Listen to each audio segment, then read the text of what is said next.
Welcome, ladies and gentlemen, to the City of Bowling Green, Kentucky, our regular meeting, City Hall, June 16, 2026 at 4:30 p.m. We're going to begin with an invocation and a pledge of allegiance, and I'll turn it over to Commissioner Carlos Bailey. I would ask everybody to stand. Now bow your heads.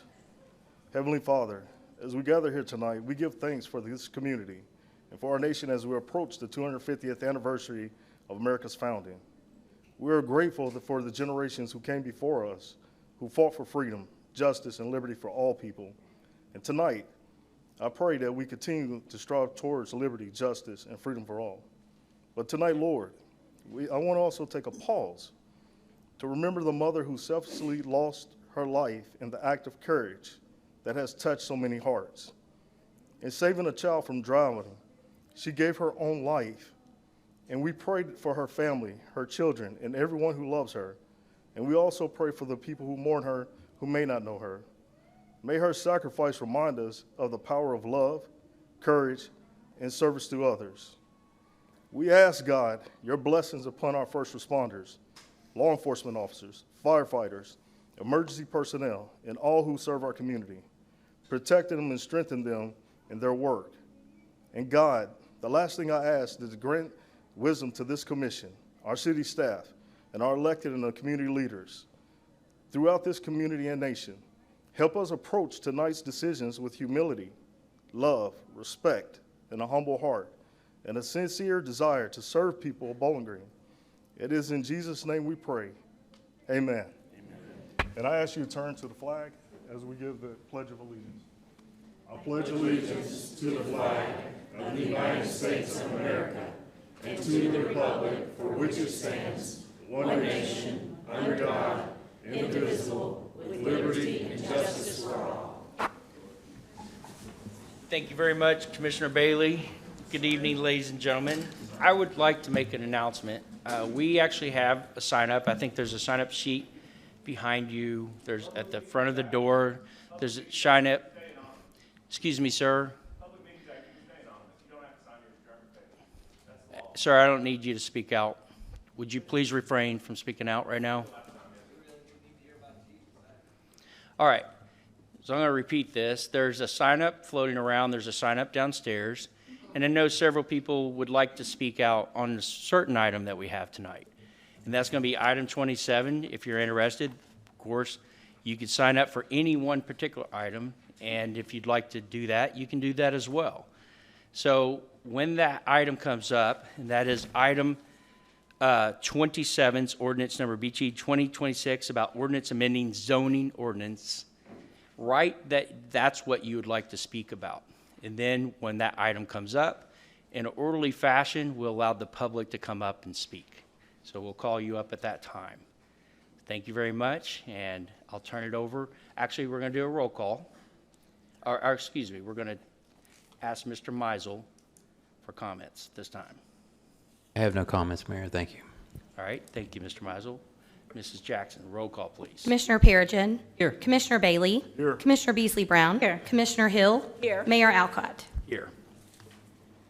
Our first item is approval of minutes, regular meeting, June 2nd, 2026. So moved. Second.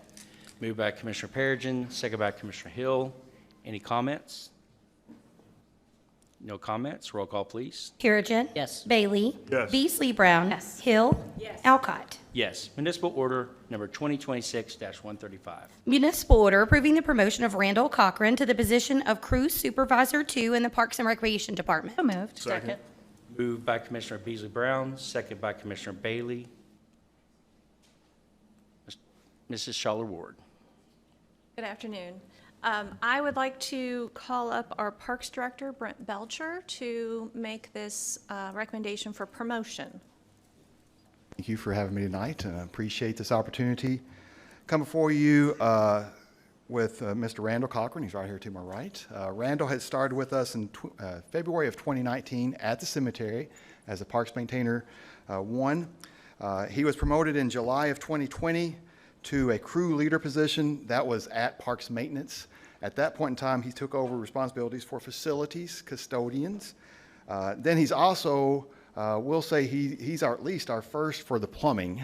He may end up with a plumber, but he's got to do the initial things with plumbing. And then he's the one that's HVAC. So when we have a problem with HVAC, he's the one that handles those issues and gets on his phone and corrects all that for us. He's doing that since 2020.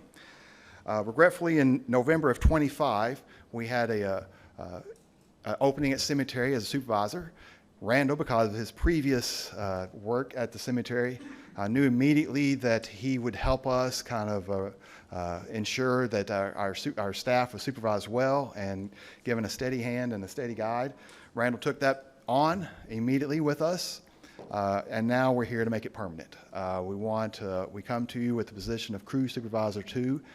We are going to have the cemetery maintenance staff will now be part of the Parks Maintenance umbrella under Randall. So those duties I just mentioned before, once again, he'll take those with cemetery. And don't you worry, we've already added some additional stuff. The beginning of this year, he got his aquatics facility operator certification. So now he's over aquatics, which fits in really well with plumbing. So also a lot of pumps that are part of that as well. So anyway, you're obviously looking at somebody that not only do I trust, our department trust, but does an outstanding job for us, and that's why we're here recommending this promotion for Randall. Thank you. Thank you very much, Mr. Childers. Mr. Belcher, sorry. Mr. You Cock- don't want to get us confused at all. Mr. Belcher, sorry, Mr. Belcher. Randall, do you have anyone with you tonight you'd like to recognize? My beautiful wife is back here in the corner. Randall, stand up. We're going to make this official here. Roll call, please. Perigin. Yes. Bailey. Yes. Beasley Brown. Hill. Yes. Alcott. Yes, congratulations to Randall Cochran.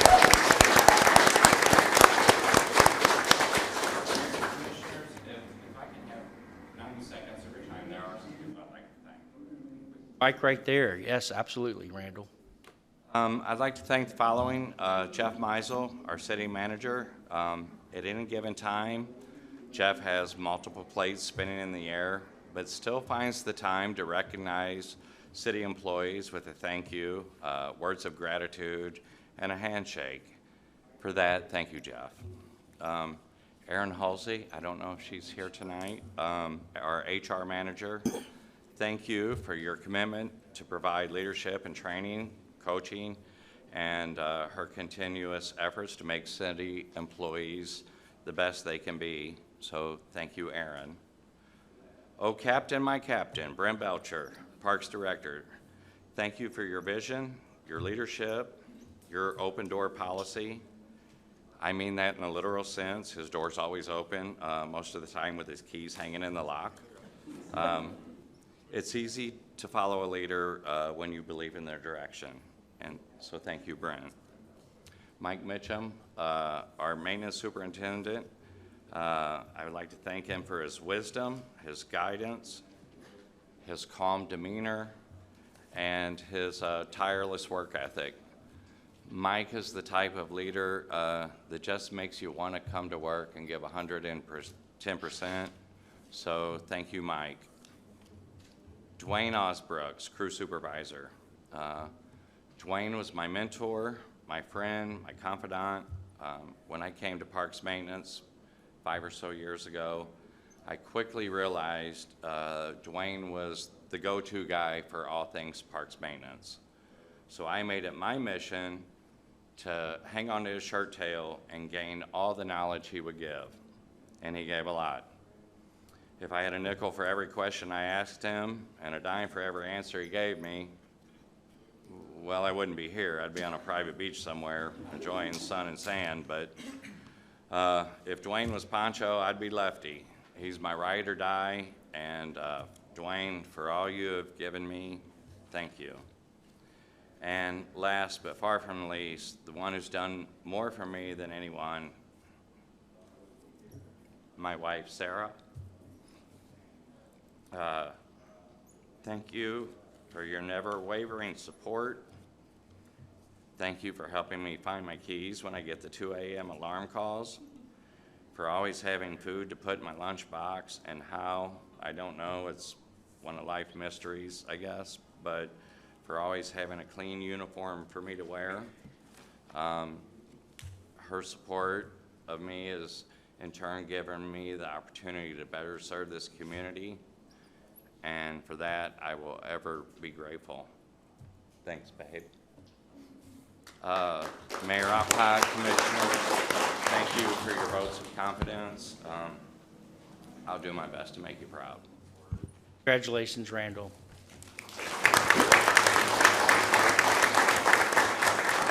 Municipal Order Number 2026-136.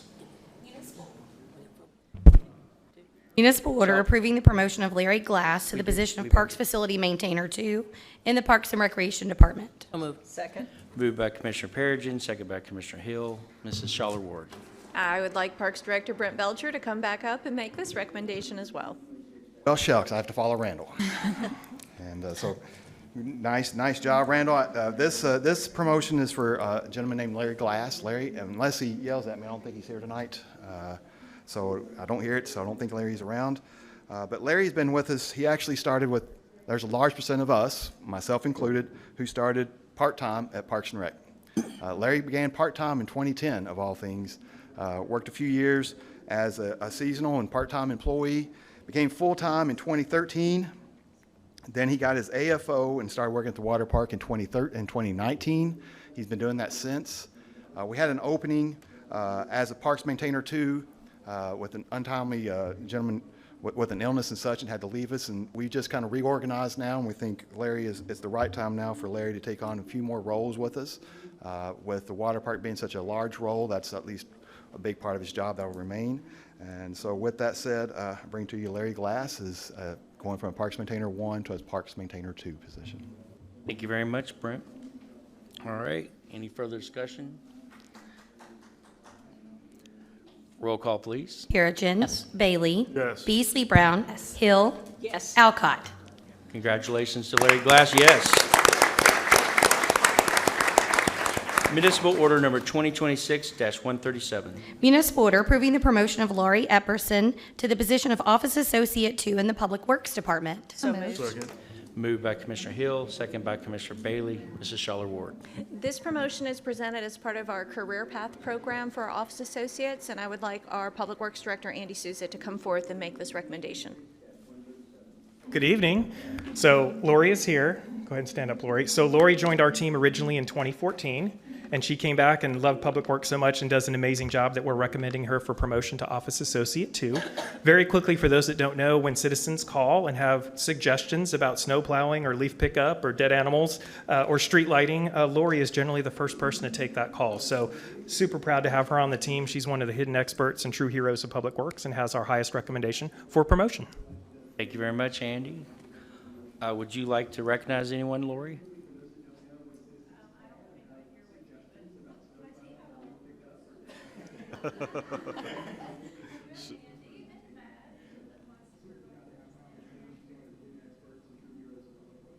All right. Well, congratulations to you, and thank you for your continued work for our city. Roll call, please. Perigin. Yes. Bailey. Yes. Beasley Brown. Hill. Yes. Alcott. Yes, congratulations, Lori Epson.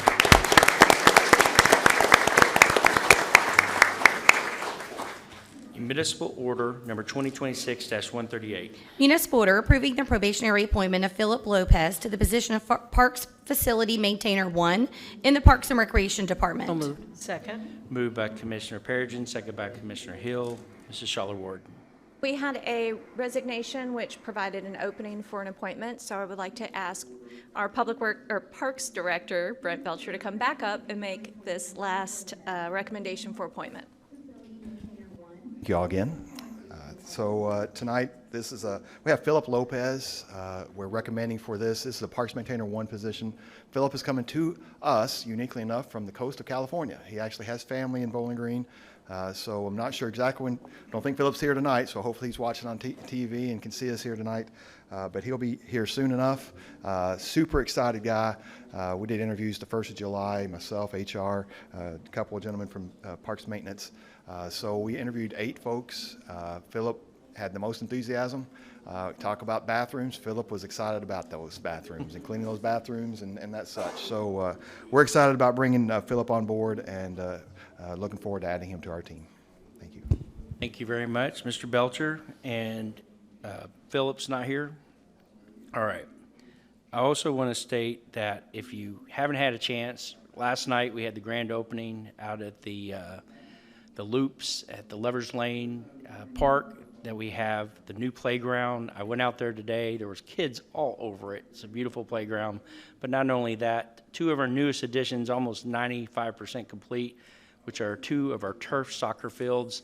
And they were out there playing today as well. And so congratulations. This has been knockout. We have new playground at the Covington, also up on the hill. You'll hear about it. It's a new name about that in a few minutes. But Brent, your leadership and work and the team has rallied around, and we got to hear that from Randall. So thank you very much. And- Don't leave out Jennings Creek, Mayor. And Jennings Creek, yeah, that's been a minute, but it's a park that's improving and has come out of nowhere. It's really come out of the ashes. All right, well, this is about Philip Lopez. Any further questions, comments?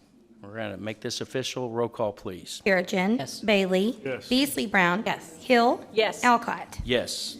Municipal Order Number 2026-139. Municipal order authorizing the submission of a grant application to the U.S. Department of Homeland Security through the Federal Emergency Management Agency Assistance to Firefighters Grant Program in an amount up to $164,760.24 for equipment for the fire department. So moved. Second. Second. Moved by Commissioner Beasley Brown, second by Commissioner Hill. Mr. Mizel. NCS and our grants division have found this grant, Assistance Firefighter Grant, for $149,000. There is a 10% match required, which would be $14,978. This is for the fire department to buy turnout gear, ballistic plates, some ballistic helmets, and as well as a foam trailer that they could tow to a fire to have additional foam for capacity with the larger fires that we have. We are requesting your approval to submit for this.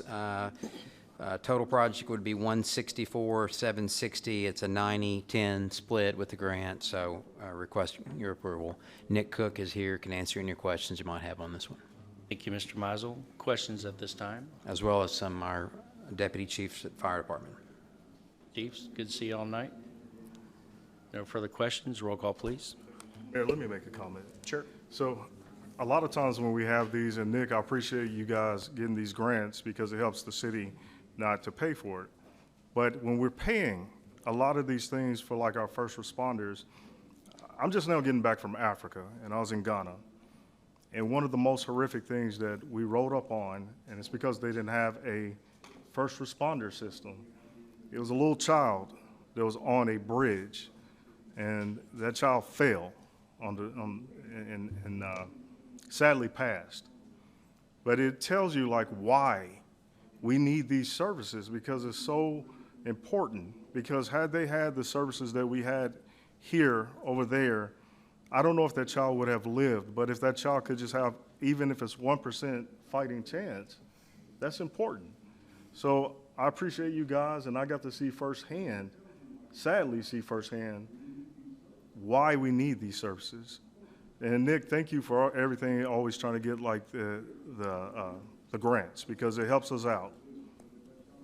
10% match, pretty Yes. good for 160,000. It's incredible. Any further comments, questions? Roll call, please, on this item, sir. Perigin. Yes. Bailey. Yes. Beasley Brown. Yes. Hill. Yes. Alcott. Yes, municipal order number 2026-140. Municipal order authorizing the submission of a grant application and acceptance of grant funds from the Kentucky Department for Local Government for fiscal years 2026 through 2028, House Bill 900 appropriation in the total amount of $16 million. So moved. Second. Moved by Commissioner Perigin, second by Commissioner Beasley Brown. Mr. Mizel. This item is a little bit more of a housekeeping admin type situation. As you all know, we were awarded $16 million for Phase 4 of our Riverfront Park, $8 million per fiscal year over the next 2 fiscal years of the state's budget. There is a map in your packets that shows each section of the park, but just need your approval to make this official. $8 million and $8 million for the total of $16 million from the General Assembly this past session for Riverfront Park. Brent Childers is here. Brent Belcher is here, can answer any of your questions on this one. But we appreciate our state legislators and everyone that played a role in getting this money for our park. Absolutely. This was a heavy lift for our ask, and it was a big deliver. All of our representatives, our senators, Wilson, Meredith, Wise, Senator Wise, and Senator Givens, Representative Jackson, Representative Duvall, Representative Meredith, and then also McPherson. There are representatives that pulled something that honestly we didn't know we would get, and it kind of came last minute. But we're grateful. What this means, and I'll steal the thunder here a little bit, Brent, is that we're going to be able to complete all 4 phases of the park within 5 years. And right now have already broken ground on phase 1. This is phase 4, which if you're on the riverfront bridge, or you're on the bridge, River Bridge or River Street, that is everything to the right of the park is phase 4. And so the first part of this grant is $8 million. Next fiscal year, another $8 million, and this will take our park to new heights. Very Commissioners? exciting, Mayor, very exciting. I want to be about 30 years younger so I can really appreciate what Riverfront Park is going to bring for our next generation and generations to come. Thank you so much, Brent, for staying with it. I mean, how long have we been? Yeah, a long time. Yeah. So, I mean, I've been on this board for 12 plus, and we've been talking Riverfront the whole time. So thank you for your tenacity and your stick-to-itiveness, and for actually, our lawmakers, that's incredible. They went to bat for us. They got the money for the Mental Health Crisis Intake Center, and now they've got this. And it's just incredible. Thank you. I would also just like to say thank you. It's so exciting to think about. You know, when we first started talking about this, talked about how it was going to be a long time that we may not see this park getting completed, and this the support that we've got at both the state and federal level and our community coming together to make this park a reality. It's really going to be a once in a lifetime incredible benefit for our community, especially when I think about, as costs are rising for everybody and things are just getting harder to afford when you've got little kids. Parks are becoming more and more important. And to think about how this is going to be so incredible, like a little mini vacation that you can take for much cheaper, to be able to go and put your feet in the water and kids to splash around and walk and play, and all the different entertainment events we might have out there, and just such an incredible way that our community is just going to really enjoy. And so I'm just really excited about how quickly you've been able to pull this off, and I know that was a lot of work in building those relationships and connections, so thank you all. Commissioners, further? None, roll call, please. Perigin. Yes. Bailey. Yes. Beasley Brown. Yes. Hill. Yes. Alcott. Yes, municipal order number 2026-141. Municipal order authorizing the Housing Authority of Bowling Green to retain the city's portion of the payment in lieu of taxes for the 2025 tax year in the total amount of $33,890.73. Moved. Second. Moved by Commissioner Bailey, second by Commissioner Hill. Mr. Mizel. Many decades ago, apparently when a housing authority was established and built, there was a payment in lieu of tax agreement. That agreement is still intact, and each year we usually get a request, and the request came in again this year from Ms. Katie Miller, Housing Authority Director, for us to remit back to the Housing Authority our portion of the pilot payment. In the amount this year of $33,890.73. They usually use this to cover tutors, providing group and one-on-one assistance to the youth at Housing Authority. They are award-winning. They have developed into a model for similar programs across the country and the Commonwealth. Work really well with our school systems and WKU. And they have successfully reduced dropout rates, increasing grade promotion, alleviating behavior problems, performance issues for a number of years with our help of using this money, giving it back to them. So recommending your approval to continue to allow Housing Authority to keep their retain their pilot money for $33,890.73. Ms. Katie's here, can answer any questions about this if you have any. Director Miller, first, I love being on that board. I hate that I'm no longer on the board, but I also see what this does for kids. I was one of those kids that lived in an area like that. Can you tell us how many children that you currently serve? Not as tall as Brent. So yes, we have 100 kids for our summer camp, and we serve about 85 for the after-school program. So it touches almost 200, give or take, coming in and out. So yes. Thank you for that, because I know, like, my mother used to say, and I get it wrong all the time, but, having an idle time, it gives you an idle mind.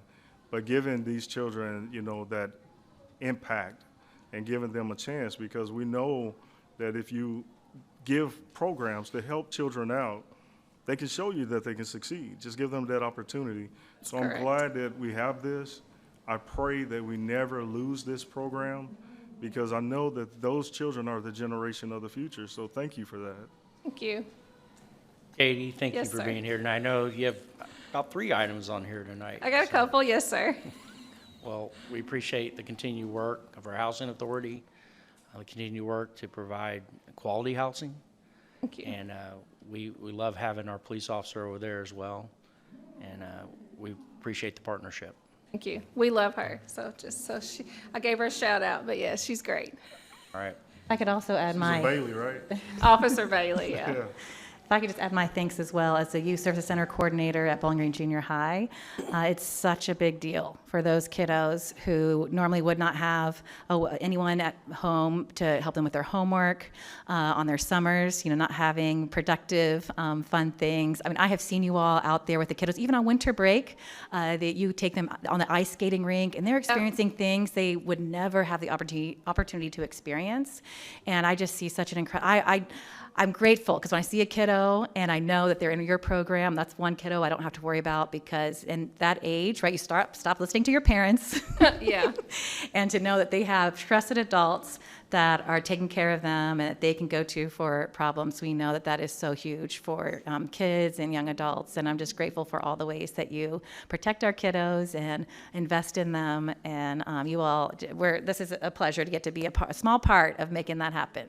Thank you. We appreciate it every year. It's been a successful program that Abraham started, so we will continue, yes. All right. Thank you, Katie. Thanks. Roll call, please. Perigin. Yes. Bailey. Yes. Beasley Brown. Yes. Hill. Yes. Alcott. Yes. Municipal order number 2026-142. Municipal order approving appropriations for specified eligible agencies for fiscal year 2027. So moved. Second. Moved by Commissioner Hill, second by Commissioner Beasley Brown. Mr. Mizel. As part of the FY27 budget that you all will take a second reading on tonight, there is carved out $1,334,010 to appropriate for 10 agencies that we refer to as contract agencies that provide public purpose activities on our behalf of the city that we cannot ourselves. I'll run down this list real quick, who's getting what, but Bowling Green Area Economic Development Authority will be receiving $125,000. Bowling Green Human Rights Commission, $93,205. Warren County Drug Task Force, $100,000. Bowling Green Warren County Humane Society, $100,000. Bowling Green Warren County Regional Airport, $68,265. Bowling Green Warren County Welfare Center, $53,500. City County Planning Commission, $639,980. Hobson House Commission, $68,130.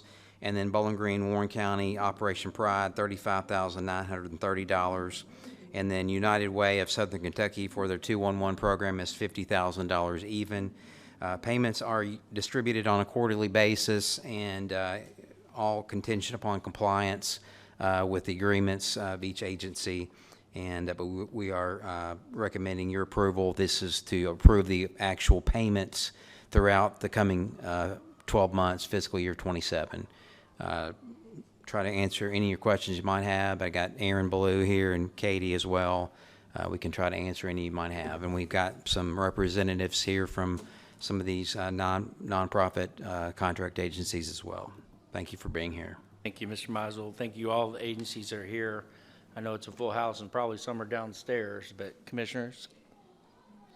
Just thank you all for everything you do. I mean, I cannot imagine how we could take care of our community without each of you doing your expertise that you do. I work with each one of you in our community, and we just really, you're part of what makes our community special. And from taking care of our animals to protecting us with the Drug Task Force and working to make sure we keep our community safe, Planning Commission, making sure that we are growing safely in a way that protects everyone. I could just go down the list and talk about everyone, and I'm just grateful for each one of you for investing in our community and giving back, and I'm proud to stand alongside of you all and continue to work for our community together. Okay. Roll call, please. Perigin. Yes. Bailey. Yes. Beasley Brown. Yes. Hill. Yes. Alcott. Yes. Municipal order number 2026-143. Municipal order dedicating and naming the Reservoir Hill Park to Fort C.F. Smith Park at Historic Reservoir Hill. So moved. Moved by Commissioner Perigin, second by Commissioner Bailey. Mr. Mizel. This is a project we've been working on for some time. In your packets, you will see some information that Mr. Nick Raybold provided to me back on January 8th of 2024, and I'd like to thank Mr. Nick Raybold, Mr. Bobby Raybold here on the front row for all of their partnership with this and their help putting this together. I'd also like to thank Brent Belcher and Andy Souza with Parks and Public Works Departments for all of their in-house work and support putting this project together. But we are coming to you tonight to propose a renaming of the park on the hill to C.F. Smith, or Fort C.F. Smith Park at Historic Reservoir Hill. C.F. Smith was a decorated U.S. Army officer in the Mexican-American War, also served in the Union Army as a general during the Civil War. He's actually got three, I looked it up, and he's got 3 forts named after him. This was one of them. The other 2 are in Washington, D.C. and Montana. So General Charles Ferguson Smith was a decorated war hero, and when the Confederates came to Bowling Green, they started this fort. Was started by General Buckner of the Confederate Army, and in 1861, and by 1862, the Union Army came in, took it over, and it was kind of finished up by General Mitchell, Major General Mitchell, and Colonel Benjamin Harrison, who later became one of the presidents of the United States. So a little history there, but we are recommending the name change. We wanted to keep Reservoir Hill in the name. It is significant to BGMU. I think most of the C.F. Smith Fort was, the main part of it was built where the reservoir sits today. And so we had some remnants that we wanted to protect on the other side of the street. We put up the split rail fencing to give it some air significance, the look of that era in the 1860s. And we are proud of the finished project and ready to kick off with a new name. And so I recommend your approval. And we're here, can answer any of your questions you might have. I would like Nick Raybold to come up, and I know both Raybolds here. Bobby, good to see you too. But you put a lot of work in this. We did, So yes. give the community a sense of this history and new things they're seeing today. Oh, I think one of the things that I certainly took for granted when I was a child is that Bowling Green was so nationally significant during the Civil War period. We are truly one of the places that saved the Union. Abraham Lincoln always said that if you lose Kentucky, you lose the nation. And Kentucky was won essentially here in Bowling Green. We were considered the Gibraltar of the West, is one of the jokes that was made. We were so heavily fortified. There were no actual battles here. There were shots fired. There were about 15,000 troops stationed here over the course of the war. It was a tremendously significant event in our nation's history. One of the things that led us to propose this to the city is that as we're in our semi-quincentennial year, it just makes sense to look at what properties are on the National Register of Historic Places and to recognize those properties as places worthy of interest and worthy of preservation, because that's why they were listed to begin with. 40 years ago, the city of Bowling Green worked with the Kentucky Heritage Council and Landmark, our predecessors at Landmark, to list this property. We think it is appropriate to adjust the name of the fort to, of the park to Fort C.F. Smith Park at Historic Reservoir Hill to more fully encompass the story of that place in our, not only our towns, but also our nation's history. Thank you very much, Nick. Commissioners? And it's one of the most beautiful parks we have, and also has new playground equipment, but the view from It's magnificent. Reservoir Hill. So if you haven't been up there, see what we've done with it, and it's, a lot of it had to do with the Raybolds and doing the research and letting us in on the history and all those things. But thank you both very much. Go to the top of the hill and get the view. It's beautiful. We cannot thank the commissions and the mayors and the entire city for their support enough in this process. It's been years in the making, and we're very appreciative of everyone and every role that every person played. So thank you all very much. Thank you, Nick. Roll call, please. Perigin. Yes. Bailey. Yes. Beasley Brown. Yes. Hill. Yes. Alcott. Yes. All right. The Reservoir Hill Park to Fort C. Smith Park at Historic Reservoir Hill. Congratulations on its new name. Ordinance number BG 2026-12, first reading, non-binding. Ordinance relating to budget amendment. Ordinance approving amendment number 4 to the City of Bowling Green, Kentucky annual operating budget for fiscal year 2026. So moved. Second. Moved by Commissioner Hill, second by Commissioner Perigin. Mr. Mizel. This is our fourth and final budget amendment for FY '26. In your packets, you'll see a good memo from Aaron Ballou, our CFO, and Katie Shallow-Ward, Assistant City Manager. Most of these amendments are due to donations, grants that we have gotten in, contributions, and just looking through here, the Big HUD grant is in here, and then we've made some transfers between funds, but we think this is will wrap us up for the FY '26 year and get us ready for closing of the year. So recommend your approval. Be glad to answer any questions you might have. Mr. Mizel. Commissioners? Roll call, please. Perigin. Yes. Bailey. Yes. Beasley Brown. Yes. Hill. Yes. Alcott. Yes. Municipal order number 2026-144. Municipal order approving the appointment of Sarah Grice to the Bowling Green Municipal Utilities Board. So moved. Second. Moved by Commissioner Hill, second by Commissioner Beasley Brown. This is a nomination for Bowling Green Municipal Utilities. We have Robert Shadowan is rotating off this board, so this will be a new appoint. Sarah, she was actually the Store Cable Television, worked from there from 1979 to 1997. She's also very involved in our community with Brass, the Bowling Green Chamber of Commerce, and still with the Cable Television Association Board. And it is my honor to recommend Sarah Grice for this board. Okay. Roll call, please. Perigin. Yes. Bailey. Yes. Beasley Brown. Yes. Hill. Yes. Alcott. Yes. Municipal order number 2026-145. Municipal order approving the reappointment of Jose Gonzalez to the Bowling Green Code Enforcement and Nuisance Board. So moved. Second. Moved by Commissioner Beasley Brown, second by Commissioner Hill. This one is a no-brainer. Jose Gonzalez has served on our Code Enforcement Board, and it's a very tough position to do, and has done an incredible job at it.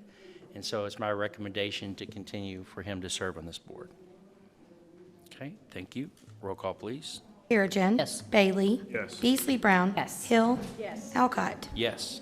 Municipal order number 2026-146. Municipal order approving the reappointment of Laretha Withrow to the Housing Authority of Bowling Green. So moved. Second. Moved by Commissioner Beasley Brown, second by Commissioner Bailey. This one came recommendation as also a no-brainer. I will tell you that Laretha Withrow has never missed a meeting. So it is my honor to recommend Laretha for this reappointment. Okay, roll call, please. Perigin. Yes. Bailey. Yes. Beasley Brown. Yes. Hill. Yes. Alcott. Yes. Municipal order number 2026-147. Municipal order approving the appointment of Chip Winger to the Bowling Green Warren County Regional Airport Board. So moved. Second? Moved by Commissioner Perigin, second by Commissioner Beasley Brown. This is also a new appointment. I am recommending Chip Winger, great name for on airport board, and he actually is a pilot. He's a corporate pilot, and he flies currently for Fruit of the Loom. He's been involved in our community, and he also helps build our bike paths actually in the riverfront development. And so he goes out and spends a lot of his extra time clearing paths, cleaning paths, doing things that could cost our city, but has been incredible adventurer, and takes a bike with him wherever he flies, which I think is pretty special.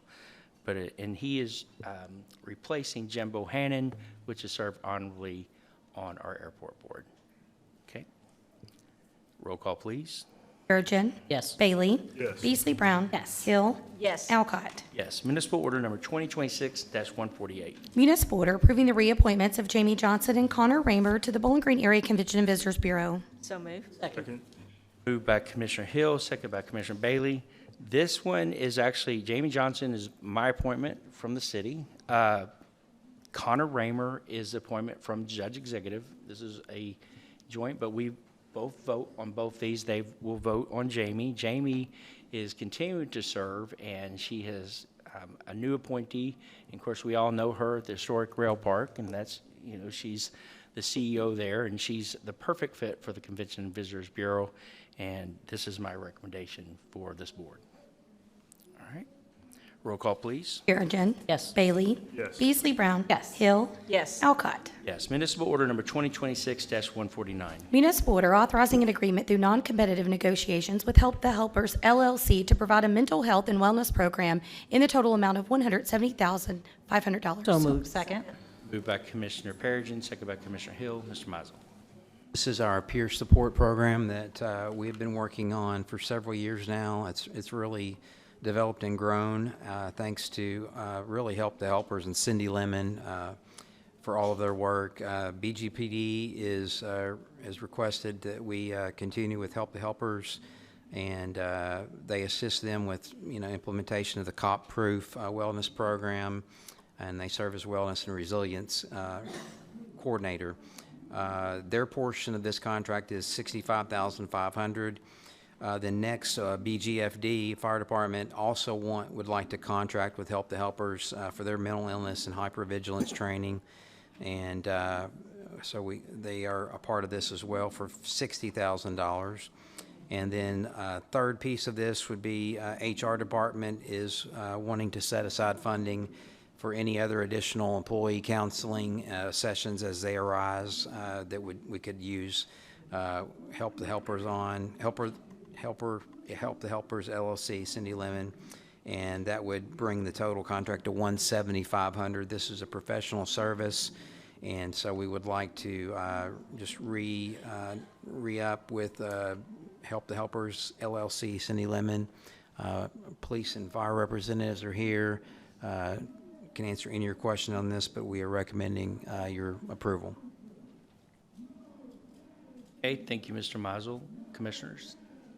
I'm just so grateful for Cindy and your all's partnership with her. I mean, just recently there have been a couple of incidences where babies were found, and your all's, our first responders had to show up in those moments, right? So it's not just those really hard moments, but every hard moment that we have as citizens of Bowling Green, you all run toward us and you're there for us. And we know that means that you take that home with you.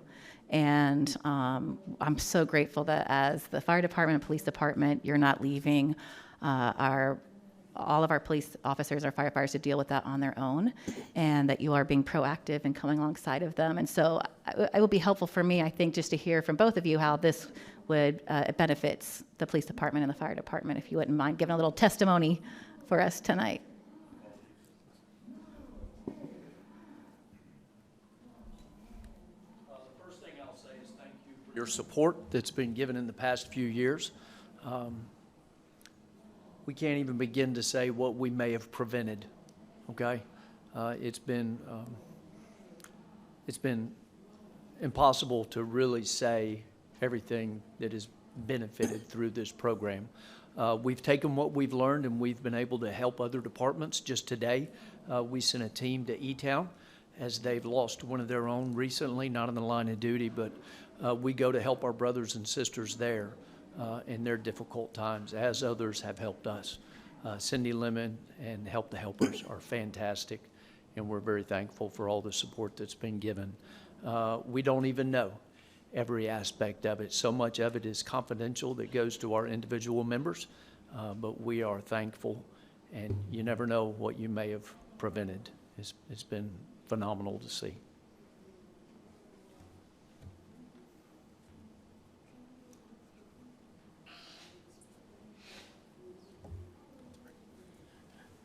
Good evening. I would just like to echo what he said and thank you for your support with this program. Not only does it help us with our current staff and employees deal with those situations, the goal is that we want everybody to leave the same way they came, if not better, and not take this baggage home with you after you retire or leave the city.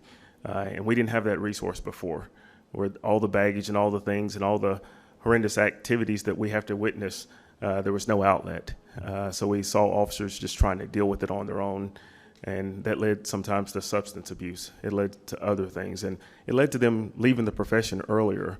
So not only does this not help with the current staffing, but it also helps with recruiting and retention. We've had officers that come to us that said, the reason I chose Bowling Green is because we see that you take care of your people. So that has really helped us a lot. And like you said, we don't know how many lives we've saved with this program. But I can tell you, we've taken the stigma away from what goes along with mental illness, and it's okay not to be okay some days. And Cindy has really helped us with that. So thank you for your support. You. I want to echo that because I think this is a public safety investment. Like you guys said, it's not just the prevention, but it's what you roll up on. And y'all roll up on it quite a bit, and stuff. And we're investing in you guys, but we know that we want to make sure that y'all go home. Like the story that I told you about that young child, y'all go home with those images every single day when something bad happens. And how do you process that and make sure that they're able to keep moving forward after that? So we appreciate the things that you guys do every day. Thank you. Yeah, thank you, Chief. The peer support program that you both have is a wonderful, wonderful tool also to be able to help each other, not just from within your agencies, but the other agencies that you work with. But you can't always talk to a peer. Sometimes you got to go outside of your agency with an issue. You can't always talk to a coworker or a peer. It's just not always possible. A lot of times it is, but sometimes it's not. So thank you both for having the wisdom and the foresight to know that folks sometimes just need a little bit extra help. And it's a wonderful program. Thank you. Thank you, both chiefs. Just a caveat, this mental health issue that we have continued with Cindy Lemon, a private donation started this, and it was through a private donation that really recognized that this was critically important, and our city is continuing to support this. So, commissioners, I commend our city staff. I commend our support for vigilance that our first responders deal with on a daily basis, and the crisis is getting bigger. The calls are getting more. We're being stretched thinner. Our first responders deserve mental health, and I thank our departments for advocating and being the first to recognize that self-help is okay. So thank you, chiefs. Appreciate it. Okay, no further questions. Roll call. Perigin. Yes. Bailey. Yes. Beasley Brown. Yes. Hill. Yes. Alcott. Yes, municipal order number 2026-150. Municipal order authorizing and accepting bid number 2026-59 for fire department uniforms from the Public Safety Store LLC and Nats Outdoor Sports based on unit prices. So moved. Second. Moved by Commissioner Beasley Brown, second by Commissioner Hill. Mr. Mizel. Our department went out for bids for uniforms and other clothing items, and we received 2 bids. We grouped these into 9 groups based on the type of apparel or uniform it was, but we received 2 interested parties, 2 bids, and so there was a committee put together with the city's procurement office and Bowling Green Fire Department to evaluate who gets which bid. And so recommending that the Public Safety Store, they're out of Lexington, they were to get the Group 1 through 5 and Group 8 and 9 items. And then we're recommending Nats Outdoor Sports to cover us for the Group 6 and Group 7 exercise wear and exercise footwear. Our deputy chiefs are here, can answer any of your questions on this items, but we are recommending your approval to go with Public Safety Store and Nats for these items. Mr. Mizel, Commissioners? Roll call, please. Perigin. Yes. Bailey. Yes. Beasley Brown. Yes. Hill. Yes. Alcott. Yes. Municipal Order Number 2026-150. Municipal order authorizing and accepting bid number 2026-60 for arboricultural services from Bushels and Blooms LLC in an amount not to exceed $112,600. So moved. Second? Moved by Commissioner Perigin, second by Commissioner Hill. Mr. Mizel. We went out for bids for arboricultural services. We have a big need there. We have a lot of trees in this town, and we only have 2 arborists, and we can't cover everything, so we need help.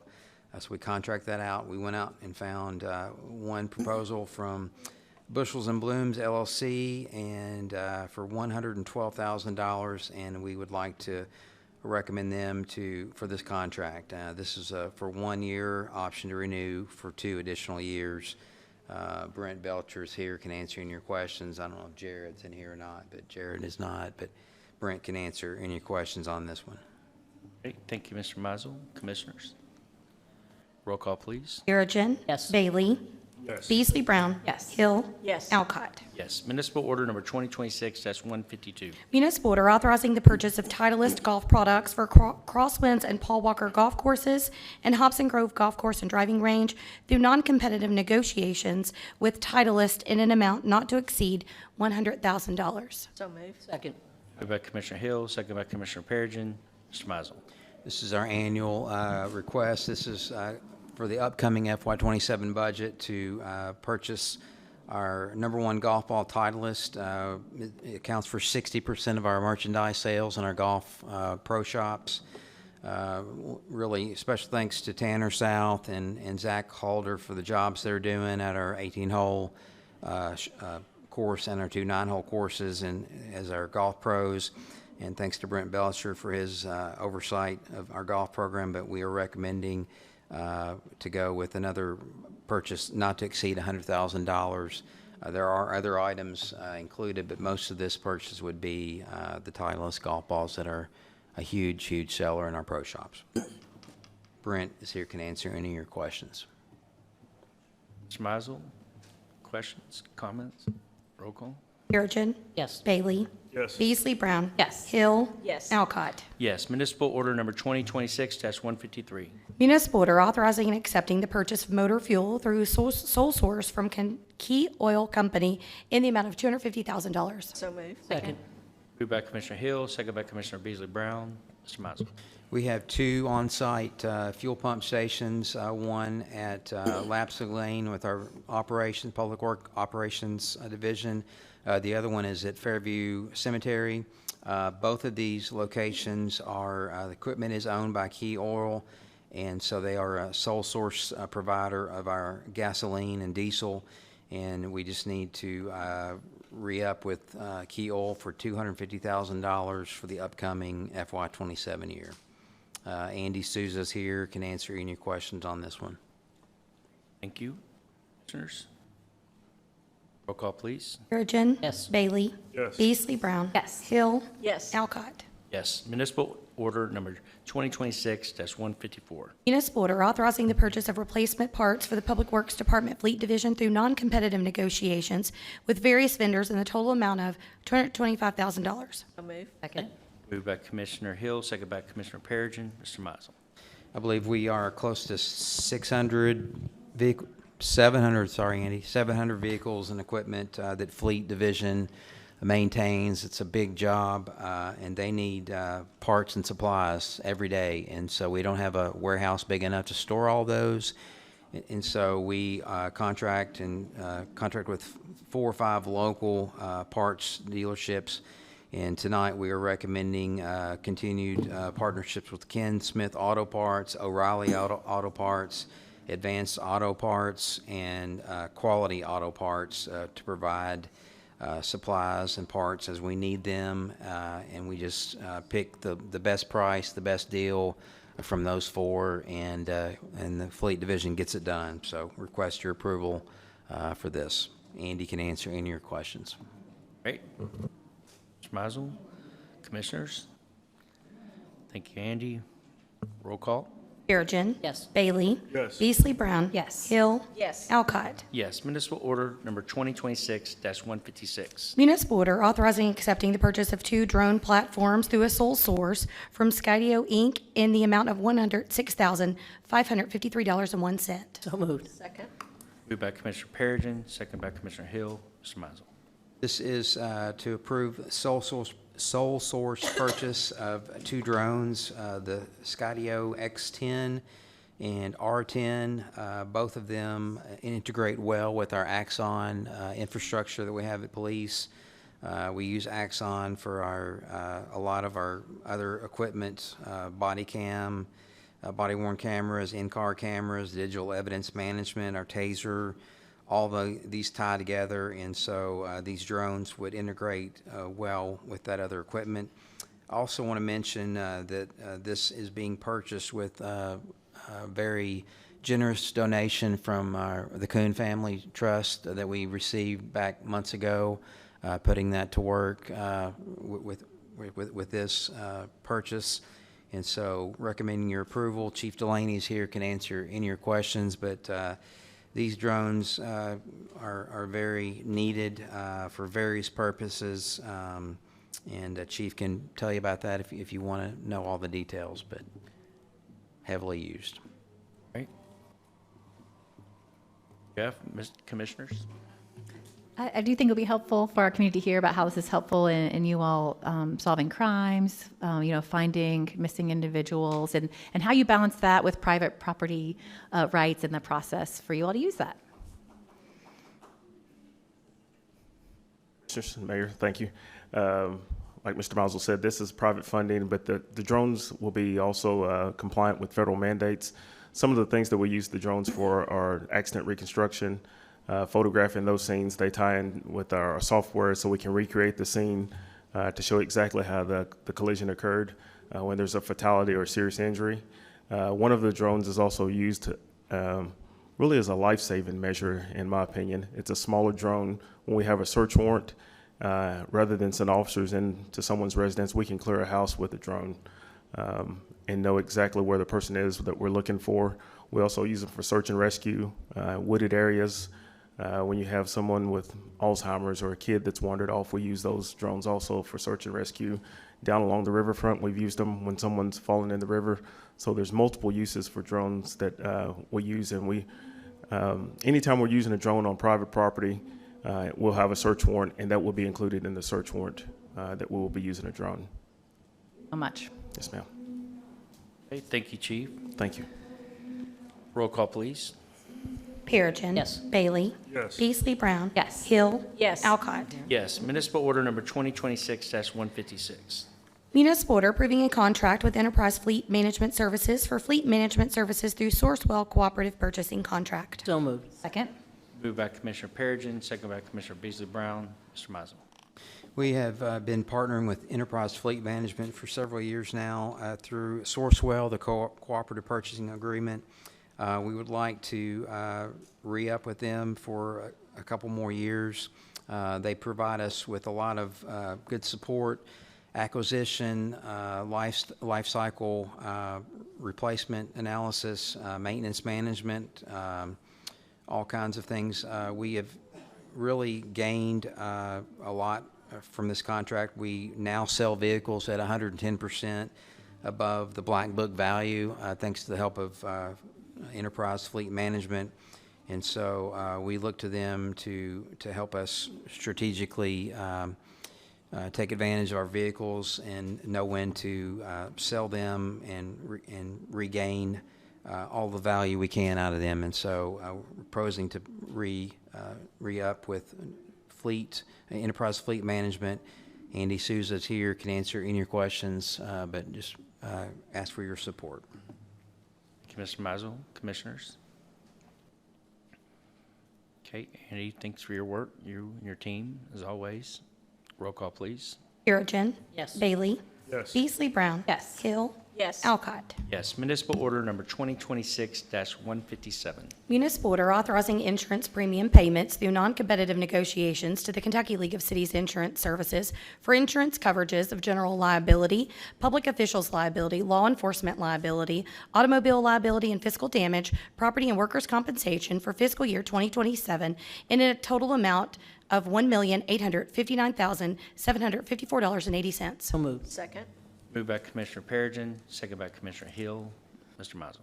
We have roughly 7 coverage types that are covered under this with Kentucky League of Cities: general liability, automobile liability, automobile physical damage, public officials liability, law enforcement liability, and then our property, buildings and contents, and then workers' comp.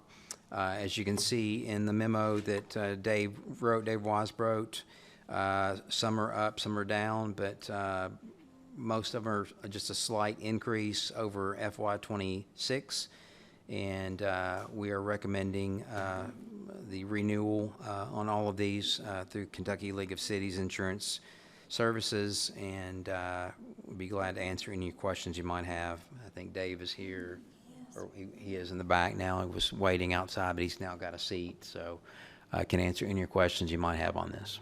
This is Thank you, for Dave. FY27. Thank you for your work on this. I know it just comes down to a few paragraphs, but it's a lot of work on this. So thank you, Aaron, and the HR team, and specifically you, Safety Dave. So And a lot of the increase is just due to our growth. We've got more buildings to insure, more people working, more vehicles, that sort of thing. So.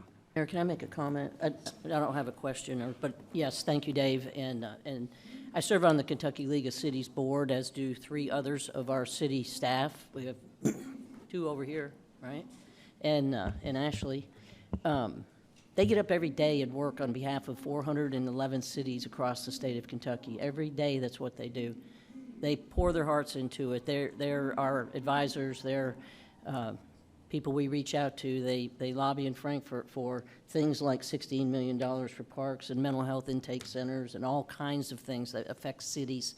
And so I want to say thank you to them. And these are services that they provide, and I, for one, am grateful that we were able to work alongside of these guys. It's a great organization.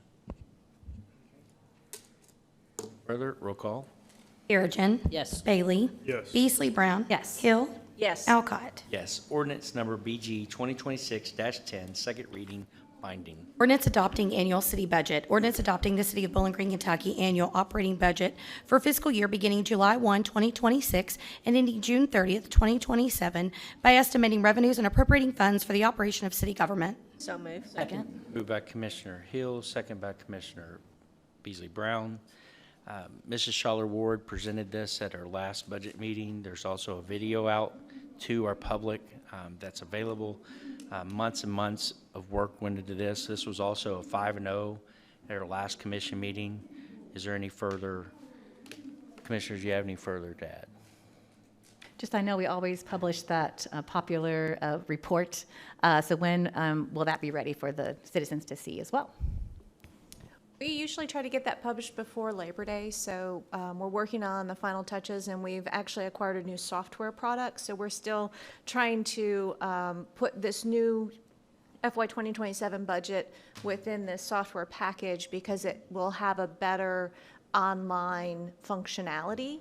So if you'll be patient with us, we'll try to get that out as soon as we can. Well, I just want to thank you all always for working so hard to make sure that we are very transparent in the way that we spend our taxpayer dollars and make it accessible to people. You don't just dump it with all the numbers and make it hard to read. You really do help our community understand how we're using taxpayer dollars to make our community better. And I'm just really grateful for all the time that you all spend to make that a reality. And I'm really grateful for the video. Is the video on? Okay, so if the community wants to see, it's a really palatable, easy way to understand our budgeting process and where our money goes, go to bgky.org, and it's on our YouTube page. And it is a wonderful 40 minutes, and it's very easy to understand, and it really tells a lot about our priorities as a community and where we spend our money, namely police and fire and public safety. Thank you. Roll call, please. Perigin. Yes. Bailey. Yes. Beasley Brown. Yes. Hill. Yes. Alcott. Yes. Ordinance number BG 2026-11, second reading, binding. Ordinance relating to classification pay schedules. Ordinance amending the classification pay schedules, G for general classified, F for fire, and P for police, and D for department head management, and authorizing pay increases for fiscal year 2027. So moved. Second. Moved by Commissioner Beasley Brown, second by Commissioner Bailey. This is also a pay schedule on an addendum to our budget. This was 5-0 from our commission meeting. Any further, commissioners, do you have any further questions, comments? Roll call, please. Perigin. Yes. Bailey. Yes. Beasley Brown. Yes. Hill. Yes. Alcott. Yes. Ordinance number BG 2026-6, second reading and binding. Ordinance amending zoning ordinance. Ordinance amending Articles 3, 4, 5, 8, and adding Appendix C of the zoning ordinance for the city of Bowling Green, Kentucky, as recommended by the City County Planning Commission. So moved. Second.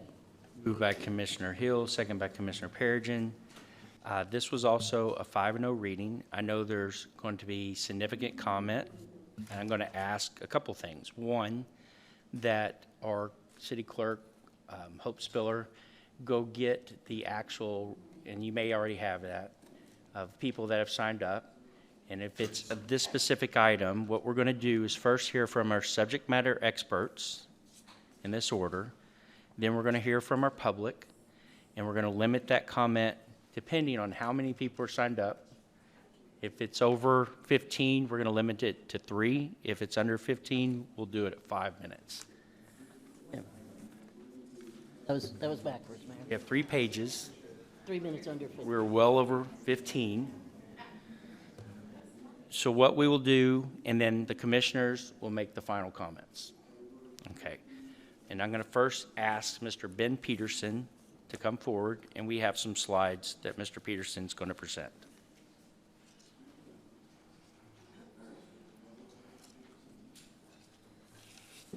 Hey, thank you for allowing me to be here tonight and go over this, these proposed regulations again. So if we were to have a data center proposal for our community, the parameters, the summary of the regulations are as follows. If one were proposed in a light industrial zone, it would only be by conditional use permit. So that would require a public hearing before either the Board of Adjustment or the Planning Commission as part of a zone change. A heavy industrial zone, it would be permitted by right, meaning if a property was zoned heavy industrial and a data center was proposed to go there, then there would not necessarily be a public hearing, but specific use standards would still apply. So the first one is that the building, any building must be 500 feet or greater from any of the property lines. Must be at least 1,500 feet from any residential district, structure, or use, school, hospital, or nursing home. If emission point or smokestack must be at least 1,000 feet from any property line and 2,000 feet from a residential district. Continuing on with those, we have proposed design standards that would basically break up the building facade every 150 feet, so you wouldn't just have a large blank wall. The facade facing the right-of-way would basically need to look like an office building, so it wouldn't be just a blank metal building. If any loading or unloading bays were present, they would have to be on the side or the rear and not on a street-facing facade. And then they must use materials to minimize light reflection or glare. And then concerning utility and infrastructure plans, they would have to get with any utility that would within their jurisdiction to serve and come up with a plan to state how it would not impact local ratepayers nor impact either current capacities or capacities needed for anticipated growth.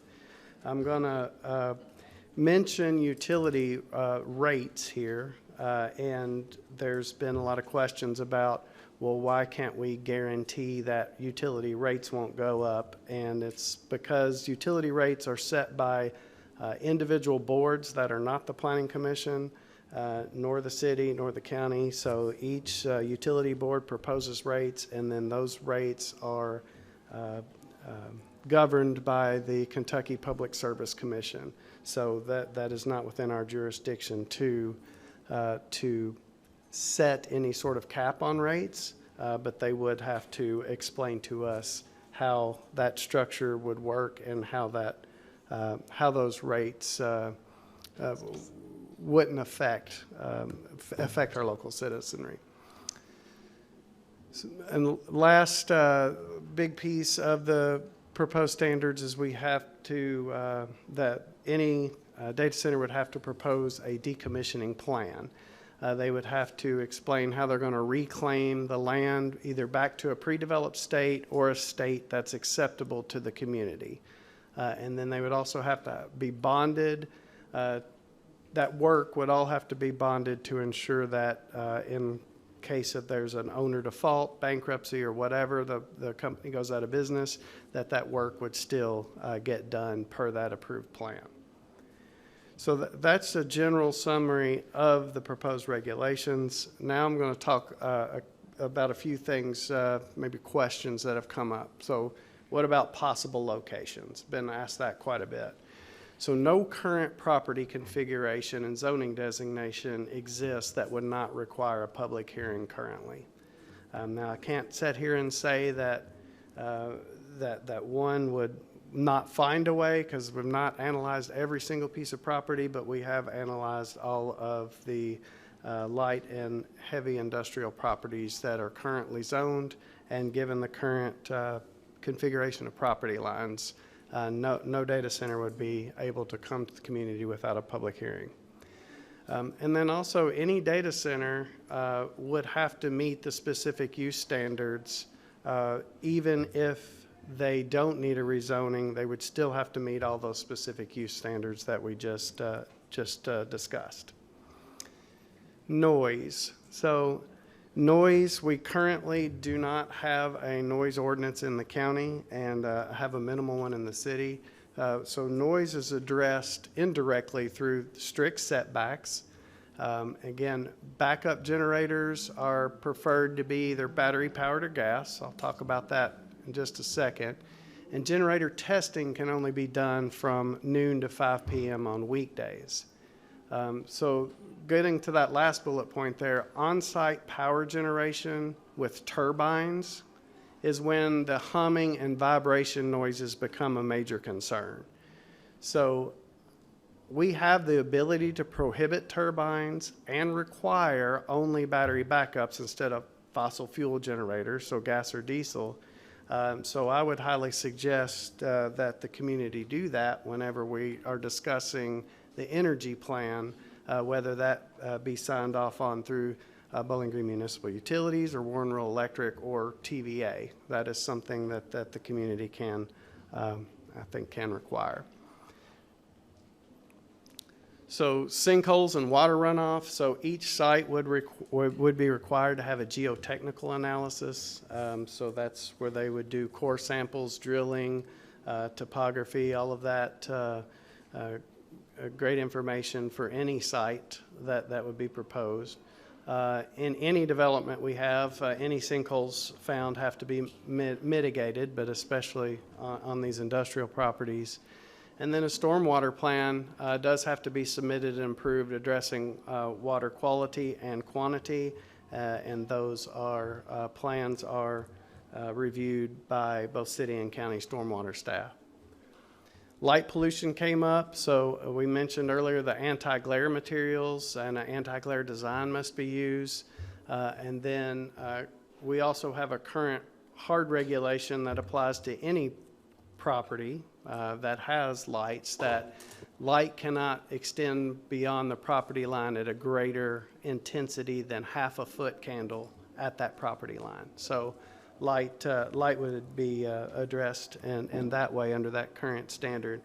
One thing I didn't put on the slide was what we've talked about as waste heat, and that is subsection H in the proposed ordinance.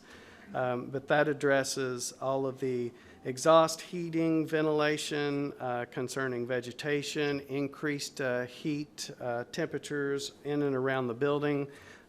They would have to have a mechanism to not basically kill the vegetation in and around their property through any waste heat that would be generated through the cooling process. So I wanted to mention that as well. Didn't make it on the slide. Air pollution emissions, similarly to utility rates, we don't have the ability to regulate that locally because that's regulated by the state of Kentucky through air permits. But we do have additional setbacks for any emission points that a data center may have.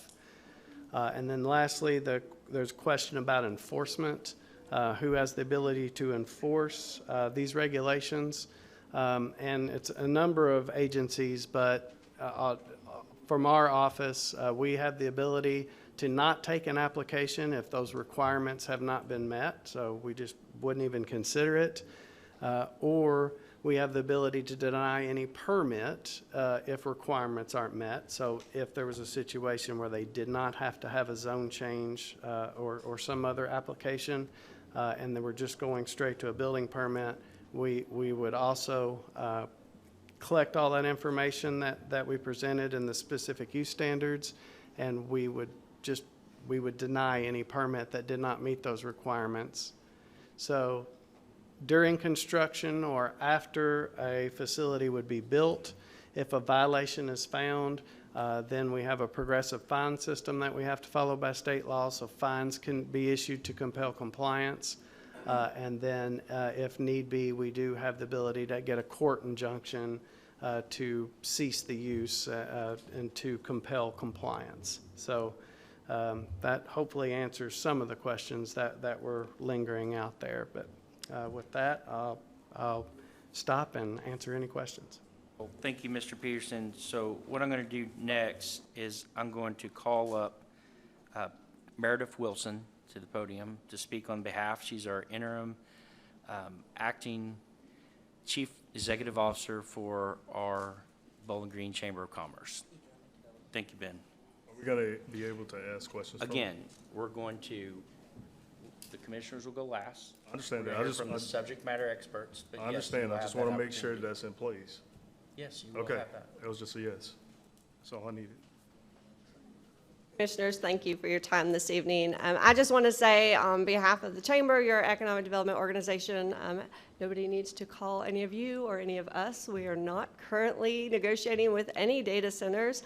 All of this is preemptive, and so I want to applaud both City Commission and Fiscal Court and Planning and Zoning for bringing this to both bodies, that this is a proactive measure based on best practices across the country, learning from past mistakes of other communities to make sure that we are protected before any such conversation comes before us. So thank you very much for your leadership. All we ask is that with every project that we are open to the conversation. Over the course of history in this community, we've said no to as many projects as we've said yes to, because we want to make sure that everything that we do is in the best interest. Because I believe, all of us in this room live and work in this community. Nobody is here to do harm to this community in any way. And so, again, just thank you for your leadership. I applaud you taking this proactive approach and look forward to continuing to work with you on great projects that bring great paying jobs to Bowling Green and Warren County. Thank you. Thank you, Meredith. Now, at this time, what I have is actually 33 that have signed up. Now, most people put item 27. Most people put data centers. Well, that makes it 34. And a few people put public input. If it's public input, it's not on data centers, not on this item, then I'll ask you, we'll put that at the end after the last, or anything that's read tonight for our commissioners. All right, so beginning, I have Megan Wingfield. Are you Megan? Not Megan, I'm not Megan. Well, then Megan's coming up. This is her. What you just did, eliminated my voice. I didn't know to put that. Well, it's right here. Would you like to sign up? I did, but So we're going to go through this in an orderly fashion. You will have an opportunity to speak. Megan, welcome. Thank you. So just a little bit of clarification. Our city clerk is going to, let her speak. She's going to do the timing for tonight. So she'll. You said 3 minutes, Yes, and I can do that, Mayor Alcott. absolutely. Thank you, Megan. First and foremost, thank you to Commissioners Beasley Brown and Bailey for being proactive instead of reactive and doing everything in your ability to ensure that our community has a seat at the table in these conversations. Ladies and gentlemen of this body, my name is Megan Wingfield. I have spent the last year in community with our neighbors, not just in Bowling Green, but beyond, at meetings just like this one, where data centers are on the table. And there are two things that have been consistent no matter where that I go. Number one being that nobody wants these things in our communities. I have yet to meet a single Kentuckian that wants a data center in their backyard. We do not trust corporations to keep their word and to try to not find loopholes in the protections that are put in place to ensure that the costs of their operations are not put on to working people. We want to ensure that our environment, our resources, our jobs, wildlife, and our children are protected, whether it be the amount of water it uses, the amount of electricity that it uses, the constant noise that it emits, the extreme amount of heat that it produces. There are so many things that need to be addressed, to be thought about clearly and concisely and in depth before we even allow a data center to enter our community. The second thing that I hear is that what happens in Bowling Green, Warren County affects us all. What happens in Bowling Green, Warren County ripples out into the rest of South Central and Central Kentucky. Communities all around us right now are watching what happens here, and they are concerned about the precedent that it will set for the communities around us. You, as the City Commission of our city, have an opportunity to be leaders in our region and to do what's right. You have the opportunity to gain the trust of our community in a time where there is none between the people and their government. You have the opportunity to show our neighbors that you care about their voices.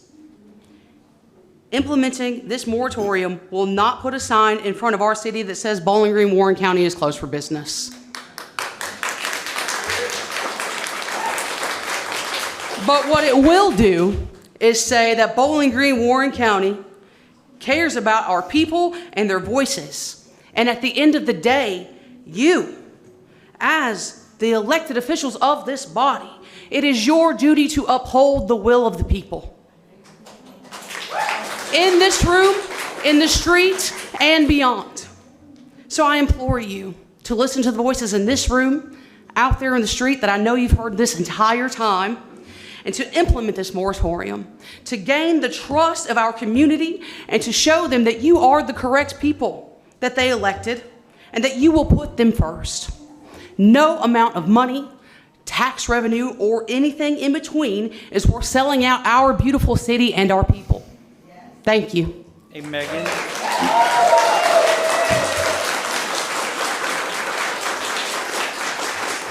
Can you please state your address? I will not be giving you my address, Mayor Alcott. You guys put these things on YouTube, and that's effectively doxing members of our community, and you should really reconsider Okay, that then process. I'd like you to come and put it up on this, or provide it to our city clerk. So we No, can I have will it not be doing official. that. I have my right to privacy. As somebody who is running to be your next congresswoman here in this district, I have the right to my privacy of my home address for my safety. I'm So not no, I will arguing not. that. No, Mayor Alcott, I will not be doing that. Thank you for your time.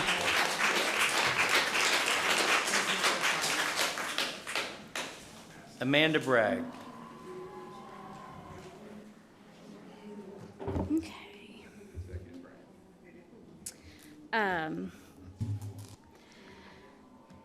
Thank you for your time. As a lifelong resident of Bowling Green, I am 40 some odd years old. I have lived in Bowling Green my entire life, aside from college and law school.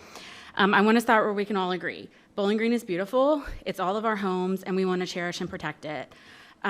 We know that our community is rapidly expanding.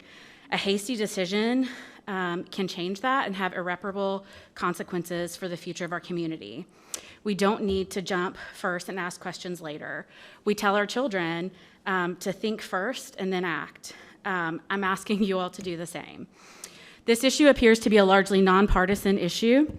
The response from the community was swift, loud, and virtually unanimous. Not voting for the moratorium, the temporary moratorium, is ignoring the desires of your constituents. It tells your constituents that you know better than they do, that you don't care about the needs and the desires for their community. My question for Mayor Alcott, Commissioner Hill, and Commissioner Perigin would be this one. What are you worried about us discovering? What about 6 months to learn more information and ensure the health, safety, and beauty of our community scares you? If we miss one opportunity, it appears that there will be many more waiting. There are questions that we deserve answers to. What companies have been knocking at our door, I kept hearing, that we're worried about losing? Will these regulations that are made to protect us be permanent, or are they subject to change, leaving us vulnerable for the future? And what will the consequences be for violations? We cannot afford to act without knowing the long-term consequences, economic, financial consequences, psychological consequences, and environmental consequences. Commissioner Perigin, I heard you speak of how many communities are begging for these opportunities. I urge you to find me one community that has widespread support for their data center 6 months after completion. I urge you to find me one community where the citizens, not the leadership, are asking for these centers. To our mayor and commissioners, no matter how long you have served on this commission, I want to be clear on behalf of the community. Your service is a privilege, not a right.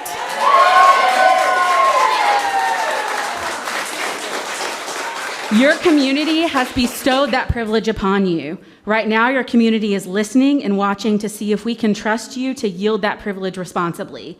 How you vote will dictate how we vote.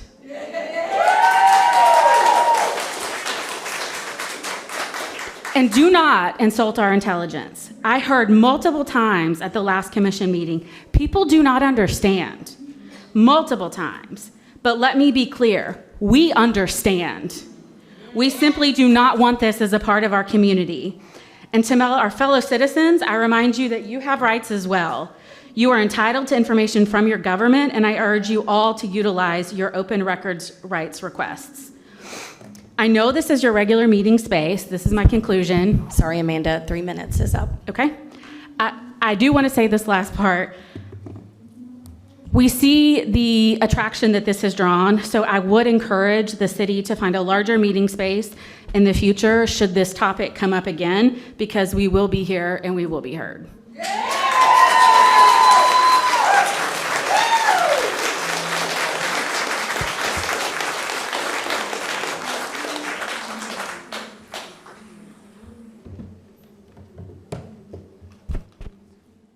My name is Salem Hollow. I would first like to say it is a pleasure to meet you, Mayor Alcott. I recently received your email and read it in full. I would like to speak mostly on the environmental effects that AI data centers have. I'm sure you all know what the dot-com bubble was in the 90s, where people were buying into the dot-com websites because it was a fad.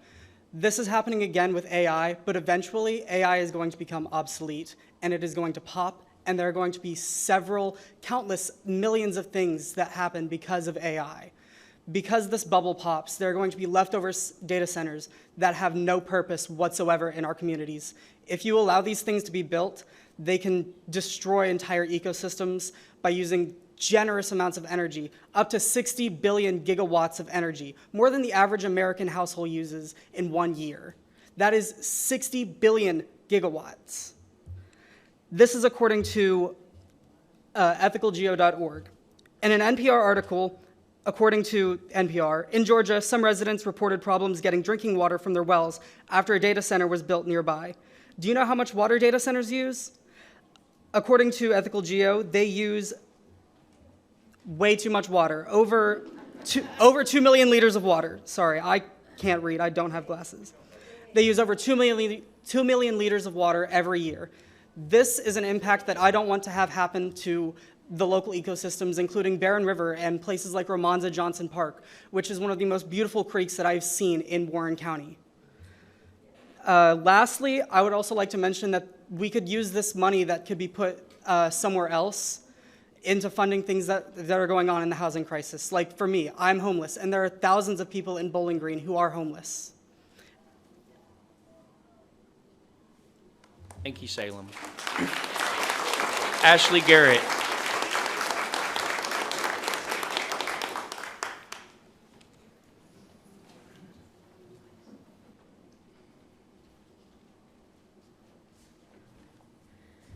Hello, Mayor Alcott and Commissioners. My name is Ashley Thomas Garrett, and I'm a proud resident of Bowling Green.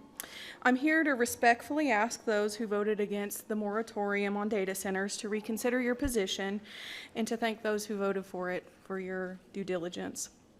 To be clear, I'm not here to argue against progress on technology, innovation, or community and economic development. Instead, I'm here to ask those who are tasked with representing me, my family, and my community to engage in more thoughtful leadership and responsible planning.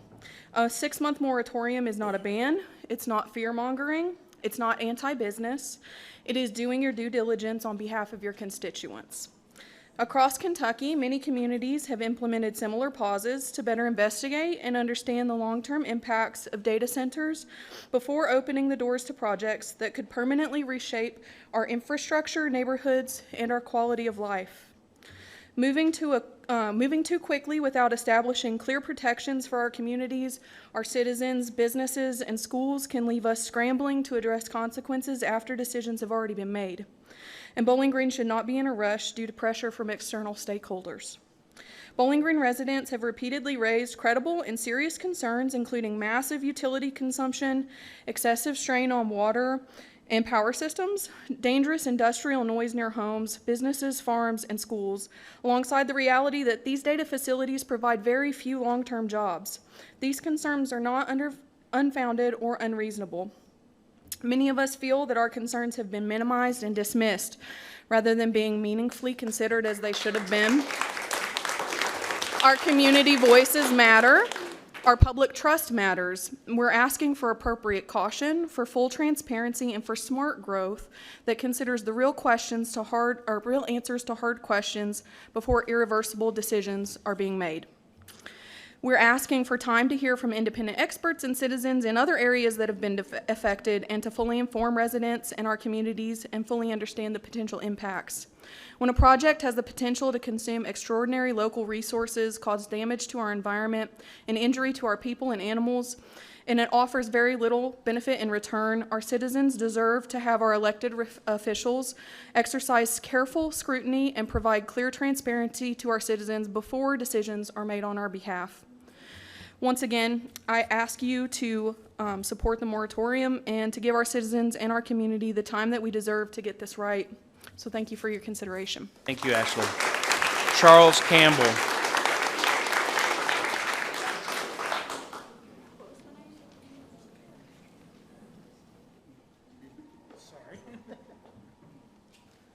Next, after Charles, I'm going to call Leslie Sims. I thought there was going to be a prize for the oldest one here, so that's why I'm speaking. I think I am. Most of these comments are mine, or I've adjusted my talk about 5, 6, 7 times, and even since I've been here, I've adjusted, so I'll yield some of my time to Where's yours, others. Charles? I'm a longtime resident of Bowling Green. As a matter of fact, I came here in 1961. So I've been in and out of Bowling Green for 65 years, I think. But this is a real concern of mine, especially in the kind of wave that I've been going through in the last few months. I took the advice of Ms. Peregrine when back up. I texted Mayor Alcott and Ms. Hill, Ms. Peregrine, and Ms. Peregrine suggested that I watch the last meeting, so I watched the whole thing rather than just the last 45 minutes. But anyway, I took your advice and watched that, and and changed my mind on some things, but at the same time, I wanted to raise some questions, and maybe this will at least let you see that you do need to do a little bit more work. I think it was said that, and by the way, I want to praise both of you, Ms. Brown and Carlos, for the standards you've taken. That's great. There's a few things that weren't addressed in the things that were presented here by your staff, and I have to ask a question. Why shouldn't the citizens of Bowling Green know as much as you know about data center and because chances are you're not going to live by one, you know. But some of these people here are going to live by one if it's brought to Bowling Green. So that's one of their concerns. By not stepping back and taking a better look at the pros and cons of data centers, you're looking at you're only, people here think you're only looking at the money that it generates. As a matter of fact, it was quoted at that meeting that it could be a windfall for Bowling Green to have a big center. And that's the way the chamber looks at it too, I'm sorry. So be careful about that. The noise level was not addressed here tonight, nor last meeting either. So that needs to be addressed. And what are the fines? You know, I used to live on Barren River Lake for a little while, and I had a friend that had trees in front of him that the park said don't cut those trees. Well, he cut them and paid a fine, and now he had a great view. You know, we don't want that to happen to some of these things, and they violate a regulation and get a little fine. So make some fines up for these regulations that you're proposing for these people. Charles, it's 3 yes. minutes. Well, thank you. I just want to say that the protesting action you hear outside and here too are citizens that are working out of what we said, Mayor, you said fear and other hurt and other concerns. So this fear and unknown hurt because they're not being educated. So thank you for your time, and I do appreciate your service, and I love Bowling Green. Thank you. Thank you, Mr. Cameron. Leslie Sims. Is Leslie here? Come on up. Thank you. So I'm not a public speaker at all. Yeah. So I woke up this morning and realized I could come to this meeting. And I thought, I'm going to look up all kinds of stuff on these data centers, so I'll be an expert. Yeah, I know. I hear the chuckling back there. Yeah, you can't. There's reasons we can't. We're not told all the information. In places that have these data centers, they make the community sign NDAs and confidential contracts so that whatever they have agreed to, the people won't know. So I see that you guys have all of these regulations, and it's not enough, honestly. That's right.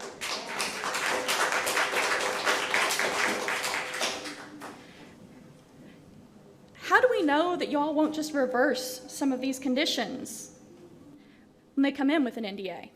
Because, I mean, we're not going to know what you agreed to. And whenever it comes to enforcing all of these requirements, how are we really going to make them follow? I mean, the owners of these data centers, they come in with gold-lined pockets, and they have an entire fleet of silver-tongued lawyers. What are we going to do when they come in here?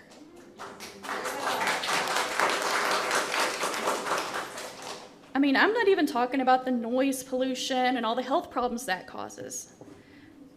Something unique about Bowling Green is the cave systems. They're right beneath our feet.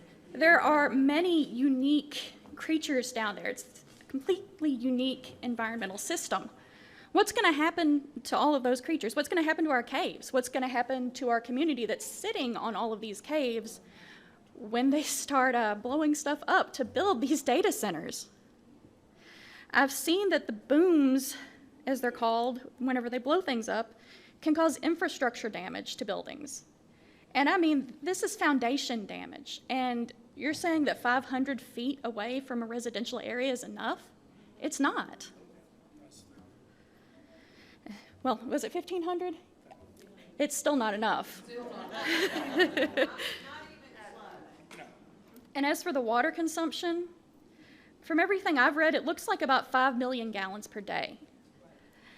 What's this going to do to our farming community?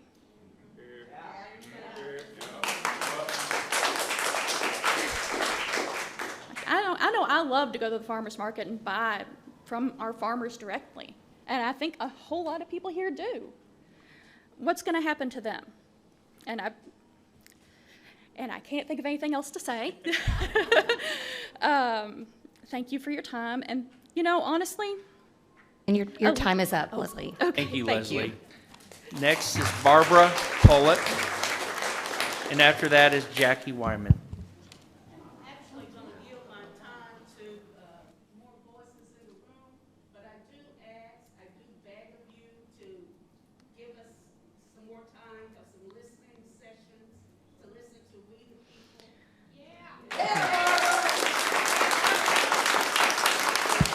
Thank you, Barbara.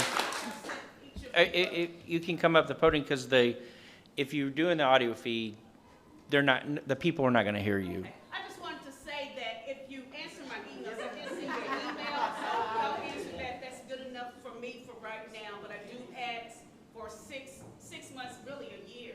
We need a year to. Thank you, Barbara. Jackie Wyman. Hello, my name is Jackie Wyman. I've been a resident of Bowling Green for about 6 years, and I've learned to love this city. At first, I was kind of inside, and I've slowly learned of all the nature trails, all the beautiful things in this city. I've started caving and, have helped with research at Mammoth Cave. I've volunteered at other caves nearby. I've been hiking at Shanty Hollow and done all these things, and a data center would completely ruin all of these. We already see that these places are kind of easy to ruin anyways. The waterfall section of Shanty Hollow was recently closed due to pollution. So pollution is a very, very real threat, and data centers would absolutely amplify that more than any group or individual could. The buildings use so much water, as everyone else has said. I do think these restrictions are a great starting point. I appreciate that we are ahead of the curve. I know other cities in Kentucky are already dealing with data center planning. So being on top of that is something that I think is really important, and I am proud of our community and you guys for doing. But I do think, like everyone else has kind of echoed, that it needs to be more, right? The restrictions should be just that. They should be a starting point for us to have some baseline safety while more research is done and we better learn how to protect our beautiful city, our nature, our community. I think that there are a lot of data centers obviously have a lot of money. Fines are kind of just hurdles that they can jump over. Even expensive hurdles will be challenging, but they're dealing with this kind of pushback from all over the country, so they're used to it. They have their tactics and they know what they're doing. And I think that we need to set thorough consequences in place for if they break them and how we can better hold them accountable for the, right now, immense, major, very, very affluent industry that AI is, with how much money they have that they can quite literally just throw at problems. I appreciate the time you've given me to speak today. I'll just finish up by saying I also would support a moratorium. I think that that would be a very good idea to allow us more time to pass more regulation, do more research, and allow both you guys and the community to educate ourselves much more thoroughly on what is a very new issue. Thank you so much. Jackie. Heather Allen. And then after that is Flora Stewart. I'm sorry, Claudia Haynes. Then it's Flora. So, I'm sorry, Flora, I jumped the gun there. Thank you. Heather, go ahead. Floor's yours. Hello. Hello, Mayor Alcott and the commissioners. My name is Heather Allen. I just have 3 things I wanted to talk about because everyone else has already said a lot. Number one, there was a BBC article that I found while I was looking up stuff for the Nashville town hall, published on the BBC on July 10th, 2025, about a woman in Georgia named, I was trying so hard to remember her name. Anyways, about a woman who moved into her retirement home in 2016, and then recently Meta built a AI data center just 400 yards or 1,200 feet away from her house. And according to her, the construction of that data center disrupted her private well, put in a whole bunch of sediment into her well. It has absolutely screwed up her water supply. Her water pressure went through the toilet. She had to grab buckets to flush her toilet. And even now, after she fixed her sink, she still gets sediment in the water that comes out. She can't trust the water, she can't drink the water, and yet she still takes showers with it, brushes her teeth with it. And imagine that happening to one of your residents here in Bowling Green. Imagine that happening to someone like her. I really respect the work you guys have put in to these laws and these ordinances in order to regulate data centers, but I would ask that A, you do reconsider the moratorium in order to give more time to study the long-term effects, and two, to reconsider the separation requirements for data centers built a certain amount of feet away from residential areas, because 1,500 feet sounds like a lot, but in the case of that woman, 1,200 feet was enough to destroy her home. Thank you, Heather. Also, number 3, hi, YouTube. All right, Claudia Haynes.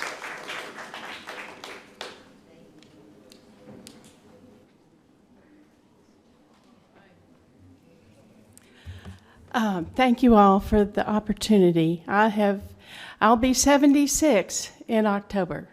I've lived in Bowling Green since I was 9 years old, and I love this city. I love how it's grown and supported its citizens and all the things that we've listened to today that make our city what it is. And I have to confess that I stole my remarks from someone who's a candidate and running for office.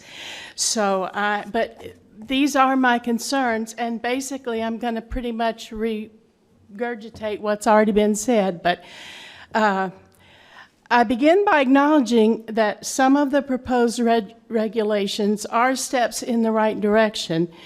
Requirements related to proximity to other facilities, often referred to as setbacks, noise, water usage, and energy and utility planning are all reasonable measures that should be expected with projects of this size.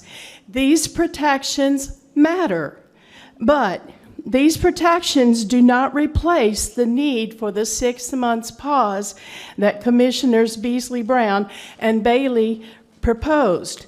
The reason is simple. The approved regulations address how data centers are to be built, but the pause would determine whether, where, and under what conditions this project should move forward in the first place. These are two very different considerations. Our community residents want answers about much more serious concerns than setbacks and cooling systems installation regulations. We are asking, 1, what impact could a data center have on future electric and utility rates? How much water would be required? Could utility infrastructure upgrades affect future rates? What impact could these projects have on future economic development? How much power is needed? Are we making the best long-term use of available industrial land and resources? And finally, how can taxpayers be protected? These are fair questions deserving real, researched, serious answers, not expert opinions or promises that everything's going to be all right.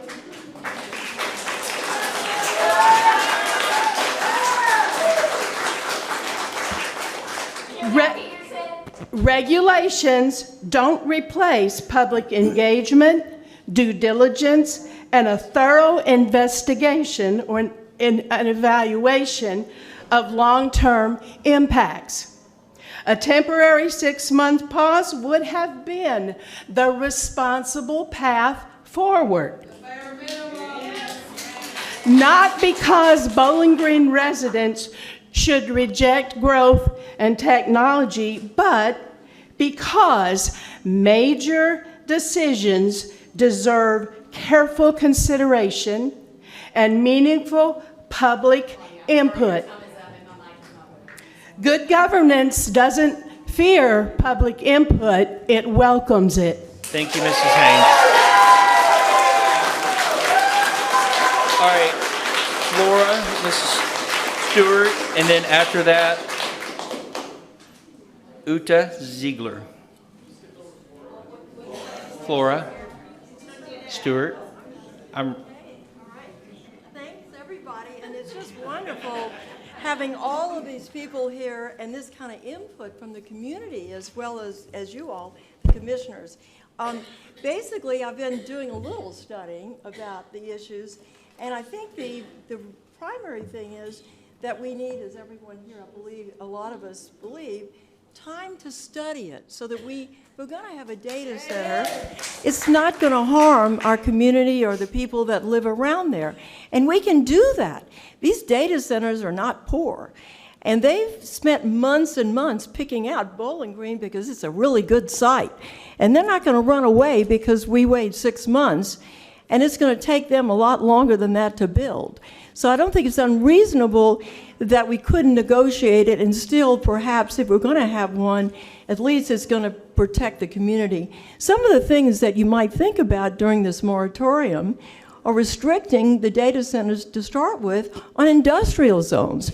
Why start off with them nearby in residential zones? That just seems like a simple thing that we might do. The biggest problem, as everybody's pretty much brought out, is the noise. It isn't normal noise. It goes much faster, and it basically is a hum, and it keeps people up all night long. And some of the cities in the nation, and the National League of Cities, has actually set standards for the DBA, they call it, the noise levels, and there are 2 different types of levels. So the noise that you get from there is not your normal noise. And you can't just put it away a few blocks and think you're not going to hear it. So you really have got to get some restrictions on the DBA levels for the noise. So you've got to have a noise ordinance to go along with that. You have to have independent pre-construction studies about what is this going to impact the environment around this. How is it going to impact it? That has to come beforehand, before they build. And one thing that would be really great would be to require them to invest in the community. Invest in the schools and the roads they're going to be using. Why not have them give us some of their AI money? Thank you very much. Thank you, Flora. Uta Ziegler.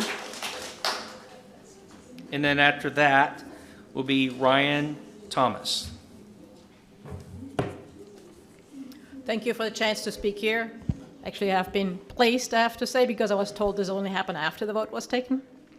I looked over the proposed regulations and I saw some stuff which I actually liked. I did like the decommissioning regulations. I liked that the generated testing times don't allow testing at midnight. I liked some stuff which was there, but I think more needs to be done.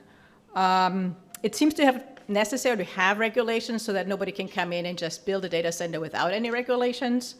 But however, developing and approving reasonable zoning regulations, hoping you can update them as needed, is not the same as deciding whether having a data center in Bowling Green, Warren County, or how many data centers, is the way to go forward. So I am in favor of a 1 or even 1 year moratorium to study the larger and long-term impacts of data centers on Bowling Green, Warren County. So what is it that that time should be used for? One question is, what are the potential financial benefits, since that seems to be thrown around, for a center in Bowling Green, Warren County? What are the taxes? What is the number of permanent jobs after construction is done? Literature says the number of permanent jobs after construction is done is actually very small compared to the advertised number of jobs by the industry coming in. Are data centers the best use for the limited resources industrial area Bowling Green, Warren County has? For example, many industries are attracted to Kentucky because of the existing car manufacturers. The users of a data center do not have to be physically close to the data center, so there's no reason to assume that other industry will move here because we have a data center here. The next question is, will other industries be less likely to be attracted to Bowling Green, Warren County once one or more data centers are here, since the utilities prices might have increased and maybe we also are at capacity? The utility prices will most likely increase because there's more demand overall in the region, and so higher demand causes prices to increase. Next is, what are the costs associated with promising availability of water at a time of climate uncertainty and potential drought in the future?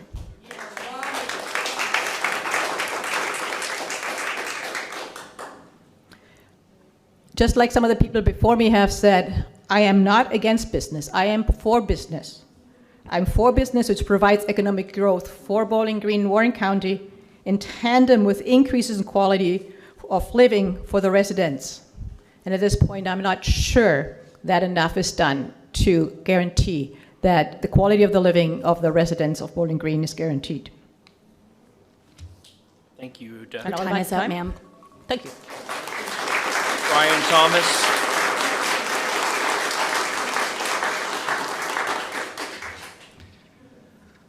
My name is Ryan Thomas.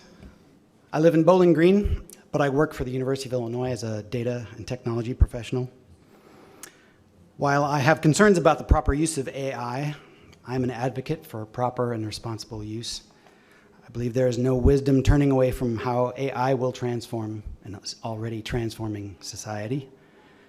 We must face it with all the wisdom and care we can muster.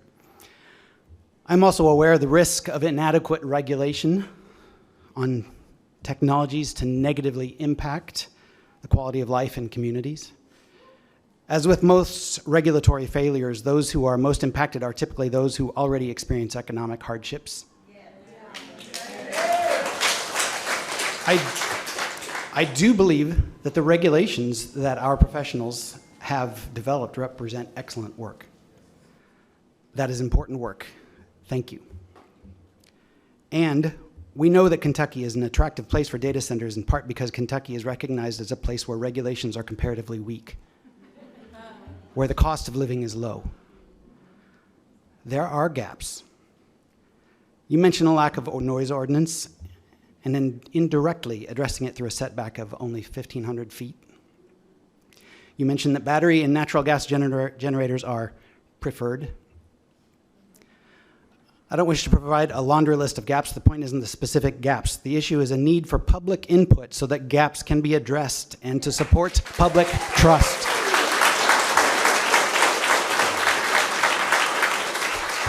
What has transpired to date, it seems to me, is a mix of good work to develop what our hired professionals believe are a strong and exemplary set of regulations, and a clear failure to properly engage the community to address our concerns. I believe we need regulations implemented as soon as possible. I highly commend the efforts to develop the current regulations. These need to be implemented immediately. And we need to know how this commission and the fiscal court will engage the community and be responsive to the gaps identified. If we truly have no companies currently looking to install data centers in Warren County, as has just been stated, then I recommend a moratorium be proposed and improved immediately to make sure there is time for meaningful input from the public.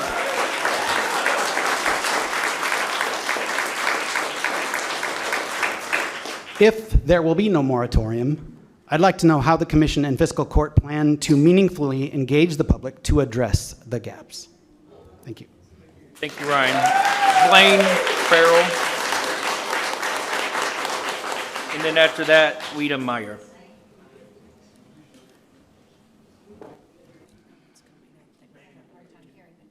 Okay, Blaine Farrell. Blaine, are you here? All right, Chief's checking. Weta Meyer.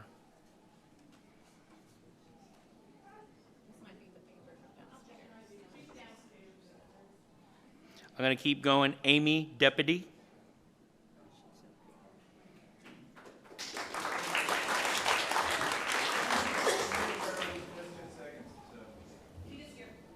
Oh, do you mean to go ahead? Or you want it? We'll let you go ahead, and then we'll bring up Weta after that. Okay.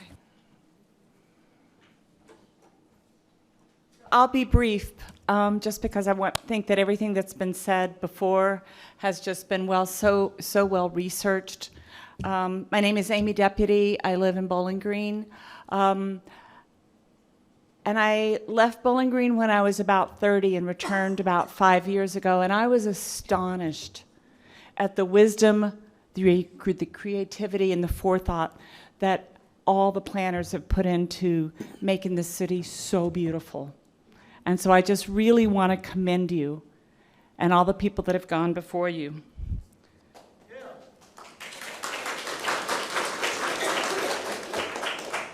I waited down in the lobby in the Denning Commons, and it said, "May all who gather here exemplify the same ability to be a positive leader, servant, and friend." He served for 27 years. And I ask the commissioners to take what has been said today and make Mr. Denning very proud of you. We spoke about our priorities as a community. What are our priorities here, now, in this growing, changing world?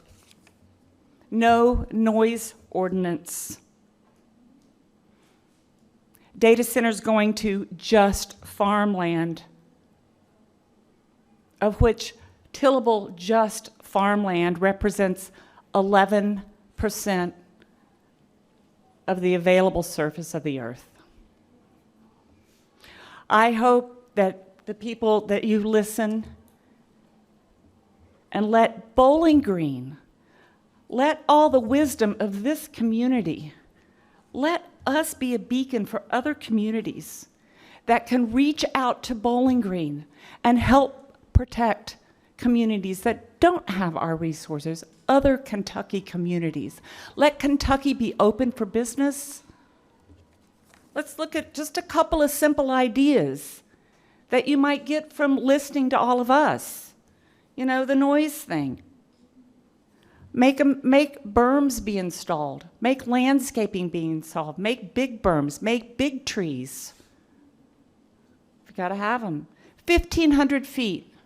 Well, let me think. Let's imagine for just a minute that you're living on Magnolia Avenue. Now let's imagine 1,500 feet, that's about a quarter of a mile. We're going to put a data center right on the bypass. That's about a quarter of a mile away. Now, citizens of Bowling Green don't want that, but are you going to throw it out into the farmlands, in the poorer communities, where their voices aren't heard? I'm sorry, your time is up. Let's just reach out. Make Bowling Green a beacon and you, reach Amy. out to the other communities and Thank you. help them say no. Weta, I understand you're here. Ms. Meyer.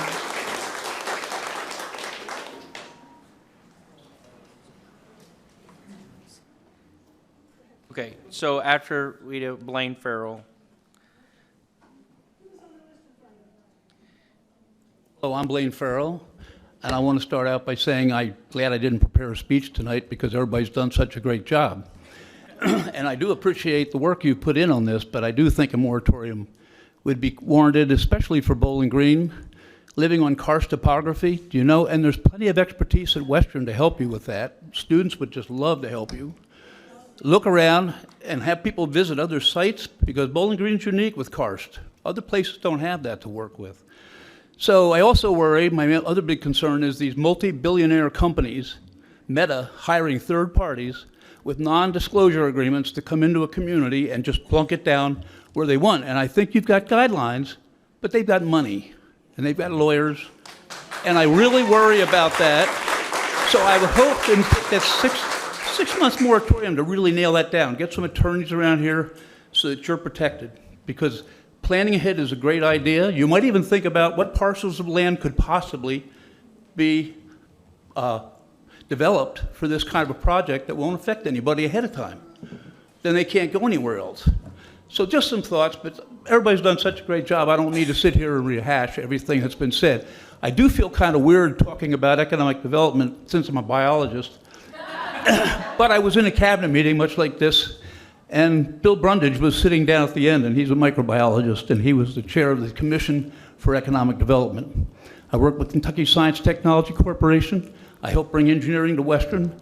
I help with the ARTP, which helps other industries around the area. So I know about economic development. I know it's important to this community, but doing it in a safe, sound, well thought out way is really a good idea. And I appreciate your efforts to get that started. Thank you. Thank you, Blaine.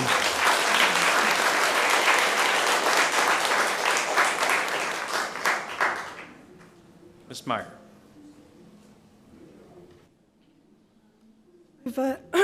I think I've carved my 5 minutes down to 3, but everyone else is nicer than me, I've got to say. The actions of the City Commission have made a lie out of the first principle of Bowling Green's government motto, which is supposed to be community-led. It's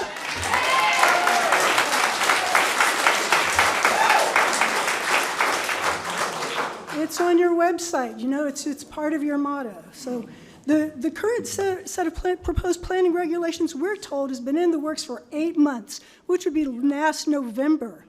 It was completed by the Planning and Zoning staff, then approved by the City County Planning Commission at a couple of unusual in-person only meetings, not recorded or shared on YouTube, with no public input on March 12th and 19th.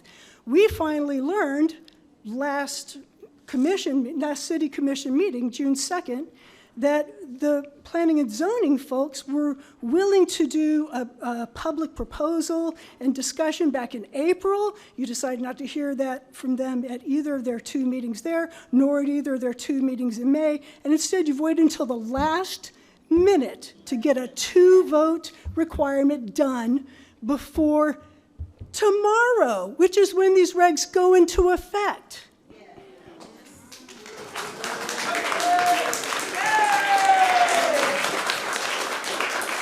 So I have to say, you know, by keeping the community in the dark, you've earned our mistrust. We have lots and lots of questions about, what kind of deals may be in play, who have you heard from, what needy projects or vacant buildings might be propped up by some new data center monstrosity. And much of what I heard earlier today, and I've looked carefully at the zoning regs for the data centers, some of what was presented today as in the regs actually aren't in the specific data center regs. They're part of general practice and regs. So, you know, we have to hope that those will explicitly, be there. Some have claimed that these regs are a model for the country. They are not. They could be with significant improvements, but that would require a lot of time, a lot of work, serious public input, and requires people doing their jobs transparently.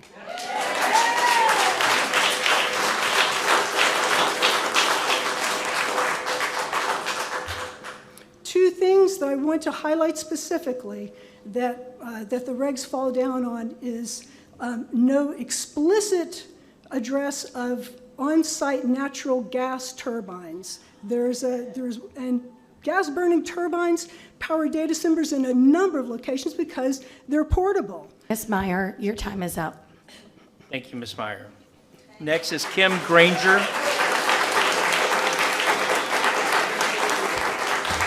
So Kim Granger and then Madison Beverly. Kim? Okay, we're looking for Madison Beverly.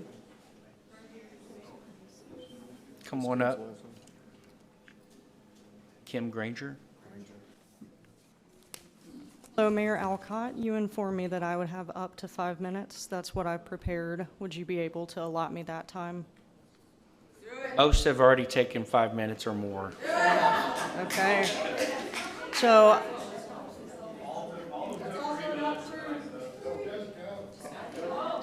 I'm going to begin my 5 minutes now. I wanted to thank you all for beginning this with the pledge and prayer, as well as the tribute to Sarah Reeder. That was very nice. I wanted to address the noise pollution. Noise pollution from data centers is a health concern.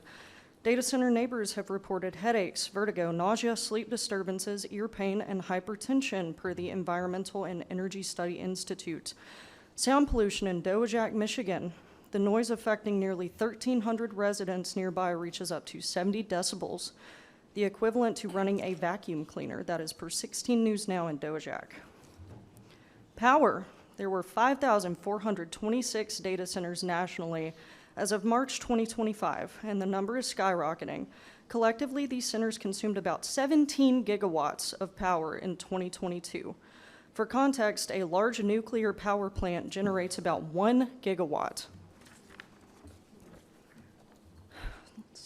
Electricity prices have increased up to 267% for areas that have built data centers, per Consumer Reports. You can expect your bill to possibly increase by 2.67%. Air pollution. Data centers proliferate. They are increasingly responsible for higher carbon emissions. A 2024 study found that they emitted 105 million metric tons of carbon emissions, equivalent to about 2% of all United States emissions. This represents a 300% increase in emissions from 2018, per the Environmental and Energy Study Institute. Let's talk H2O. Data center developers are increasingly tapping into surface and underground aquifers to cool their facilities. Large data centers can consume up to 5 million gallons per day, equivalent to the water use of a town populated by 10 to 50,000 people, per the EESI again.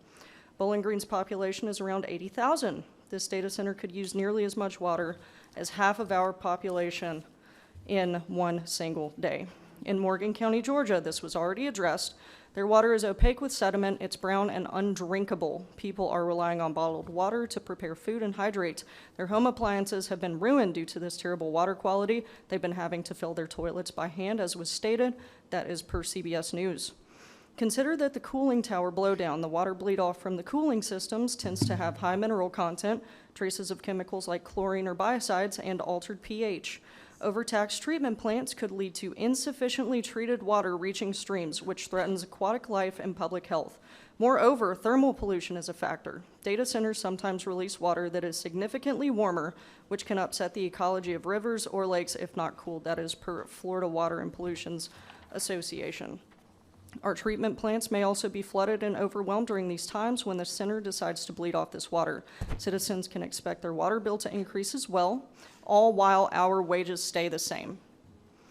Our water quality would need to be tested now, during, and after the data center is built. Don't you think they'll love our very wet underground cave system? Infrastructure would have to be in place to prevent every single one of these things I've mentioned and more, so that a data center couldn't cause harm to our community. Per Gallup News, 7 out of 10 Americans oppose data centers. Put it to a vote in our community. Bowling Green does not want one. Protect your citizens. Thank you for your time.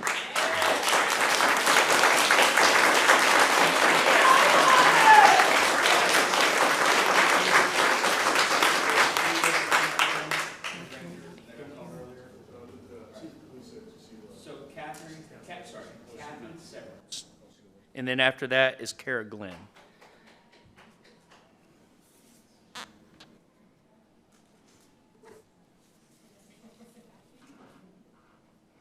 afternoon, and thank you for letting us speak out. Particularly, we appreciate speaking out before the vote. That is so important. We feel locked out when we're not allowed to comment before votes are taken.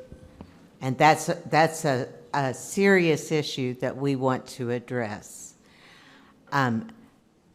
You've talked about using best practices and how this is leading the nation. Best practices for Kentucky state that there should be ongoing public input throughout the process of developing these regulations. That has not happened here.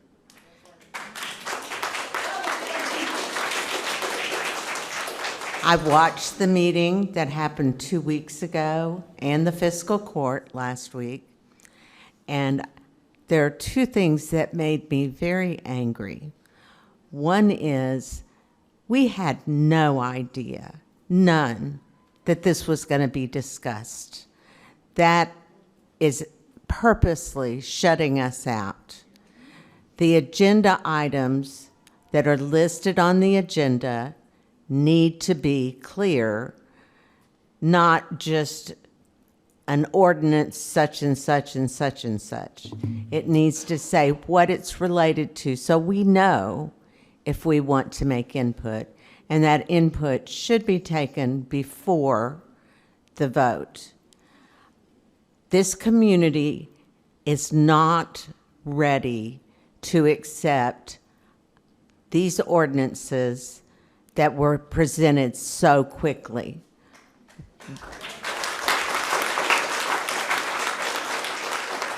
We appreciate the protections that regulations and ordinances will provide us. We appreciate the reality of needing those. But what we will not tolerate is being shut out of the process. I want to make it clear that the people here, and I believe I'm speaking for everyone, if you vote no to a moratorium, if you vote no to input, we will vote you out.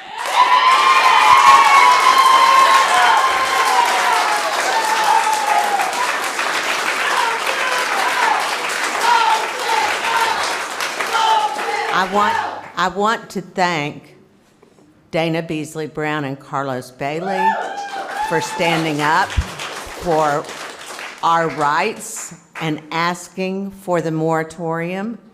I hope that the others on the council will have the courage tonight to say we made a mistake and we need to listen to the public.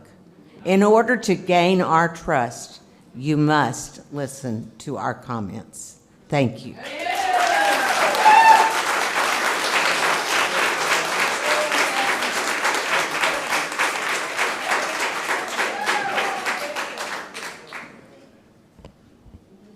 then, sorry, Kara, and then it's Lynn Carey after you. You may have. Good evening, Mayor and Commissioners. My name is Kara Glenn. I am a resident, a voter, and most importantly, I am a mother of a 2-year-old. I'm here tonight because I support Commissioner Bailey and Commissioner Beasley Brown's proposal for a 6-month moratorium on data center approvals. I want to be clear, this is not about being anti-technology. This is not about stopping economic development. It's about taking the time to make sure we get this right before decisions are made that could affect our community for decades. As I have read the proposed ordinance, I see important questions that remain unanswered. Under the current proposal, a large data center could be 1,500 feet, a quarter mile, from property lines of homes, schools, churches, hospitals, and nursing homes, and only 500 feet, a football field and a half, by the way, from restaurants and farms, the food we eat. Yet the ordinance contains no specific noise limits, no requirement for ongoing independent air quality monitoring, no limits on total water consumption, no limit on how much cooling system discharge can be dumped into our wastewater system. No protections against higher electric rate costs. No system of measurement for heat generation or heat violation enforcement. And no public complaint process if there are issues. You are asking residents to trust that everything will be fine without having these safeguards in place to protect us if it isn't. Before we move forward, our community deserves answers about the long-term impacts of data centers on our neighborhoods and our quality of life, and a 6-month pause is not unreasonable. 6 months gives our community time to hold public meetings, hear from experts, learn from communities that already have data centers, and ensure that any regulations we adopt truly protect the people who live here. My son deserves to grow up hearing birds singing and when moving through the trees, not the constant hum of industrial equipment operating 24 hours a day. My son deserves thoughtful planning. He deserves leaders who will ask hard questions before irreversible decisions are made. And he deserves a community that puts the health, safety, and quality of life of its residents first over terms like avoid and preferred. We've heard this ordinance described as the gold standard of data center regulations. If that's true, then our children, our community, and our future deserve double platinum. Mayor Alcott, one last thing. You asked about addresses. I live out Russellville Road, prime locations for a data center, and I want better for my son and my community. If you wouldn't live next door to it, don't put it next door to me. Thank you. Thank you, Kara. Lynn, Carey.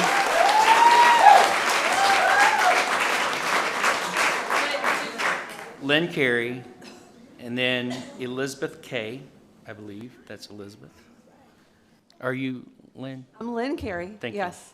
I'm wishing that I brought my readers with me because my eyes are getting a little old. Good afternoon, Mayor Alcott and commissioners. Thank you, Commissioner Bailey and Beasley Brown, for your courage and your leadership in voting for the moratorium. I urge the other 3 of you to listen to the passion and the pleas from your constituents that will either decide you stay in office or you don't stay in office.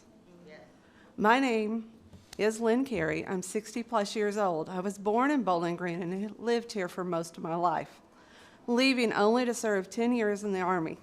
I returned here to finish raising my family and be a part of this wonderful community. Having lived in many places around the country and the world, I can confidently say this is the best place to raise a family. Amen. I've watched it grow over the decades. Growth is good and necessary when it's done for the right reasons and with the negative impacts are mitigated. Data centers are something that has been shown repeatedly to be harmful to communities that allow them in or do not actively resist them.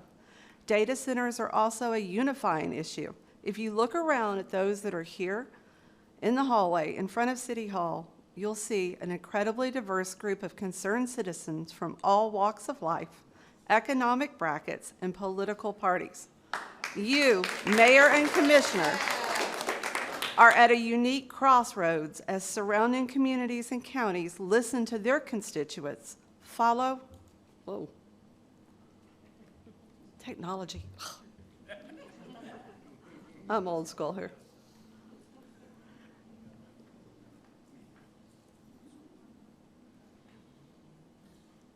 There you go. You all are at a unique crossroads as surrounding communities and counties listen to their constituents, follow the nonpartisan science and data, and find ways to not allow them to take root in their communities. The crossroads you are at is one many other communities are at or have faced, so there's plenty of information and experiences out there. Learn from their lessons. Farmland, our environment, quality of life, and the legacy we leave for our children and our grandchildren are precious. It's not about people my age. I won't be around to see the economic impact or the impact on the community or the environment. It will be my children and my grandchildren. It will be your children and your grandchildren that see that. The data centers will scar this area for generations to come and be what you are known for allowing. I ask you to listen to us. Think of the lasting impacts. Take a moment, take 6 months, take a year, and then focus on, ignore the empty promises of money and power and instead focus on what we elected you to do. If you're sure that data centers are the way to go, put it out to the community and let us vote on it. I guarantee you it will not pass. Instead of worrying about your place order on the ballot, worry about how the voters will support you versus someone that listens to and represents them. Thank you. Thank you, Lynn. Elizabeth Kay.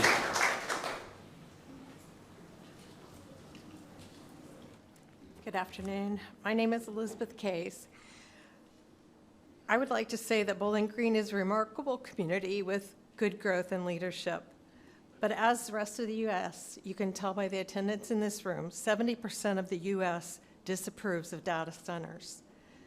As elected officials, it is your responsibility to follow the needs and wants of your constituents. The attendance here should be a strong indicator to you of the passion and commitment. I stand in awe of those people who presented before me. Their preparation, their intelligence, their thoughtfulness to the issues at hand stood out loud and clear. This type of community involvement is rare. This is a bipartisan issue. It crosses age, race, religion, anything that you can name. This is something that we all agree on. We are being told that we can't prohibit data centers in Bowling Green, according to Judge Gorman. Yet cities and counties across Kentucky and across the U.S. have and will be blocking these centers. If you'd like information, I have those written down. I'll be glad to share with any of you. There is no good reason to court these businesses. Bowling Green has enough business courting it. There is no good reason. If we can't prohibit them, let's make it so unfavorable that they will relent and go somewhere else. Current proposed changes are not restrictive enough. 1,500 feet is frankly ridiculous. Let's put 1,500 feet from Old Stone development. Let's try that.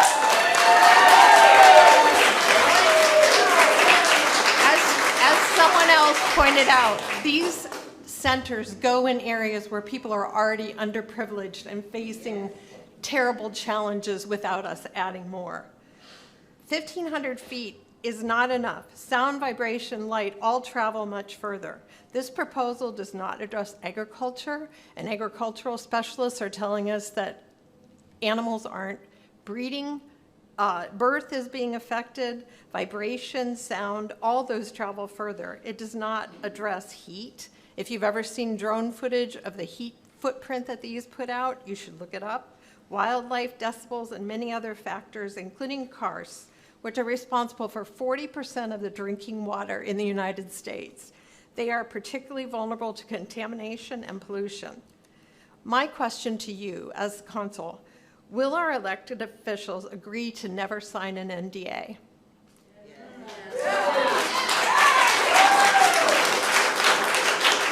No? Mayor, you said no? I said sure. Okay.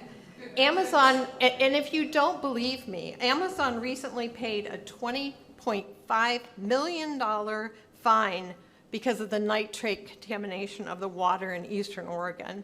You need to do your research. I would ask that you reconsider the moratorium and hold further public meetings at appropriately sized facilities. People shouldn't be having to wait in another room. They should be able to address these issues and take the time that's needed. In closing, I would just say, in the future, I listened to Judge Gorman, and I had very much the feeling of condescension that the people of Bowling Green are not smart enough to weigh in on these things. And as you can tell from the people in this room, when have you had this kind of participation in a meeting before? Not very often. And these people are articulate. They are voters, and your responsibility is to us, the voters. And we are telling you loud and clear, we do not want data centers in Bowling Green. Whether you choose to listen to us is within your own will, but I would beg you to take the time. These are a good start. What they presented tonight was a good start, but there are so many areas that are missing. Please reconsider the moratorium. Thank you. Thank you. William Travis. And then after William, it's Ryan Dearbone. Appreciate the opportunity to speak to you. I'm Bill Travis. I agree with most of what these informed and eloquent speakers had to say, but I do have 3 points to make. These ordinances are not nearly restrictive enough, number one. Number two, I've seen no enforcement or penalty regime. Ordinances without strict enforcement are toothless and worthless. And number three, I'd like to float a proposal. Pass the ordinances as a stopgap measure and pass a one-year moratorium.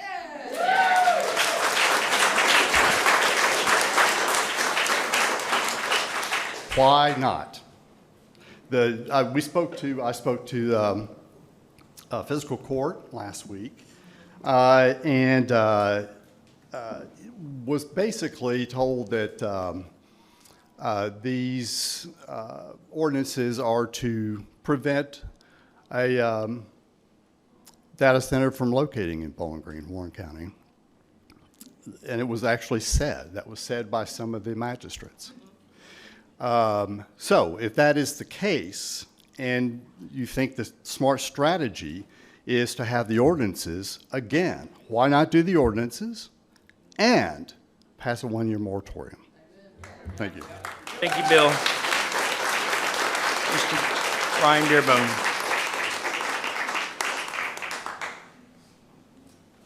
Good evening, Commission. I'm Ryan Dearbone, and I'm representing the Bowling Green, Warren County NAACP. So the issue is transparency, because for, I can't even think how long, the city asked for all kinds of input about what's going on down by the river. What do we want down there? More time than has been given to us to talk about this. That looks like a transparency issue. That looks like a clear transparency issue. And you know who generally doesn't hear about this till the last second? The black and brown community, the refugees. They're the ones who hear about this last, and by that time, it's already too late. If you can tell me that you've talked to the people that won't hear about this, then I say go ahead.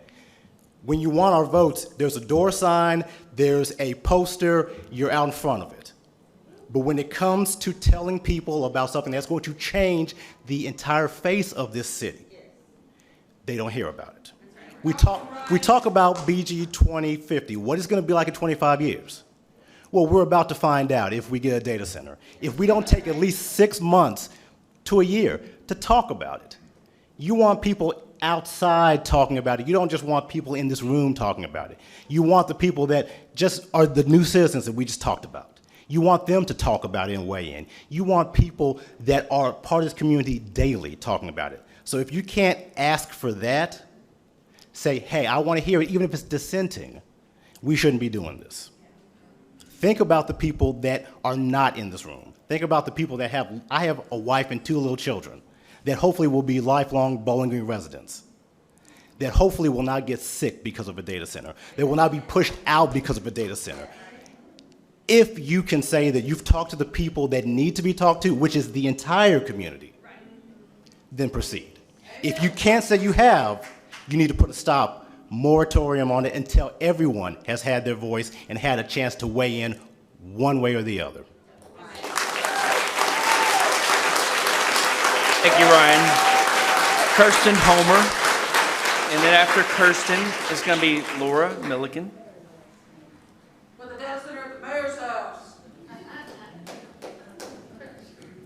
Good evening, Commission. I'll start my remarks with a required legal disclaimer that I'm here tonight on my own personal time and that my comments are those of a private taxpayer and are in no way a reflection of my position. My opinion is mine and mine alone. I'm here to provide a unique perspective, that of economic impact and quality of life for data center employees. My mother, Kathleen Homer, worked at the Meta Data Center in Gallatin, Tennessee for just under 2 years through their partnership with Marksman Security, and I'd like to share some insights from her experiences. I eat, sleep, breathe, and bleed Bowling Green. I love this community. I wasn't born here, but I'm gonna die here. Because this is my land. These are my people. Sorry. According to DPR Construction, which is the company behind the building of the Gallatin Meta site, upon completion, that site supports 100 operational jobs. That number aligns with data reported by Facebook on the site's opening day in November of 2024. To be clear, that is during the time that my mother worked there. She served as Marksman's training coordinator for the security guard team. She was uniquely qualified for that role as an armed forces veteran and a former high school teacher. My mom made $25 an hour in that role. She was one of 4 people on site making that much money, as anyone above a level 1 supervisor pay grade worked remotely, overseeing multiple data centers and rarely actually touching the physical location. The vast majority of jobs at these sites is security, it's not IT. The majority of her team made $18 an hour. At this point in 2024, a basic 1-bedroom apartment in Gallatin cost over $1,500 a month. It has increased since then. That would make minimum rent for a security guard at Meta site equal to 75% of their take-home pay after taxes, leaving them with $500 a month to live off of. Unless, like most human beings, they needed health insurance. The cost of medical insurance for a single individual working at the Meta site was $400 a month for pretty deplorable coverage. So that's $100 a month to live off of. But hey, they planted a pollinator garden and they donated a little money to the schools, so it balances out, right? Marksman doesn't do COLA raises. Your annual raise was 1% to 2% a year, so sticking it out until you worked your way up is not an option. Marksman and Meta are also very careful to keep the number of employees working on site to less than 50 and their next closest job site at least 75 miles away. This prevents any of these employees from qualifying for FMLA, the Family Medical Leave Act. Employees employed by Marksman don't account against Meta's 50 employee count and vice versa. Subcontracting allows them to keep those numbers below 50. This allows them to fire employees at will when they experience personal and family emergencies. There's not a lot of PTO offered to these employees. They can show you that Meta offers great PTO to their employees, but their subcontractors don't have to meet that. For example, my mom wasn't able to take any vacations during her 2-year tenure at that location, save because all of her PTO was used for doctor's appointments. Most employees, like my mom working at the Meta site, were over the age of 50. Since the pay was so low, nobody with a family could afford to work there. It was mostly retirees pulled back into the workforce by the rising cost of living, no longer matching their fixed income. My mom's best guard was a gentleman in his 70s. The work was painful for him due to chronic knee issues, but he never complained. Unfortunately, his wife had a stroke while my mom was working there. She survived, but needed significant care in the weeks following until she was healed enough to be left home alone. Due to the lack of PTO and FMLA eligibility, her husband was fired for taking time off to take care of her. So why did my mom work there? Work was pretty easy. There's not a lot of foot traffic happening at the Meta site, and her team was wonderful people. Most people don't really realize that it's there. It's pretty far back from the road, which is, going towards why you want to do that portion. It was a pretty good retirement gig for my mom, even with crappy time off and less than desirable health insurance. That was until she was asked to write a new training program. The goal of the new program was that once fully created, it could be handed off to shift supervisors to implement. Once they were comfortable training teams themselves, my mom's job would be phased out. They wanted her to write herself out of a job. After she had stuck by them when they fired her favorite coworker, after she spent months juggling doctor bills trying to hit an insane deductible, after she woke up every day at 5 a.m. so she could say hi to night shift before they left, and after so much time spent dealing with the typical gripes of being a woman in a male-dominated field and the accompanying lack of respect. My mother's story is not unique. Turnover at data centers is extremely high, and I can provide you with those research articles if you need them. Any job paying well enough to be worth applying for is handled remotely. So yes, I want a moratorium. If I'm being fully honest, I would ask for a ban. I want Bowling Green to be closed for business. Not all business, but the business of exploiting members of my community to line the fire up.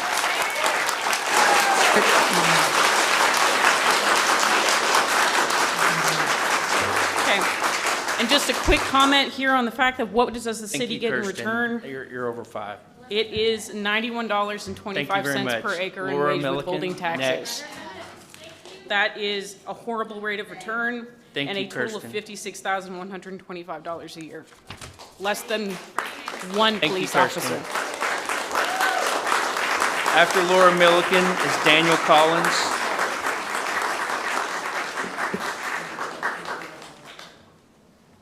Hello. No. Wow, that's hard to follow up. Well done, young lady. I'm Laura Milliken, a concerned citizen, and thank you for giving me the opportunity to speak. Let's change the energy a little bit. Let's talk about something fun. Who has kiddos? Yeah. I just had a grandbaby. Well, I didn't, but you know. And he is almost 6 months old. Whoever has kids and says, wow, that 6 months was so slow. You know, their first 6 months, right? Went like that. 6 months is nothing. 6 months is basically Christmas. And I've already started seeing holiday ads. Like, that's how fast that is. All right. I'm going to share with you some words from real people from 3 communities where I have lived prior to the lovely Bowling Green. Memphis, Tennessee, South Haven, Mississippi, and Loudoun County, Virginia. They are all struggling under AI data centers' negative impact, and they range from the poor African-American community, Boxtown in Memphis. Look it up. All the way to Loudoun County, which is the most affluent county in the country. It's where Redskins live next to horses. It's crazy. So these are like smart, all of these people are engaged in their community, but they did not have a chance to have the input that they needed.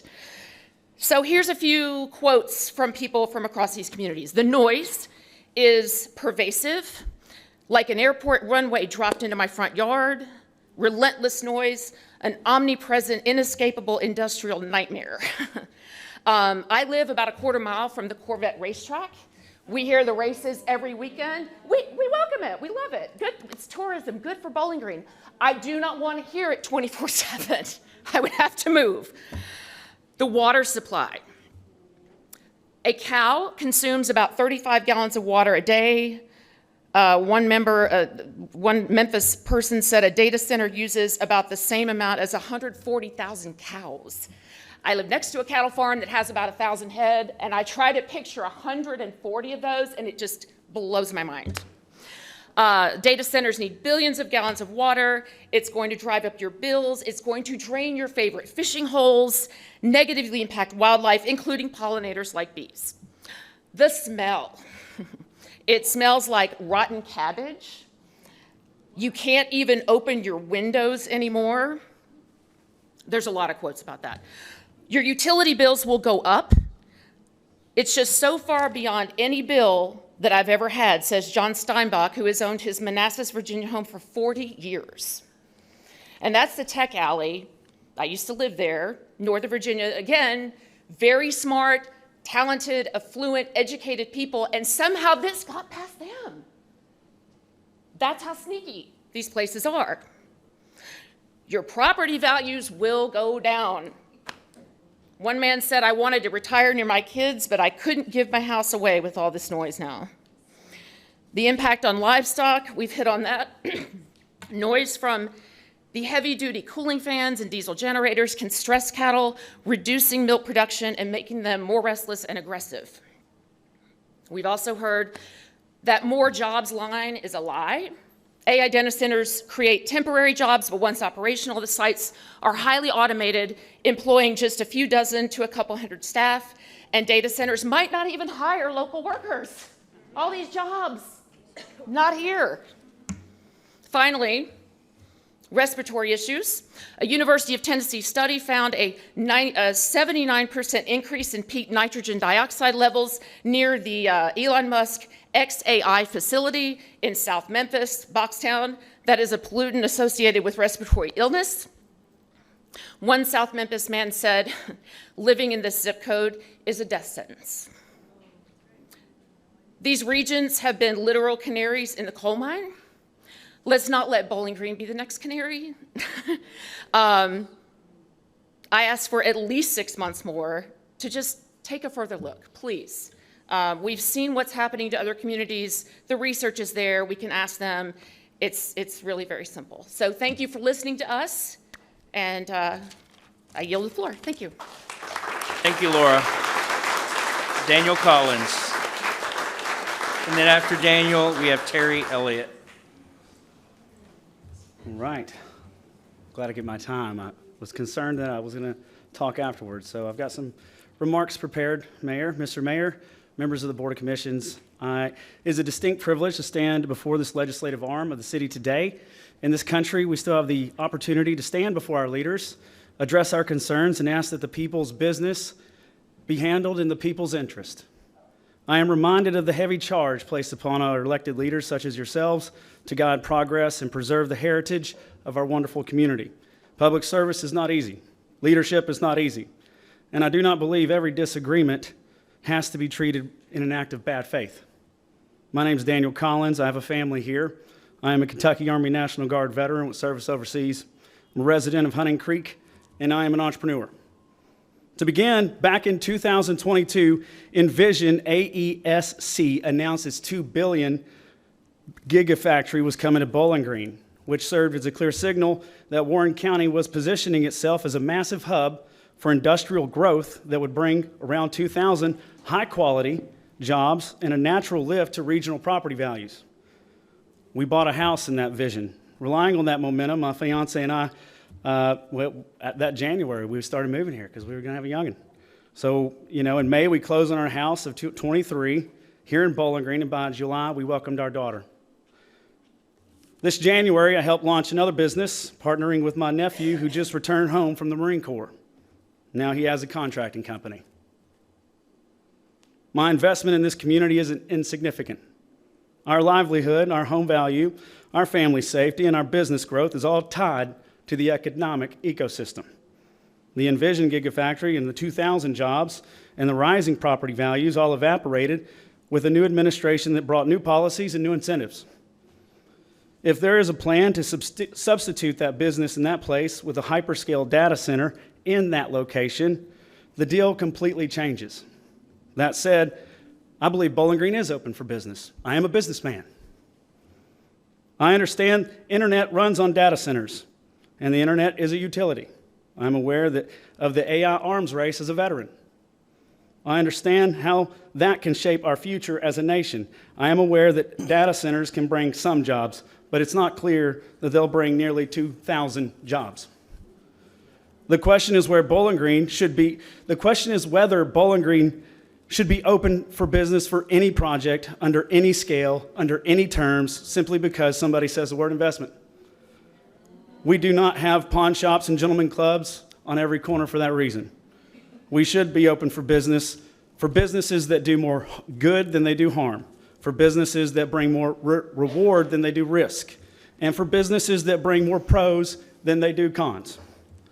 Our focus must be ensuring a balanced, resilient local economy through rigorous fiscal oversight and data-informed risk management, rather than opposing growth itself.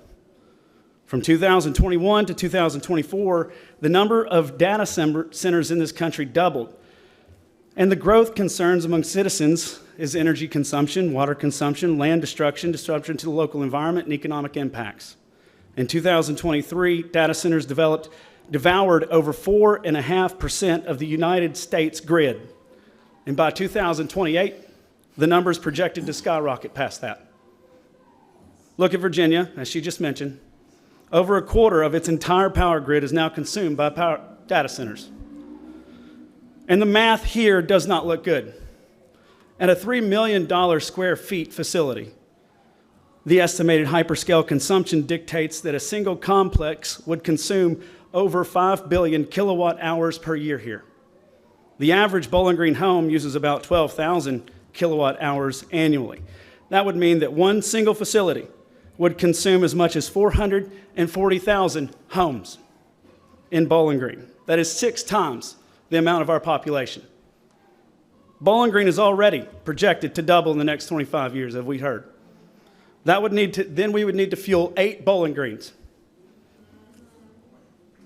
Now, the industry's defense is solar panels, but that helps about 3% of that gap, which isn't nothing.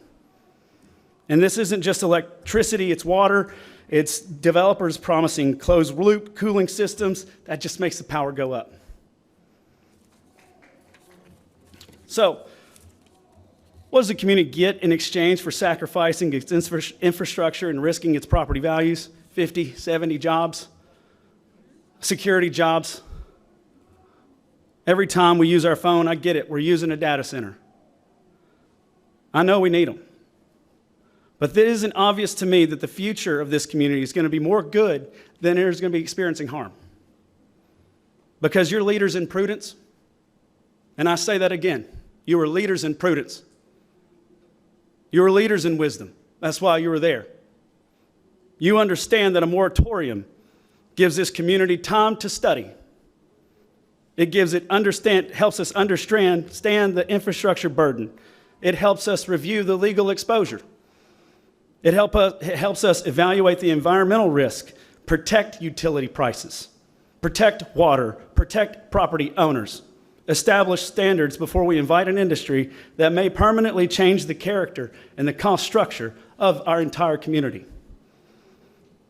I am respectfully asking this council to listen to their community. I'm not asking you to vote one way or the other. I think that's explicitly clear. Because we are in a republic, respectfully. Mr. Collins, your time is up. Very good. That's 2 over sentences. 5. Because this is a republic, respectfully, the people have the authority. Thank you, Mr. Collins. All right. Thank you for Terry Elliott. And after that, there's a name. It's just Whitney. So Whitney, out there, you're next after Mr. Elliott.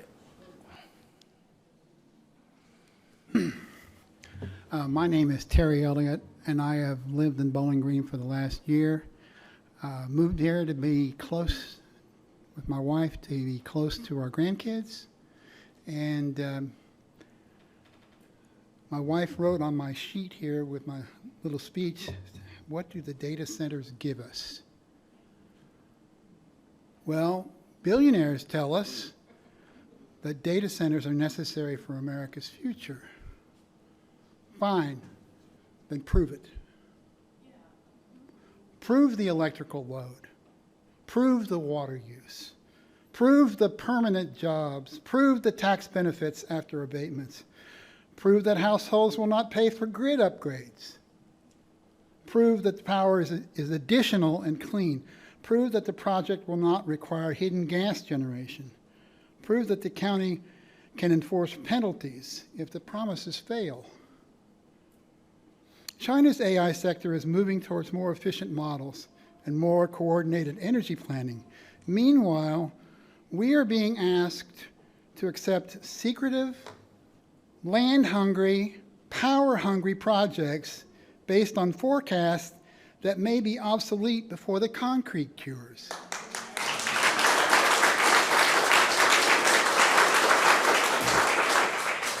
If data centers are so beneficial, it should survive a moratorium. If it cannot survive this transparency, it does not deserve approval. Thank you.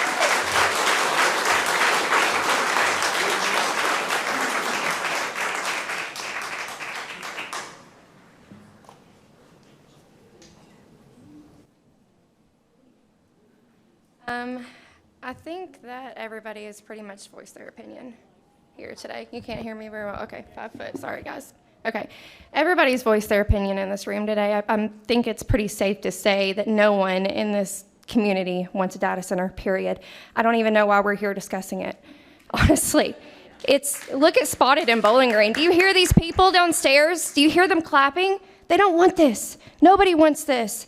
We put you here to be a voice for us, and you're not. You're not. You're being a voice for you and for these people. That's who you're being a voice for. You need to be a voice for us. That's who we're going to put in that seat, not somebody that's going to speak for themselves. I've sat here and watched you disrespect some of the members in this room, a room that's not even big enough to hold all of us. And that's why they're down there screaming. They are screaming against this data center, and y'all are just sitting up there like you don't even freaking hear us. You do hear us. You do. It's not rocket science. We don't want this. Don't do it. If that data center is built, it's because you put it there, not us. Not us. I am shaking because I am so angry. I'm so angry at this board of people that represents us, because you're not representing us. You're not. You are not representing our voice. I'm so angry. I'm so angry because without us, you wouldn't be there. You wouldn't. None of y'all would. Remember that. Remember that. And that is all I have to say. And I hope that you hear us. And I hope that you hear those people clapping down there. And I hope you hear those people screaming down there. They're telling you what we want as a community. They are telling you.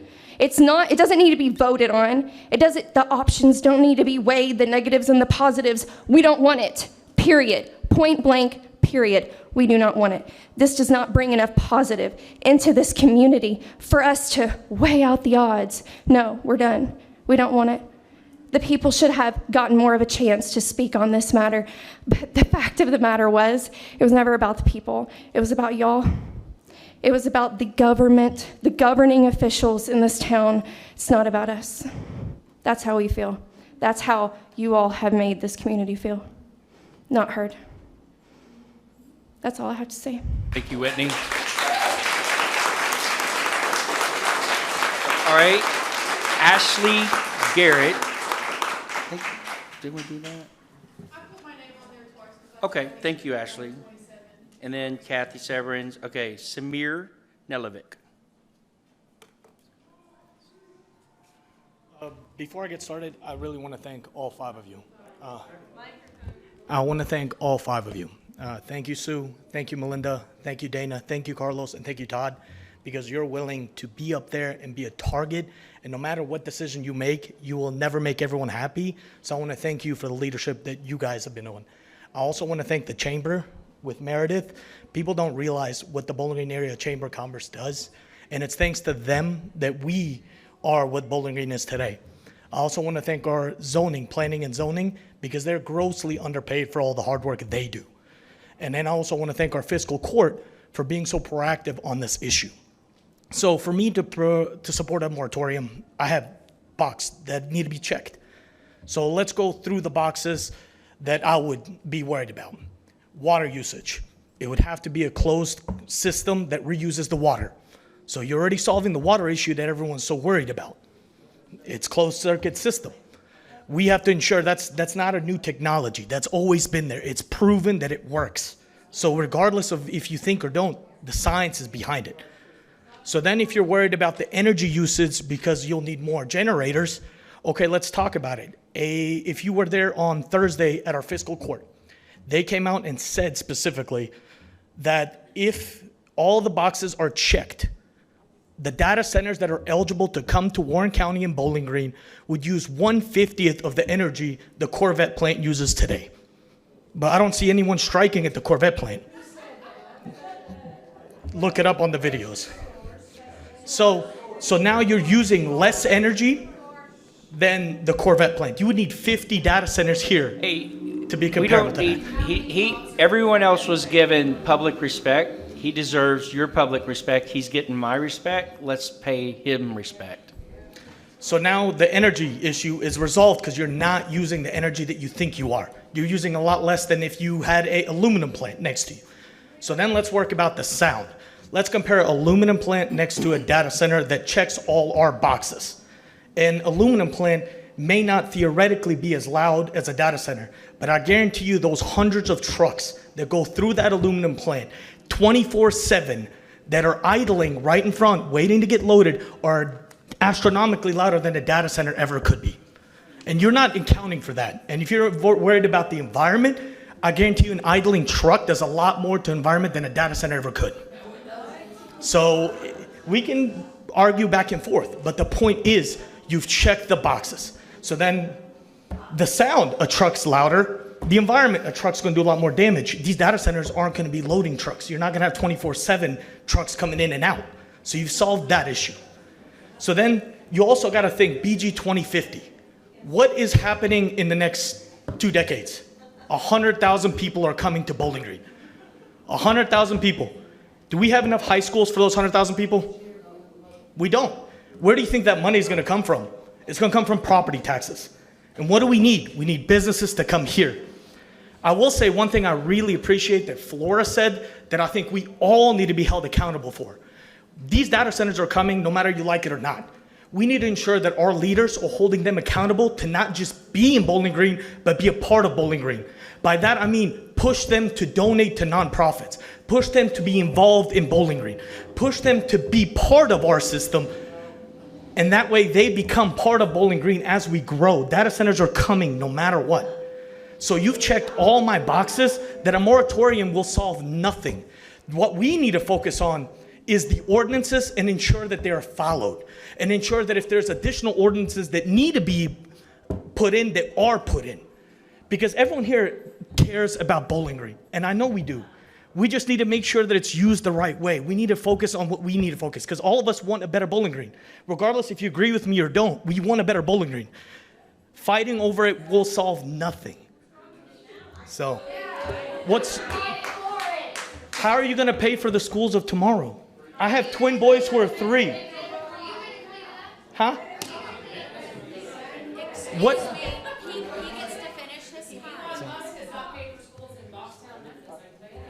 So I understand the worries, but the check marks are checked, the questions we have are answered. And for the one issue that everyone's talking about, transparency, I've known about the data centers for months. Why is that? I have gone to zoning commission meetings.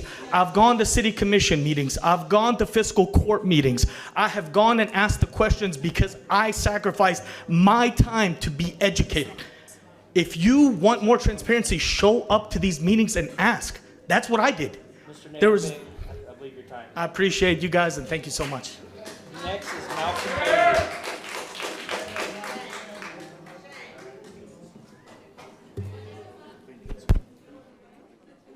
Mr. Malcolm Bailey. Okay. Oh, he's here. Thank you.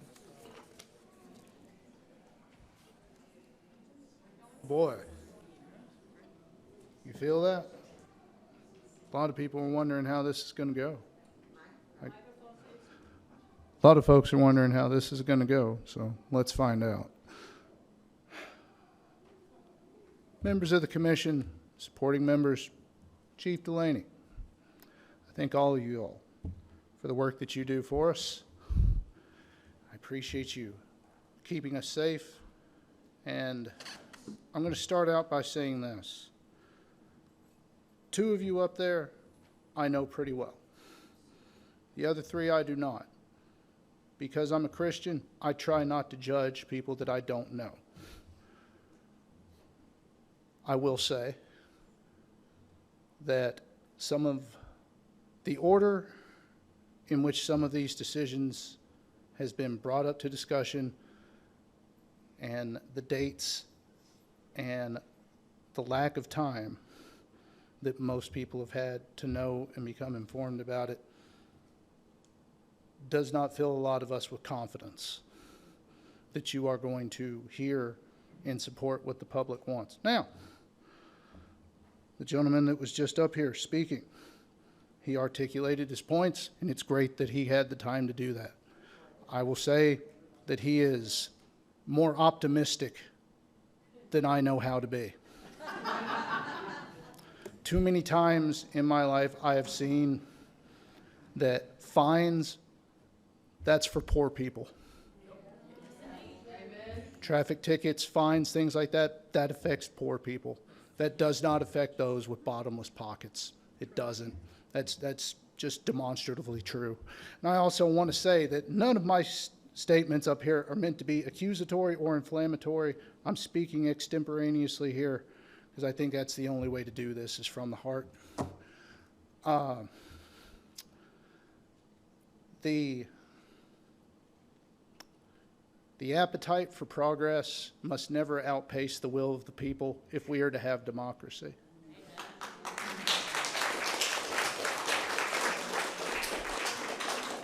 And I'm going to say that I had a father, have a father who was a leader. And don't get me wrong, in a lot of ways, I've probably fallen fairly short of his expectations for me. But he did teach me to make my own decisions, and he taught me that above all, leadership is hard. And I'm sure that the decisions that you all make every day are hard. He always told me, if you're in charge and you had an easy day, you've done something wrong.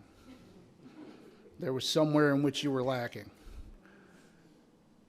And I had a football coach in high school that told me, there's nothing that really compares to the feeling of doing something that a lot of people don't expect you to do.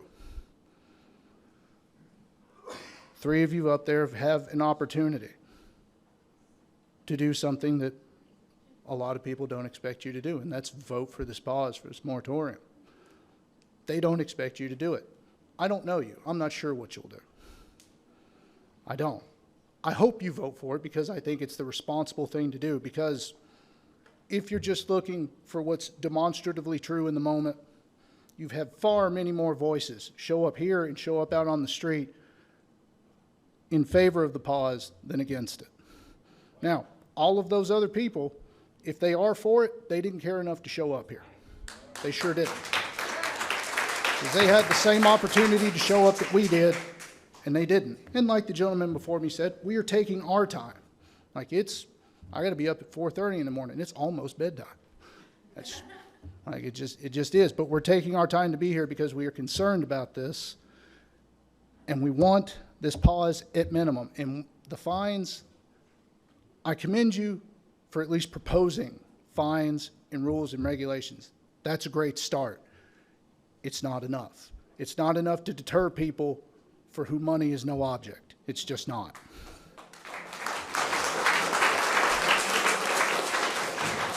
So, I'm going to close out by saying again, the appetite of progress must never overtake or overstep the will of the people. Thank you.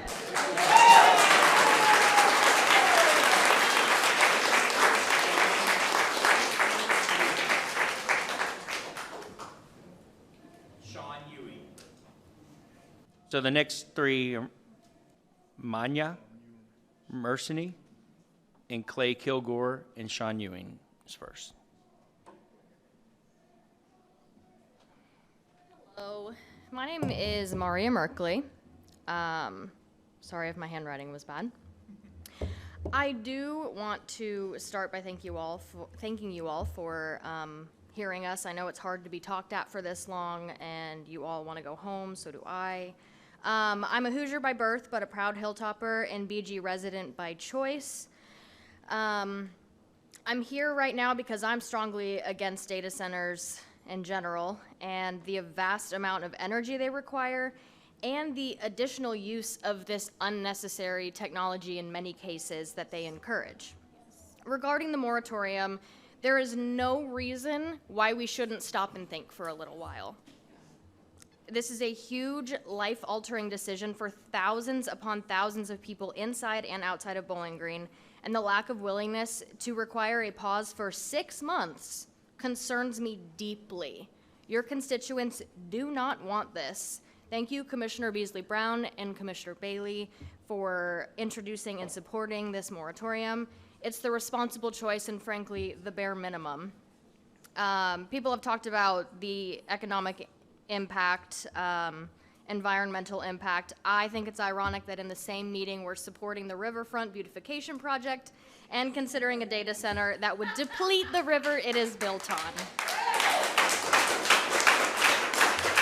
While the data centers power more than just AI, the uptick in data centers is directly related to the use and dependence on AI. We need to limit the use of AI before we destroy our planet just because we want to use it to make Barbie illustrations of ourselves plan our road trips and meal plans for us, and write our emails for us.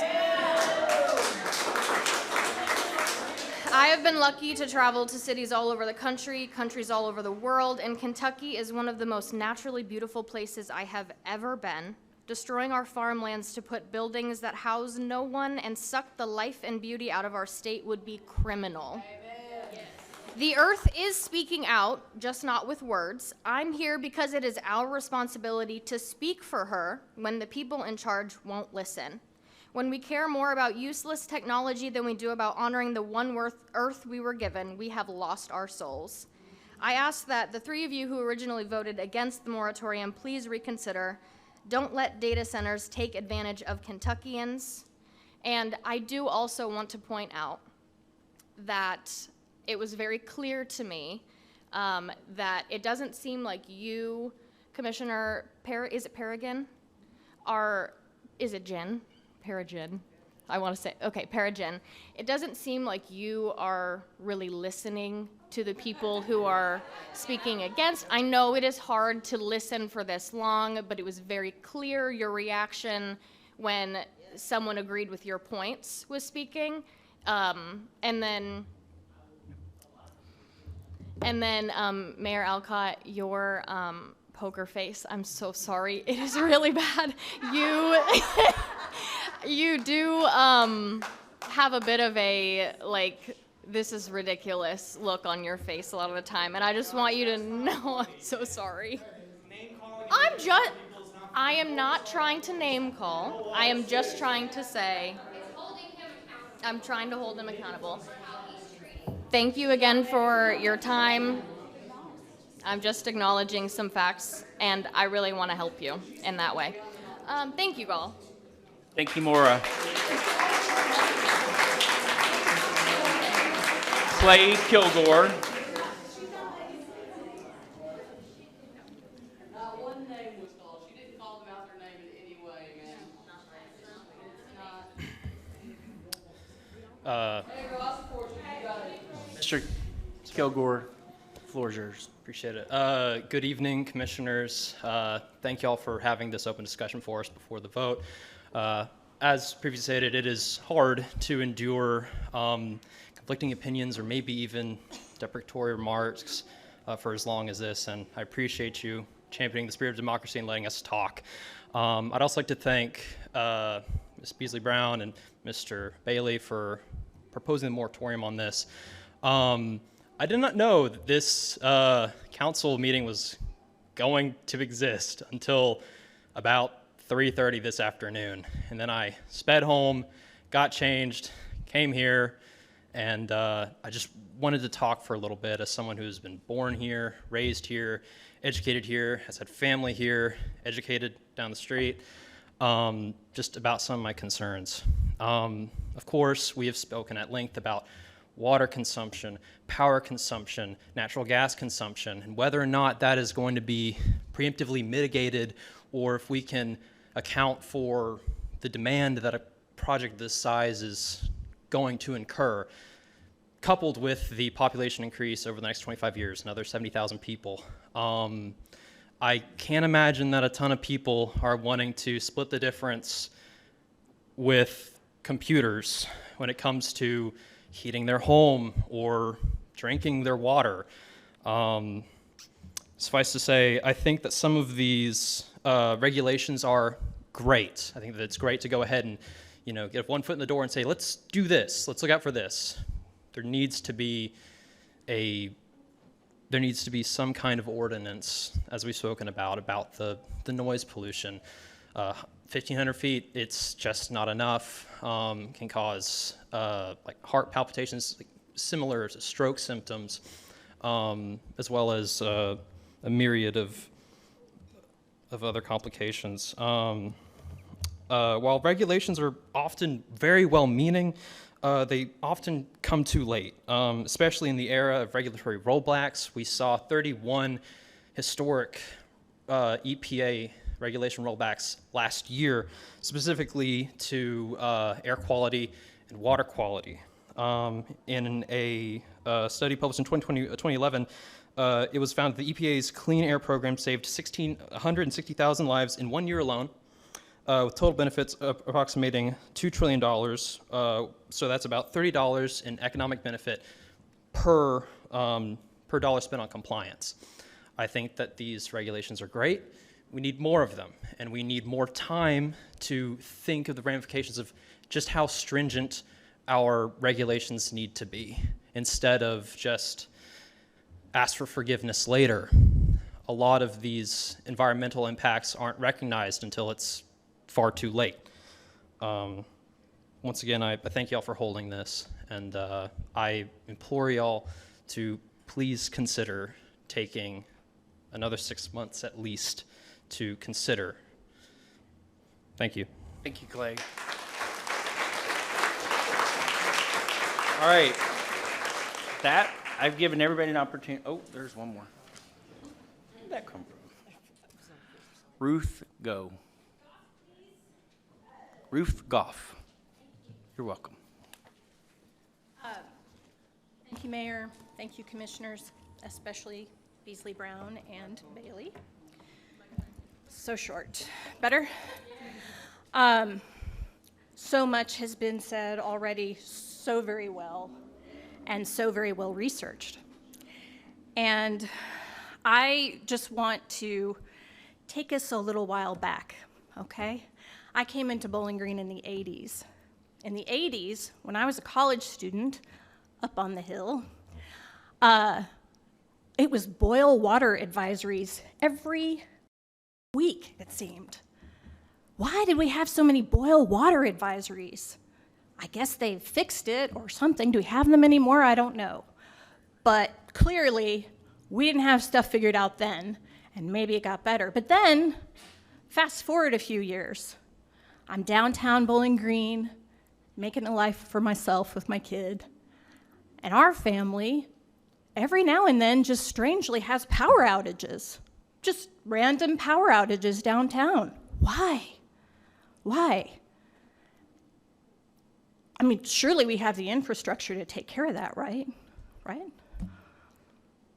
There are so many things that this commissioner, these commissioners, this mayor, could be thinking about working on instead of the quick fix. It feels like AI is like this magic pill that we're all gonna take and bam, we're all gonna be financially stable, we'll all have jobs. I'm sure we'll have excellent health care. Because we're gonna need that excellent health care because you've robbed us of a natural green space. You've robbed us of the quiet. Do y'all remember how quiet it was during the pandemic?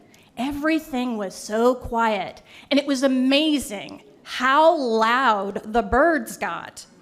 Beautifully loud.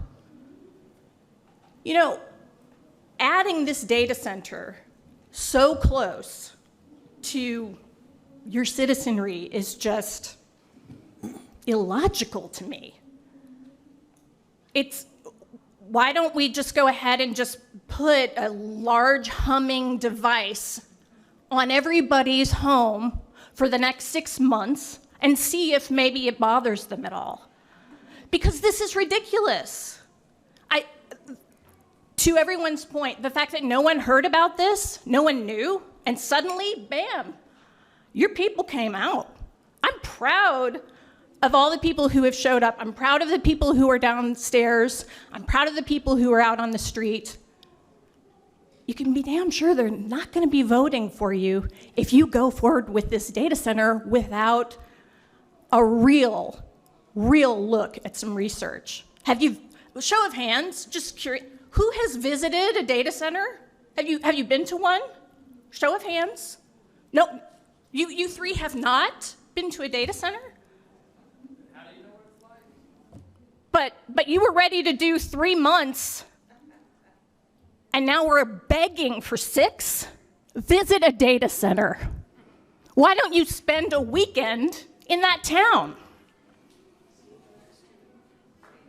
Why don't you look on the TikTok or the Instagram reels and get a big gulp of that dirty water. You all are not thinking about your constituents. Not at all. And the fact that you can sit there enjoying your drinks of water and a little snack for your blood sugar, and you've got capacity. Thank you, Fire Marshal. You've got capacity in here, capacity out there, capacity downstairs, and you haven't been to a data center? Thank you. Thank you, Ruth. All right. That concludes. Excuse me. I'm sorry. I don't know if I'm the only one that didn't know there was a form going around. What's your name? I didn't get the chance to sign. Can I have just 20 seconds? Yes. Because I think Can you everyone state has your said- name and then go Yes. ahead and the floor is yours? My first name is Katie, last name Marquardt. Thank you. And everybody has said everything I wanted to say. I had prepared remarks. So I'll just end with, this industry is corrupt. And I don't think there's anyone that would disagree with that. It is just a corrupt industry. They have the money to spend on all the lawyers in the world. They want to manipulate our leaders and they want to exploit your residents. And all we're asking for is 6 months of a pause for you to close the knowledge gap, for you to understand more of what you need to understand to make the best decisions for your residents. So I am just strongly in favor of, please reconsider voting for the moratorium, 6 months. We won't even be in a new year at that time. It'll be 2026. It's nothing. And I would just thank you so much, commissioners, for supporting it, and I hope you all will consider changing your mind. I know, regardless of what opinion I came in with, after hearing so many of these people, I would have changed my mind. So I hope you'll at least consider it.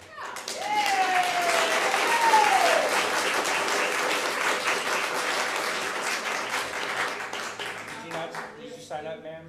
My name is Sandra Walters, and I'm not on the list, and I'll tell you about it. Come on up, Miss Walters. First of all, I have understood from the media that one of our local representatives has said that China is behind our objecting to data centers. I promise you, I'm not taking anything from China. I would like for them to take the data centers over there. And I suspect that that's what they're trying to avoid, if that's true. Secondly, I don't know how many of you all are familiar with Dr. Frankenstein and his monster. His intentions were good, but we all know how that turned out. And thirdly, I would like to say, well, let me think now. What was it I wanted to say?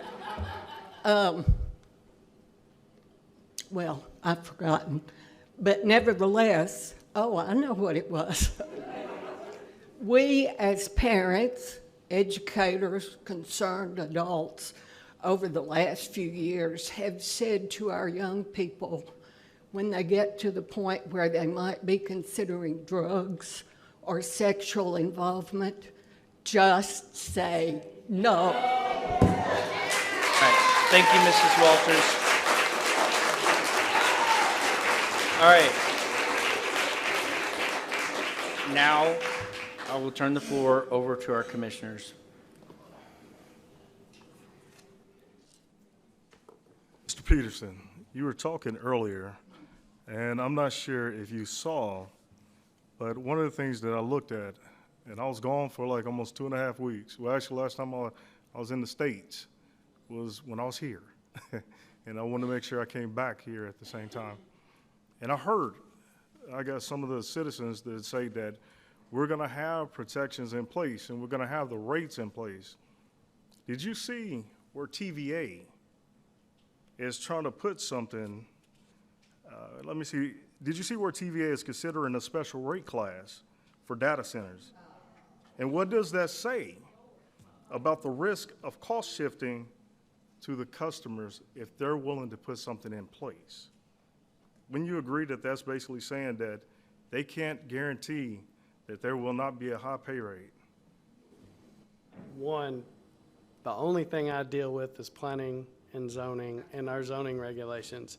I do not have any say over TVA or anything beyond Warren County, and I'm not a decision maker. So I can't answer that.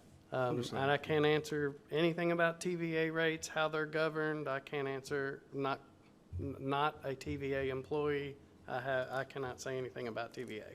I am aware that TVA is trying to create a special rate for data centers, and that they are considering serving data centers outside of any local distributor. But that ends my knowledge of that. And let me back up and want to tell you that, Mr. Peterson, I appreciate you and doing everything that you're supposed to do by trying to put some regulations in place. And even though I think that they're not far enough, I don't want you to think that. I understand, yes. but I've also got to make it clear that we cannot regulate TVA. That's beyond our scope and beyond our jurisdiction. Understand.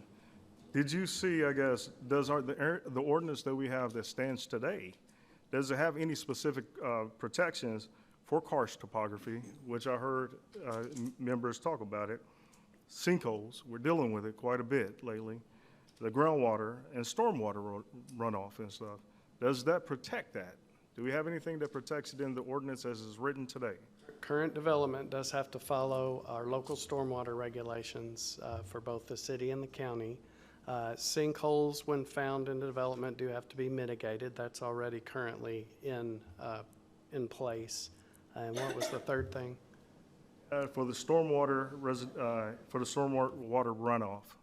Stormwater runoff, that is also regulated. We've got an expert I'm staring at here who wishes I wouldn't say his name, but Matt Powell is there, and his office certainly handles that for the city, and we take direction from them.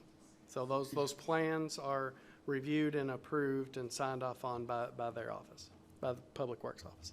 Do you know, and this may be a question from Matt, and I only have 2 left over for him, but basically the noise, how could it affect, I guess, the karst topography that we have today, and could it cause any type of sinkholes in the future? And Matt, that'll be for you. Let me get back to you on that.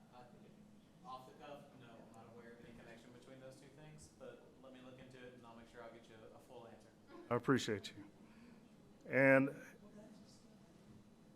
the last thing is basically, I know we've basically said multiple times that we have the best, in there, and I do believe that you did try to get like the best restrictions, but have you looked at the proposed restrictions that Louisville has had? Yes.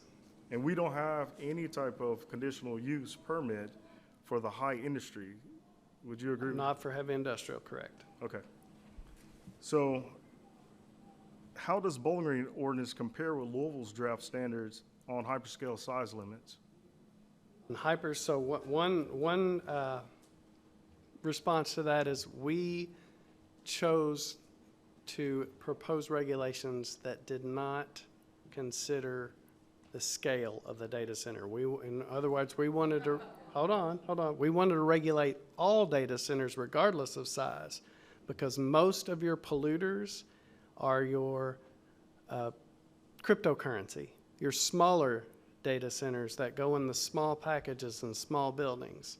Now, bigger data centers, obviously, the scale slides up, but we wanted those protections to go across all types of data centers and not just one particular size of data center.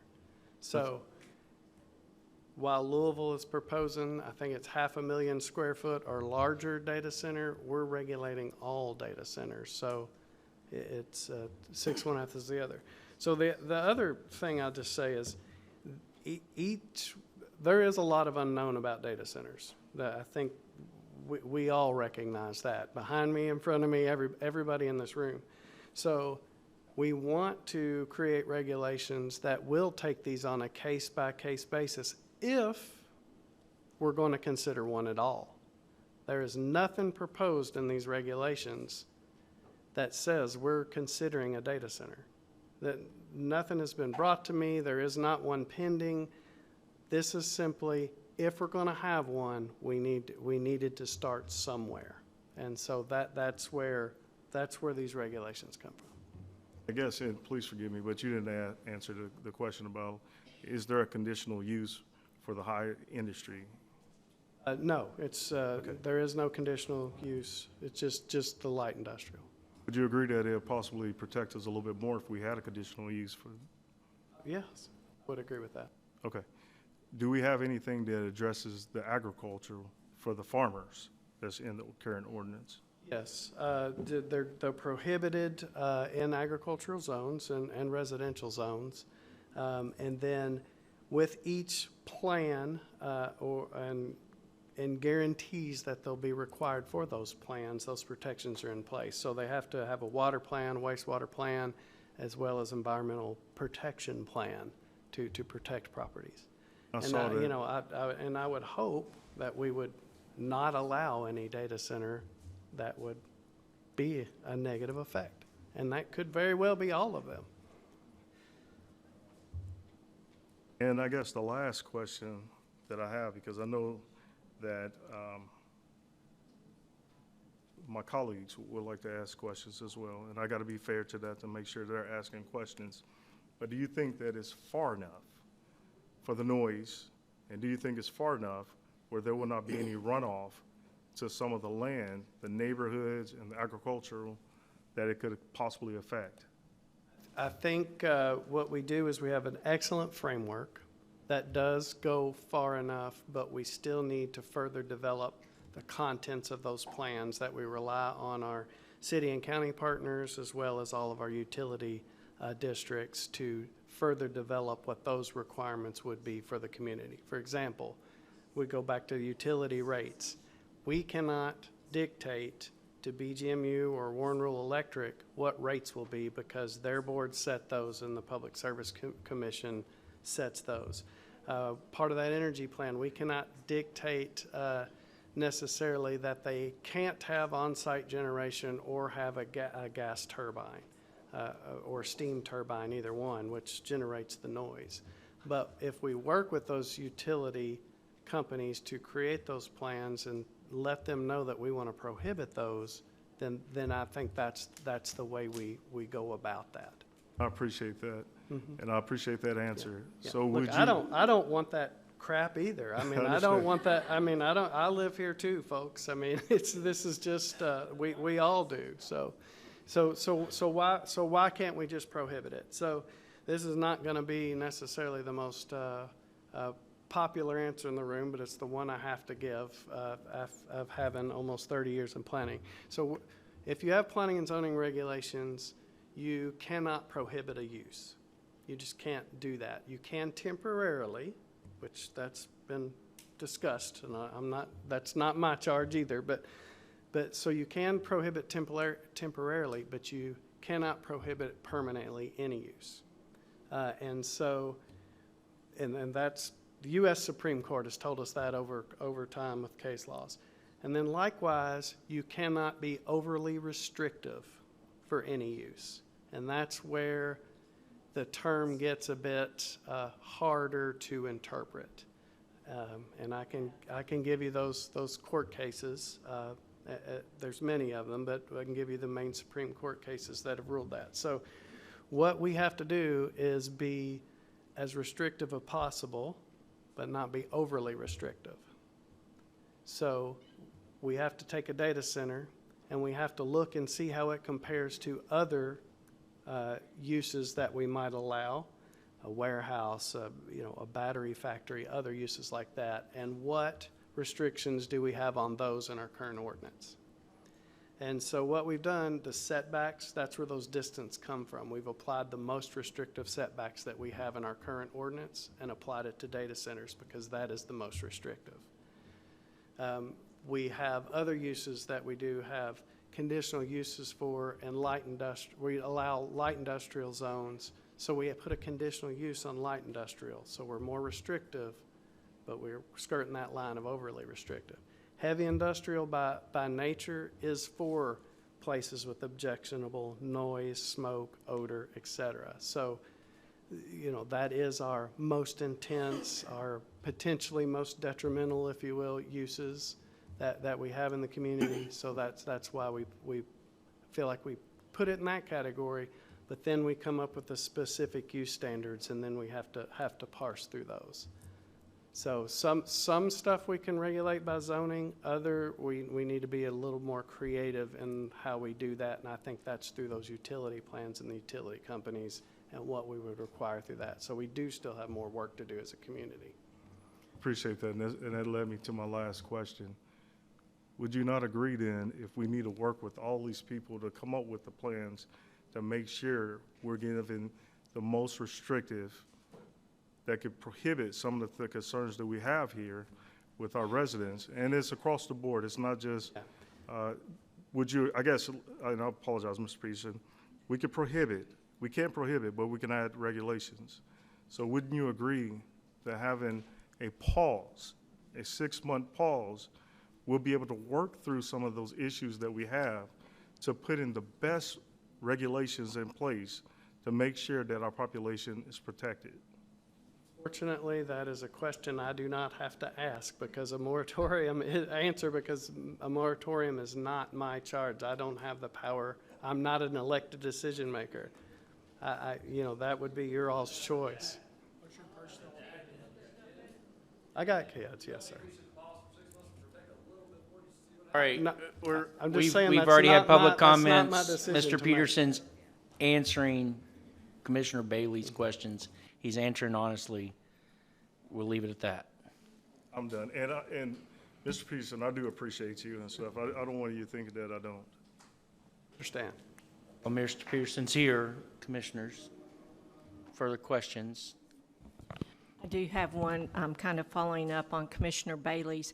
Have you started working with utilities, have had any preliminary conversations? Preliminary conversations, but we don't have anything specifically formulated because we wasn't sure what the outcome of these regulations were. But I think as you all, some version of you all sat on those utility boards, I think we certainly need to ask those questions and develop that together. Thank you. The utilities part of the leadership team that drafted these Yes. ordinances? Yes. So they have given you Yes, input? they've heard, And yes. can you describe for the public who was on that team and why? There's multiple people, but it's basically all of our public and private utilities, and as well as some city and county staff that developed the regulations and looked at that as a whole. And did you all visit data centers in this project? I have know not, no. Meredith has, correct? So what we've done there is we started with the Kentucky Resources Council, which is an environmental advocacy group in Kentucky that consists of attorneys and others, and use that as the basis to write the ordinance. So, you know, the credit or criticism or whatever is born out of that. I think version 1.3 is what we were using of theirs at the time we drafted these regulations. They're on version 1.4, and we've looked at that. And then we've also looked at many of the other regulations that have been. And other communities that have had issues and success?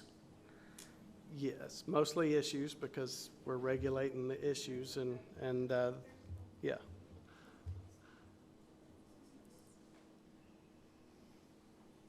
All right, thank you, Mr. Peterson. Other commissioners have questions for Mr. Peterson? I'm sorry, you have later have questions. questions or now? Either one. Now's the time.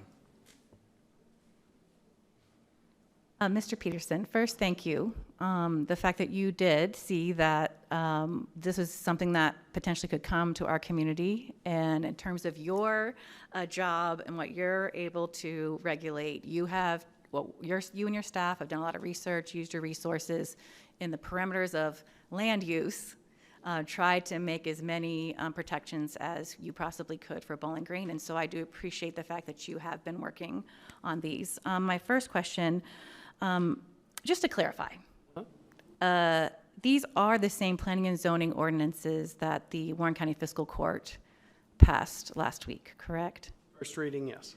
So they didn't make any additional amendments to the ones that's on our? Correct. Okay. Because a Warren County magistrate made a statement that said that these regulations stop any data center from coming to Warren County. Do these regulations stop any data center from ever coming to Warren County? I just want to clarify that. So I heard those statements, and the only thing I can say is no data center has ever been proposed to our office, so it hasn't stopped anything.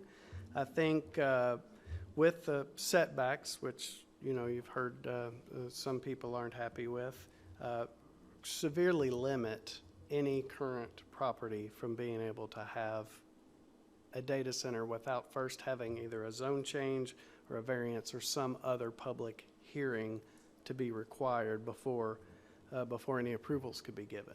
So It doesn't stop any from coming ever.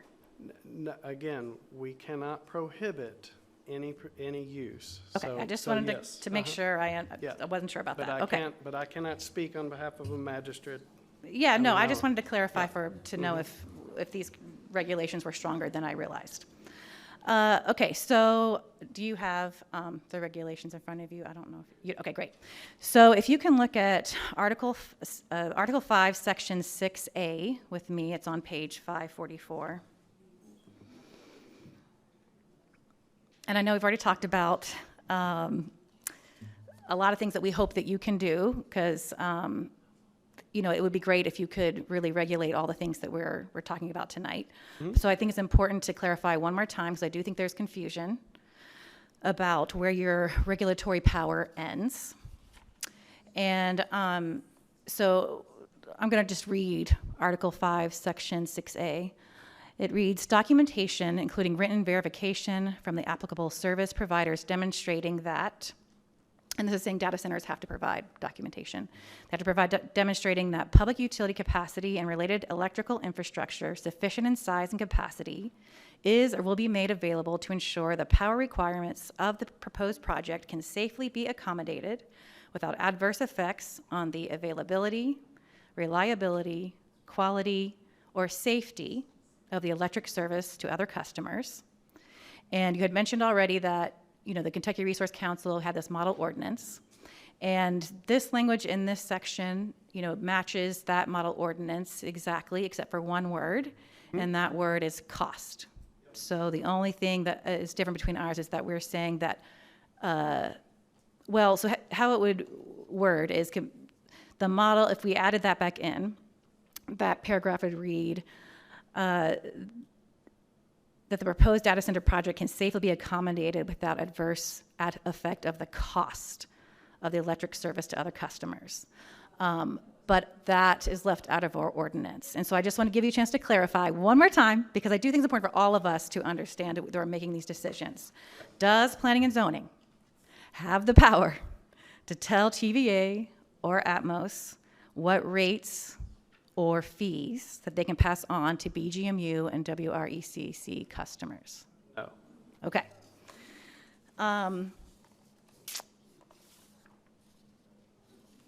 Ms. Hightower, just stay up here real quick, just a side note.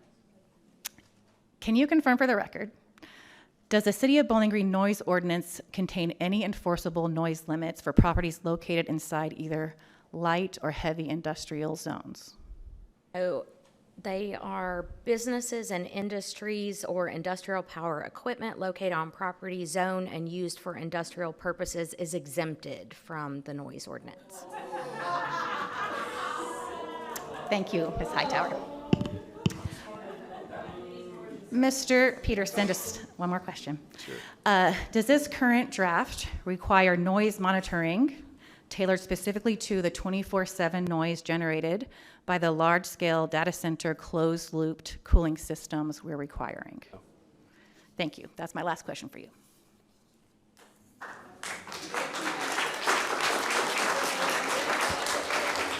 All right. Commissioners, other questions for Mr. Peterson? Not for Mr. Peterson. All right. Commissioners, do you have questions for other subject matter experts that are in the room? Meredith, could I ask you a question?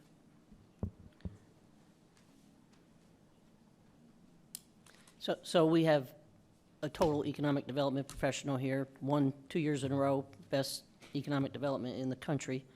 Not for how many people? Populations of 200,000 or less. 200,000 or less. That's a lot of competitive cities across our great country that we are announced best in the land for 2 years in a row. So I want to thank you for that and point that out to the folks listening and in here, that economic development doesn't, thank you. Economic development doesn't happen in a vacuum, correct? Correct. Kind of how does it work? So we will be contacted either by a company direct or by a site selector. A lot of them hire site selectors to try to weed out communities. So they're looking for a reason to nix you off the list because it makes the job search easier.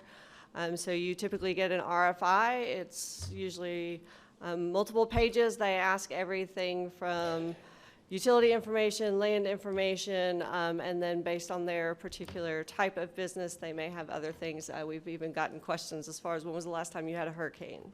So clearly you can see, where they've done business before and things that they've run into. So we complete that, send it in, and then if you're lucky enough, you get a site visit. So they would come to town, look at the community, sort of dig in. Usually that process is iterative. There'll be multiple site visits. In those site visits, we have all the utilities at the table. We talk with planning and zoning. We talk with everybody about whether or not it's suitable for our community, something that we can collectively serve and support. There's an ongoing conversation with city and county officials to make sure that it aligns with the type of company that we would want here. And then we would work with the state on an incentive package to warrant them coming. One thing I would point out with a data center, if there was one that would ever look at Bowling Green, they don't qualify for any sort of incentives. So what kind of time, I'm in all full disclosure, I sit on the board that Meredith chairs, which is the ITA board, the Intermodal Transportation Authority, which takes care of the Southern Kentucky Industrial Park out Nashville Road and the Trans Park, as well as other economic development opportunities. What kind of timeline typically for a large, heavy industrial facility does that take? The courting process, we've had them range anywhere from 6 months to 2 years. It takes a while. It's not something that turns around overnight. That's, No. you know, There's a 'cause- lot of back and forth. Yeah, we'll see, and that's after So- they actually decide to Right. come to the community. Right. To look. That's not the paperwork part and all of that. Right. Correct? I mean, Right. this is a years-long process typically for a company to actually want to come here. Right. So what kind of restraints would a moratorium put on your office? In the areas, in the communities where they have put a moratorium, it does send a public message to companies that you're closed for business. And so in the state of Maine, where they put a statewide moratorium on, all the economic developers are kind of up in arms because they're not seeing any projects. And so you're not getting a seat at the table for all the projects that we've talked about as far as that are good, high-paying jobs that many people in this community are taking advantage of today. And so, like I said, I applaud Ben and Planning and Zoning for putting in place and all of you passing the regulations. We do need protections. And not all companies are created equal. Like I said, the last time we met, not all manufacturers are created equal. There's lots of types of manufacturing operations that we don't have in Bowling Green and Warren County, and we won't. But again, it's just that let's be open to the conversation. Let's have, the back and forth with the city and county like we do on every project that we talk about. Nothing comes to this body that is not a known quantity. And so I would just remain open to the conversation. I guess if you're saying that they're closed for business, then Owensboro will be closed for business? But ask them what their project activity is now. The surrounding counties that are around here that has a pause or moratorium, they're closed for business? Their activity has significantly declined. They are not seeing the projects that we're seeing in Bowling Green and Warren County. We can measure that decline right now when some of those cities have just put in place a moratorium. You can verify that right now. Can't measure it right as far as like they pass it today, but we're talking to our friends. I've talked to our friends down in Simpson County. They're not seeing the project activity that they were seeing before the conversation came up about the data center. That's disingenuous. The majority of the counties in our area have had a declining industry for years now. All right, we're not going to do public call-outs. You've had your opportunity to speak, you spoke, and now we're listening to Meredith. We'll give her that respect. Thank you. So Meredith, you just basically told us that the turnaround could be 6 months to 24 months, which is 2 years.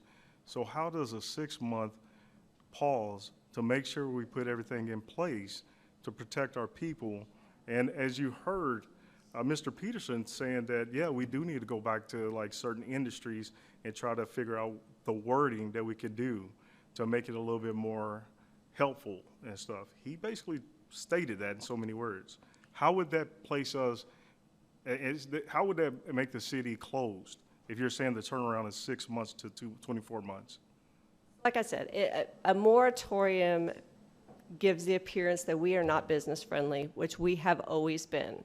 We recently had a groundbreaking for the ACFA aluminum, and the reason why the owner stated that they made the first investment in the U.S. by a company from Uzbekistan was that we were free from bureaucracy. And so we don't want to send the message that that has changed.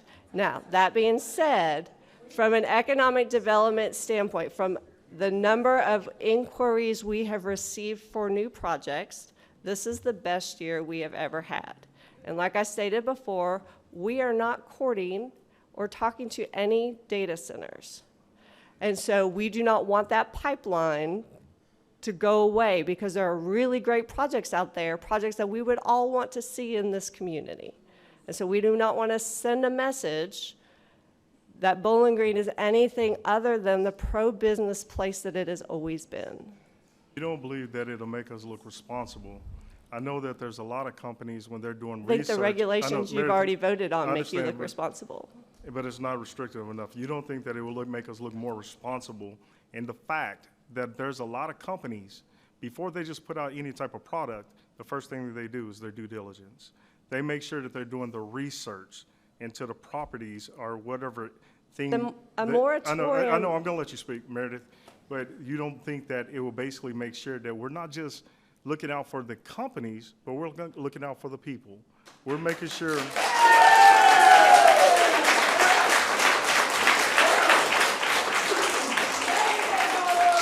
We're protecting the land, we're protecting the noise ordinance.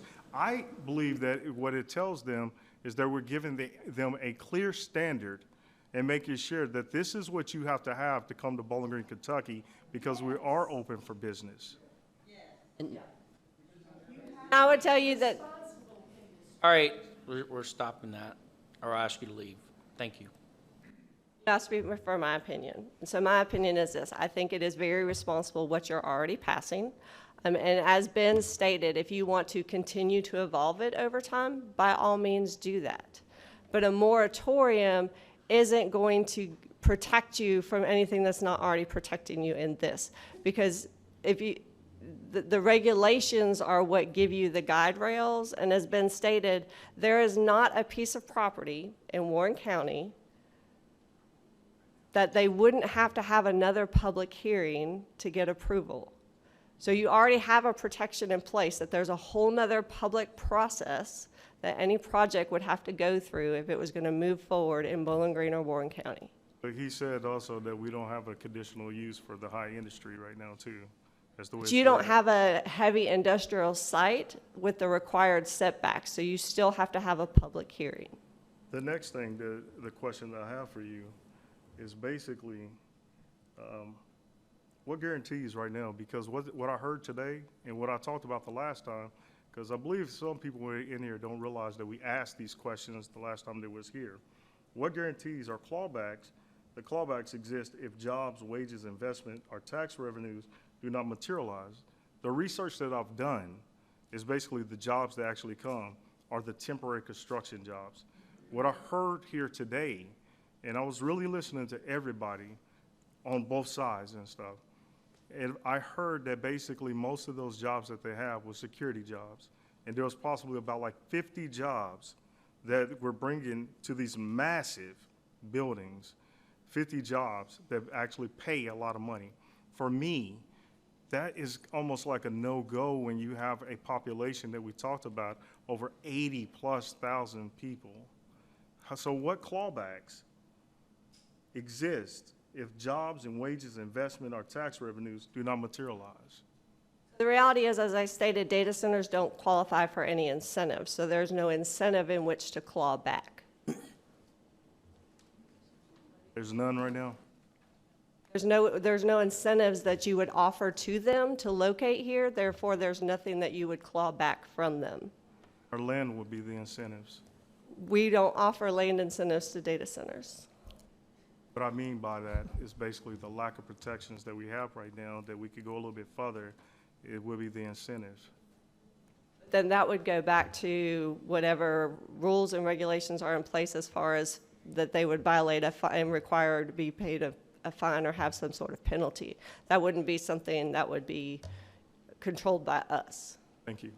We believe that we have fines in place right now that actually will make them pay a significant fine if they did something that would hurt, I guess, the land or the neighborhoods or other businesses that's surrounding us, or the water, the infrastructure, the topography that we have. Like I said, that's Ben's area and that's Public Works area as far as if people are following the regulations and doing what they're supposed to do, and then what the penalties are if they don't do that. That's not our area of expertise. Thank you. Meredith, one other question. Would a moratorium not allow for a data center or any other type of industry that wants to come here to go into an existing building? So that's not going to stop somebody from locating in an existing facility. No, a If that moratorium facility would wants not to stop sell their that. building to a data center, they can, regardless of whether we have a moratorium or not. Correct. Thank you. Meredith, if I may, I have a question, if you don't mind. What do you think the odds are for us to have an operational data center within the next 12 to 24 months? Is that even possible? Would it be possible? It could be possible if it was something this community wanted and voted to move forward. It would, like I said, it would require a public hearing. As of right now, everything that we have, it's going to require a public hearing. Okay. Thank you. Thank you, Ms. Meredith. Any further questions from the commissioners to any subject matter experts? Okay, so what we're going to do is I appreciate everybody's patience. We've gone through this in a methodical process, and so we're going to finish now with each commissioner making final comments. And I'll begin with my left with Sue Perigin. We'll go through this way, finish with Dana, and I'll finish. I'm gonna preface my written words with, I was just informed that Frankfurt is actually very highly impressed with our ordinance that we're going to pass today. Frankfurt being Governor Beshear, who I know some of you all are very fond of, and Rocky Adkins. So laugh at that, that's okay. But I was just informed of that. And Wilson County, Tennessee is also modeling. I also sent our ordinance to the Kentucky League of Cities, who is extremely impressed and are going to pass through to other communities. There's smaller communities out there that are very vulnerable, that don't have these experts that are working on our behalf over the last several months. And that I heard, take care of your surrounding communities. Well, this is a model, and I'm really proud of that model, and I'm proud of the people that got together and put it together. So I want to say thanks for everyone to being here and caring about the future of Bowling Green and Warren County. We truly do live in the best community in this great country. I'm proud to call myself a community leader and have served in this role for well over a decade. I have never once, and I'm not going to start today, voted for anything except what I believe strongly was in the best interest of our great city. Never for a vote. The issues with data centers across the country are real. There are real communities who were not prepared and did not have a plan in place when one of these centers came to their communities. Real negative impacts have happened in many places across the country. However, some communities were ready, had restrictions and guidelines in place, and have had a great experience with high-paying jobs and little to no impact on the environment and community resources. Yes, every economic development opportunity uses utilities, land, and human resources. We certainly want to be able to speak with anyone wanting to invest in our community and understand what positive impacts they can bring to our city. If the rewards are not such that they are enhancing our community and bringing good jobs, etc., the answer can and will be no thank you. There is so much misinformation and fear-mongering surrounding data centers in Warren County. One can only wonder if this is playing politics with a hot-button national issue. Everything's political. What the city and county have done is place the most comprehensive restrictions and guidelines in the country so as not to entice a data center here. And I would like the respect as well, Mayor. And if one does show Agreed. interest, we could speak to them and know we are protected legally. There isn't any land zoned heavy industrial that wouldn't require a public hearing. Even if this was the case, they would have to go through comprehensive design review with the comprehensive design review team that is made up of planning and zoning, city, county, and all utilities. This group of leaders meets weekly in order to vet potential investments in our community and set forth requirements. With all this said, we are not vulnerable to nefarious actors or investments that will create negative impacts on our great community. What we have been able to do with our team of professionals is study best practices with regards to data centers and impacts on community resources. Is creating a very strict rules and regulations while also not closing our community to speaking with future community partners. This team has worked for the better part of a year to compile this ordinance that we are taking the final vote on today. Waiting another 6 months would continue to allow us to be vulnerable. During the fiscal court meeting last Thursday, Meredith spoke to the court about the Meta Center in Gallatin and what a great partner they have become, even giving all students Chromebooks and hotspots during COVID.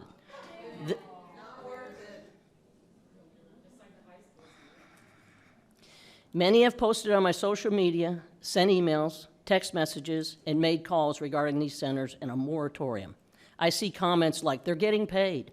There's an NDA already in place. It's a done deal already, and so on. And I've heard tonight, this data center, or that data center, or the one that's coming. We are not speaking with any data centers today. Okay? I assure you that none of that is true. We're not talking to any data centers at this time. There is no NDA or money exchanging hands. However, Meredith's door and phone lines are open to speak with her while leading from a position of strength, not desperation. You should be proud of this governing body, the hardworking professionals that drafted the ordinance, fiscal court, and many other community leaders who have had one interest in their positions, as I have: what's best for Bowling Green and Warren County. Great. Thank you, Commissioner Perigin. Would you like to make comments? Sure, Commissioner Hale? thank you. Thank you, Mayor Alcott. First of all, I'd like to thank each and every one of you all for being here tonight. Several things I've written down. A lot of it stuck with me. And first of all, I want to apologize that you felt like that you have not been heard. I apologize, and I'm sure the rest of us do too. So I apologize for that. Second of all, the person that said about our agenda, I would like to see, can we make our agenda easier, the agenda that is published?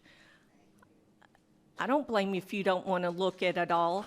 You know, we need to make it so you do understand at a glance what we are discussing. Please know all of our meetings are open to the public. I am going to ask, I hope every meeting doesn't last this long. It's about past my bedtime, I'll be honest. But I appreciate you all being here. Third, someone mentioned about an NDA. I've never signed one, and I never will. That will not happen. Also, someone mentioned, I bet this is the largest meeting you've ever experienced. I'm the only one up here that 25 years ago, I was taking the hits for the Trans Park. It was very controversial. We had comments. I don't remember anyone ever speaking up and saying, yes, I want the Trans Park. I never remember hearing that. We were fighting such things as still karst topography. We're never going to get away from that.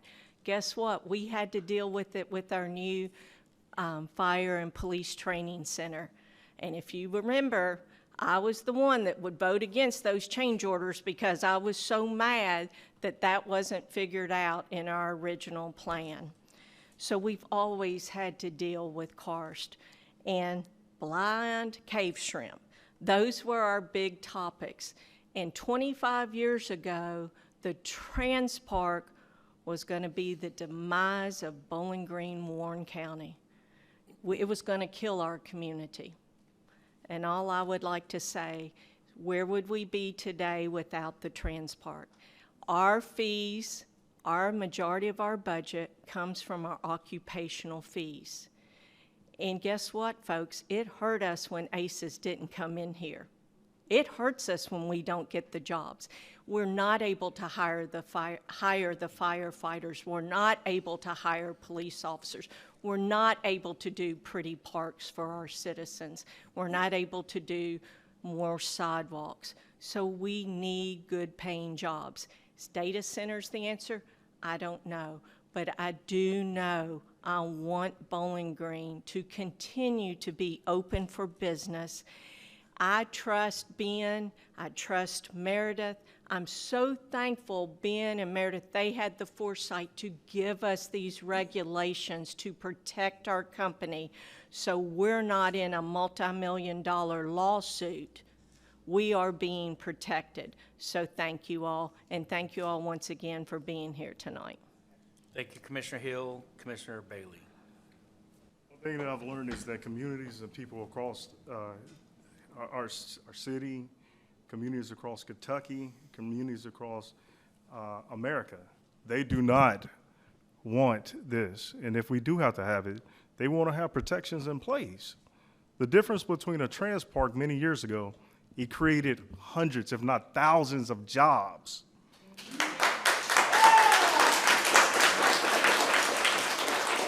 I mentioned Memphis at the last hearing. I mentioned something that was in Wired in September of 2025, and they promised 300 to 500 jobs. But that promise, now the community is looking at it, that is basically going to go a little bit less than what they said. Yes, it does create a whole lot of temporary construction jobs, but those temporary construction jobs go away. Now, I have heard people say and ask questions about the data centers and saying that it's reckless not to do anything. We can have, like a gentleman said earlier, we can have the stopgap in place and also have the pause in place at the same time where we can basically make sure that a building is not going to be bought. Now, they mentioned, well, we're going to be sued. I'm a lawyer, guys, but I come from nothing. I come from like where my mother had to have the stove on and she had to rely on jobs and had to make sure she was getting good paying jobs. You know why they sued them? It's because before they took a vote, they bought land and they made sure that it was in place, that they were saying that we already had this in place and we have been talking to them for a while. And now, because now they pushed and passed this ordinance, they just violated our rights. As what we heard today, there hasn't been a data center that basically has come to Bowling Green from what they're telling us. I also haven't signed an NDA. And I promise you that if there's always going to be transparency, if you ever call me, I'm going to be transparent with you. And I'll tell you what's going on and what's up. So here's the thing. Communities across Kentucky and communities across the country are not asking many of the same questions. We're asking Louisville because they're studying these issues. Other growing cities are studying utility demand, infrastructure, ratepayer protection, environmental impacts, and long-term planning.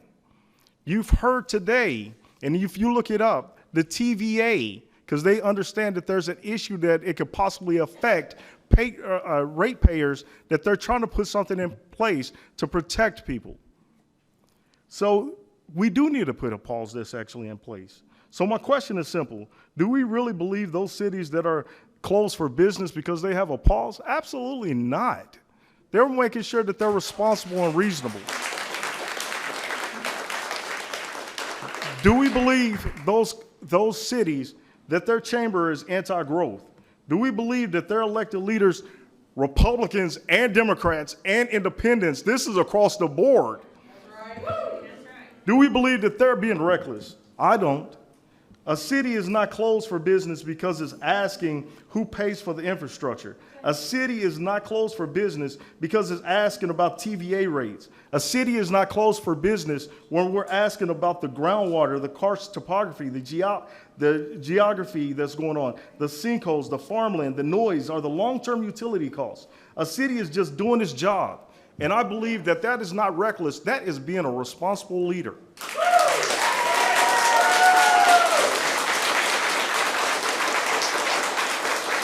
Leadership has never been about being blind. Leadership is making sure we don't lead blindly.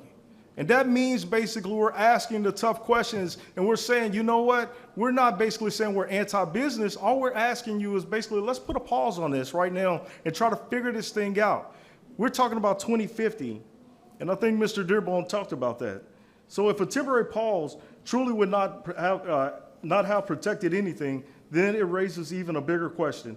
Why was there so much opposition to taking a short period of time just to gather facts, hold public discussion, and look at the best practices from the other communities that's already holding a pause?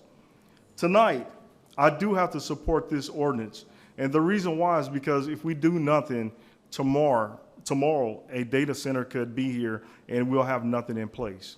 And I do think that Mr. Peterson has done a great job, but I do think that we can go a little bit further. So having clear rules are better than unclear rules. But my vote should not be interpreted to mean every question has been answered. We still need answers on utilities, ratepayers, farmland, groundwater, karst, and long-term infrastructure. Growth is good here in Bowling Green, but smart growth is always better. And the best decisions are the ones that still make sense.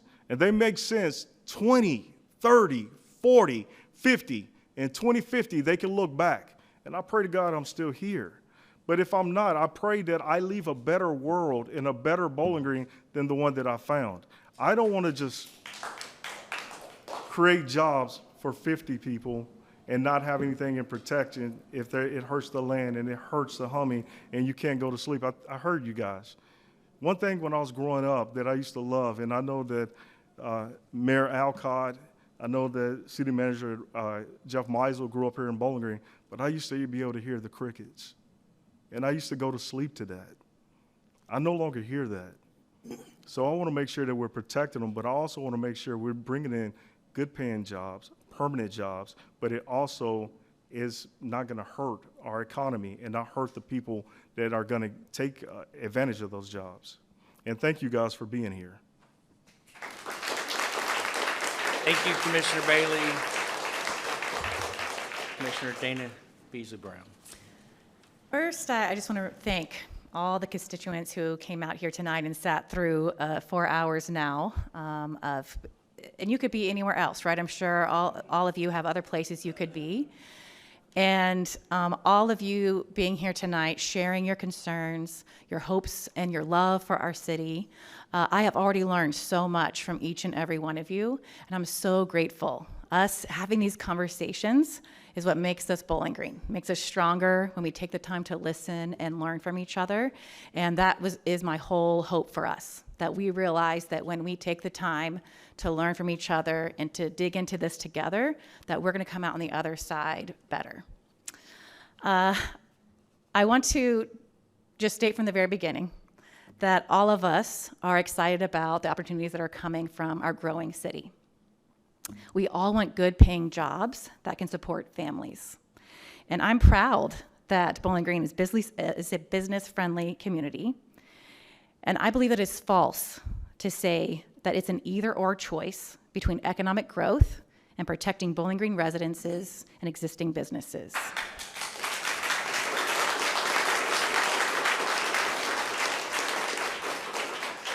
True pro-growth leadership means we welcome new technology, but we do not rush into a framework that shifts harm onto our existing local economy, our families, and our local small business owners.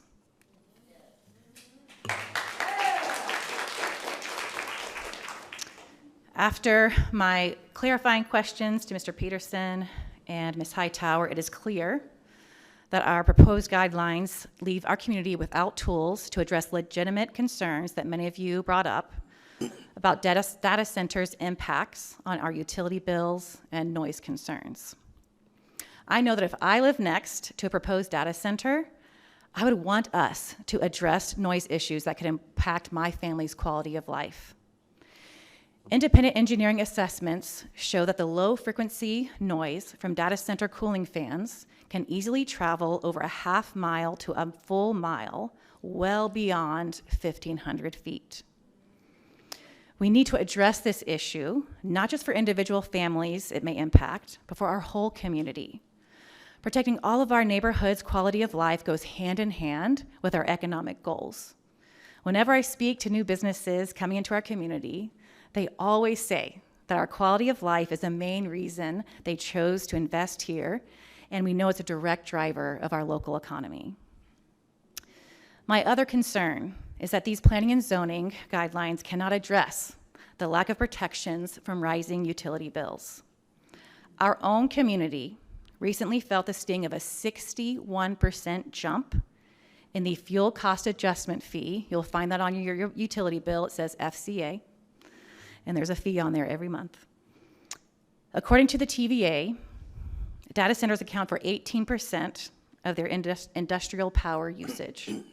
And this directly leads to increased costs for families and small businesses here in Bowling Green.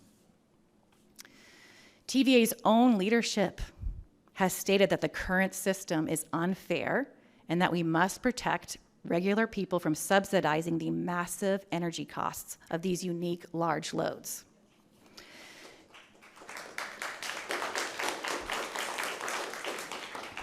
TVA has proposed new rules to separate data centers from regular customers so they don't drive up rates for everybody else. However, their board is not scheduled to vote on these utility bill protections until later this year. So why on earth are we rushing to greenlight data centers before TVA makes the changes needed to protect our community from higher bills?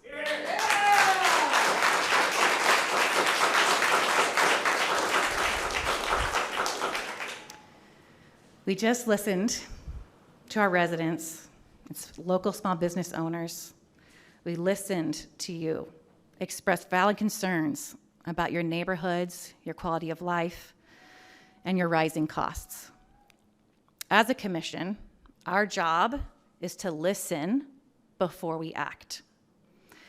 And what we've heard from our constituents tonight is exactly why we have a duty to pause. And I encourage my fellow commissioners and the mayor to reconsider the 6-month due diligence period Commissioner Bailey and I proposed.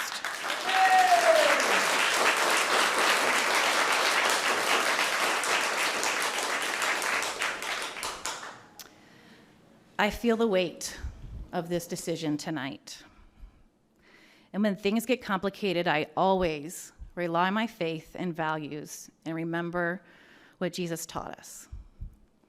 Love the Lord your God with all your heart and with all your soul and with all your strength and with all your mind, and love your neighbor as yourself.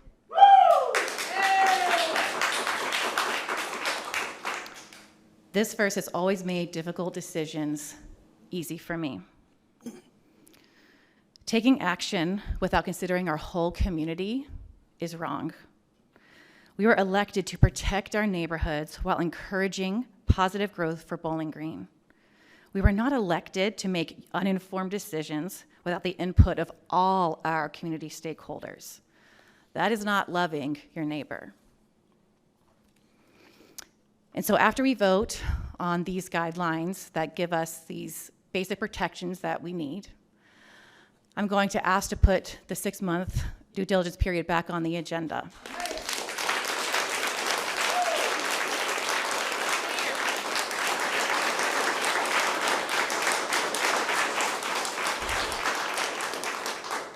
And just to clarify, the 6-month due diligence period, it does include business registrations. So even if they went into existing building, they would not be able to open and run a data center.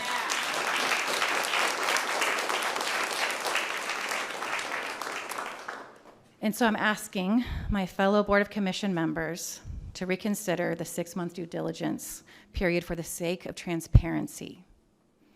I think we need more of this. We can learn much more if we take additional time to do more of this. We need to do this for the sake of transparency and because it is the right thing to do before a decision of this magnitude. I'm asking my fellow commission members to allow our community to work together with us to find solutions that benefit everyone. And so all I'm asking is for us to take a brief pause to listen and to learn. Thank you.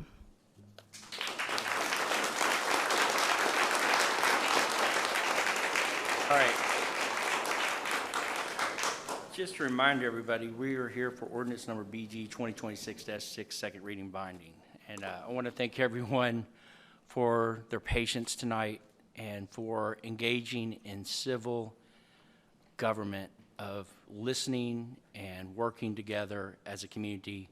But ultimately, everyone here wants to protect their community. That's what we're here for. When we are the fastest growing community in Kentucky and the nation's leading development community among cities our size, there's constant pressure to do hard things and to do them the right way. On 2 June, all 5 commissioners unanimously voted in favor of reading the amendments to our planning and zoning ordinance to immediately put protections in place regarding any future data centers to locate within Bowling Green. Just minutes before that meeting, Governor Andy Beshear weighed in on the issue. To quote our governor, which I believe may or may not be running for president, so he will probably have this as an item that he will have to solve. He stated, when I look at data centers, I'm not going to let one come to Kentucky that would pass on the cost of energy to the people. Any data center is going to have to pass every single one of our environmental laws and permitting requirements. And they need to be able to tell the community and prove that the use is not going to have environmental harm. I agree. Tonight, Bowling Green is leading Kentucky in demonstrating on how to accomplish hard things responsibly. On 2 June, this board also considered a moratorium that would have delayed these actions. I respect those that supported that approach, but I believe a moratorium is simply negating our responsibility to protect our community. Businesses seeking to locate in Kentucky have the legal right to purchase land, to apply for permits, and operate within law. That's right now. They also have the right to challenge government actions through litigation when elected officials exceed their authority. Our responsibility is to not avoid decisions, it is to make them. What we're doing is protecting our community by adopting clear ordinances that establish safeguards. The standard we are establishing is simple. Bowling Green is going to never consider anything that's going to harm our community. I want to thank our planning and zoning, particularly Ben Peterson, Rachel Hurt, for the extensive research and thoughtful recommendations. I also want to thank our Planning Commission for their work in improving these recommendations. As this discussion continues, I remain committed to listening to residents, evaluating the facts, and judging any future proposed based on specific impacts on Bowling Green and the people we serve. I'm making a motion to proceed on item ordinance BG 2026-6. Second. There's a motion on the floor. Roll call, please. The motion and second was actually made at the very beginning by Hill and Perigin, so I will call the roll now. Perigin. Yes. Bailey. Yes. Beasley Brown. Yes. Hill. Yes. Alcott. Yes. To add, sorry, Mayor, I would like permission to add a municipal order to the agenda at this time, please. Go ahead and read. So I have the municipal order that we voted on at our last meeting, the 6-month due diligence period. And I think after tonight, hopefully you all learned as much as I did. And I feel like having these public meetings where we can bring in folks to talk to us about these different concerns that we have, and the 5 of us can talk through it. We have all worked together for a long time, and I believe that we will make better decisions when we have the opportunity to kind of talk through all this, right? Instead of just kind of one-sided talking. And we need to do that because, as we confirmed with Mr. Peterson and Ms. Hightower, the current regulations that we just passed have a 1,500-foot buffer, and there's no specific noise regulations in there. And the noise from the cooling system that we approved can travel a half mile to a mile. And our existing noise ordinance is only the heavy and light industrial are exempt from our noise ordinance. So we need time to talk through together what are the ways that we could mitigate the noise impacts in our community and figure out if that's going to be in our noise ordinance as a city or another mechanism. And then second, although I'm super grateful to hear Governor Beshear's statements, he also doesn't have the authority to tell TVA what to do. I've talked to BGMU. They don't have the ability to tell, even when they're making their utility plans in this regulations that we have right now. He confirmed that TVA sets those rates and it just passes through BGMU. So this pause will give TVA the time they need to adopt these new rules that will make sure that everyone's utility bills are not impacted by data centers and give them the time to do that. So respectfully, I'm asking if you all would reconsider after what you've learned tonight, putting in this period of due diligence so that we can host more public sessions, bring our community along, and that we can all learn together, especially since we're not talking to any particular data center. There shouldn't be one in place. The biggest part of this ordinance is the public work sessions. So it's really just a period of time with structured time for us to talk as a commission about the further things that we need to do. So I'm making a motion to put this on the floor, and I ask for a second. I second, and I second also everything that Commissioner Beasley Brown has said, but I want to add in there about the karst topography and the noise as well. One of the things that we also heard, along with Ben and Ms. Hightower, is that right now we don't have an answer even if the noise or anything could actually affect our sinkholes and karst topography, which is very important because we're putting a lot of money into that for each sinkhole that's coming up. And it seems like we have a sinkhole that happens almost every 2 to 3 months. Commissioner Beasley Brown, would you read that ordinance, or would that ordinance be read, please? Municipal order number 2026-128, municipal order creating a due diligence period of 6 months on data center applications, zoning amendments, and/or permits, conditional use permits, building permits, site plans, business registrations, and any other requests related to the location of data centers in the city of Bowling Green. So now it's been read. Is there a motion and a second? I have those. I move. Motion, second. Well, we're doing this in order. Yeah. All right, so. There's been a motion on the floor from Commissioner Beasley Brown, a second from Commissioner Bailey. Yes, you may ask questions. This question, So the first vote, just so you know, is just to add it to the agenda. oh, okay, I'll wait, I'm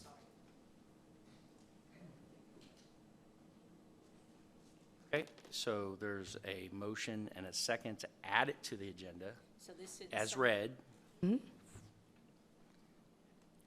comments at this time? So it's just to add it, it's not a. Just to add it. This isn't to vote on a 6-month moratorium. Ready for me to call the roll? Commissioners, further comments? Roll call, please. Perigin. Yes. Bailey. Yes. Beasley Brown. Yes. Hill. Yes. Alcott.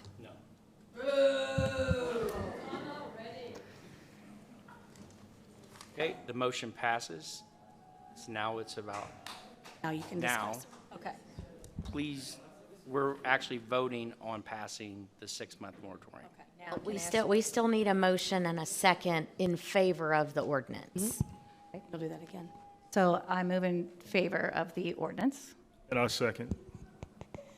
Okay, motion to approve it from Commissioner Beasley Brown, second from Bailey.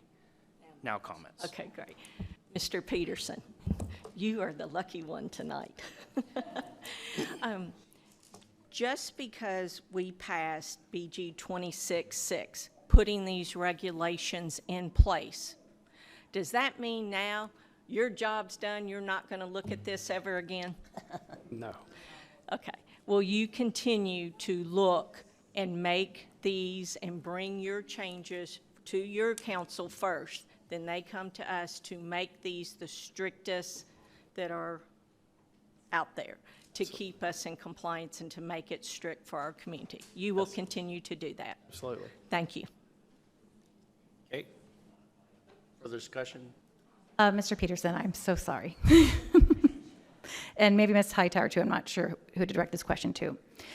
If a data center already bought a piece of property in Bowling Green and we just don't know it, and that tomorrow they apply for a business registration, can they go ahead and start through your process, even though the utility companies and all those other folks haven't put everything in place yet? Yes. Thank you. Would they have to have a public hearing? Most likely, yes. I mean, Thank they definitely would. Yeah, they definitely would under, again, current property configurations, current zoning. Yes, they would, and they would still have to meet everything that was just passed. Thank you. So they can't just come in here in the cloak of darkness and set up Correct. shop, and we're not going They to... would not get any kind of building permit or a change of use permit without meeting all the regulations, correct? And a public hearing. And, yes. Okay, further questions? Just one last question. Let's say, I guess, a company comes in place, and then we do have like the discussions that we think that we should have during the pause period before we actually move forward with anything else. Later on, if a company came in and we did not have that pause, okay? But we add restrictions in the future. Would the company that came in before the future restrictions, would they be under the new restrictions or the restrictions that they actually came in under? Which is the restrictions that we have today, well, after this vote? So timing would dictate that, but if they got their permits prior to any changes to the restrictions, then they would be grandfathered in. Thank you. Mm-hmm. Okay, Commissioner. Roll call, please. Perigin. No. Beasley Brown. Yes. I'm sorry, Bailey. Yes. Beasley Brown. Yes. Hill. No. Alcott. No. All right. Mrs. Jackson, are there any further comments that were provided? Not. All right. Our next meeting. Hey, we're not done. Please refrain from speaking out. Our next meeting's July 21st, 2026. We are adjourned. Thank you, ladies and gentlemen.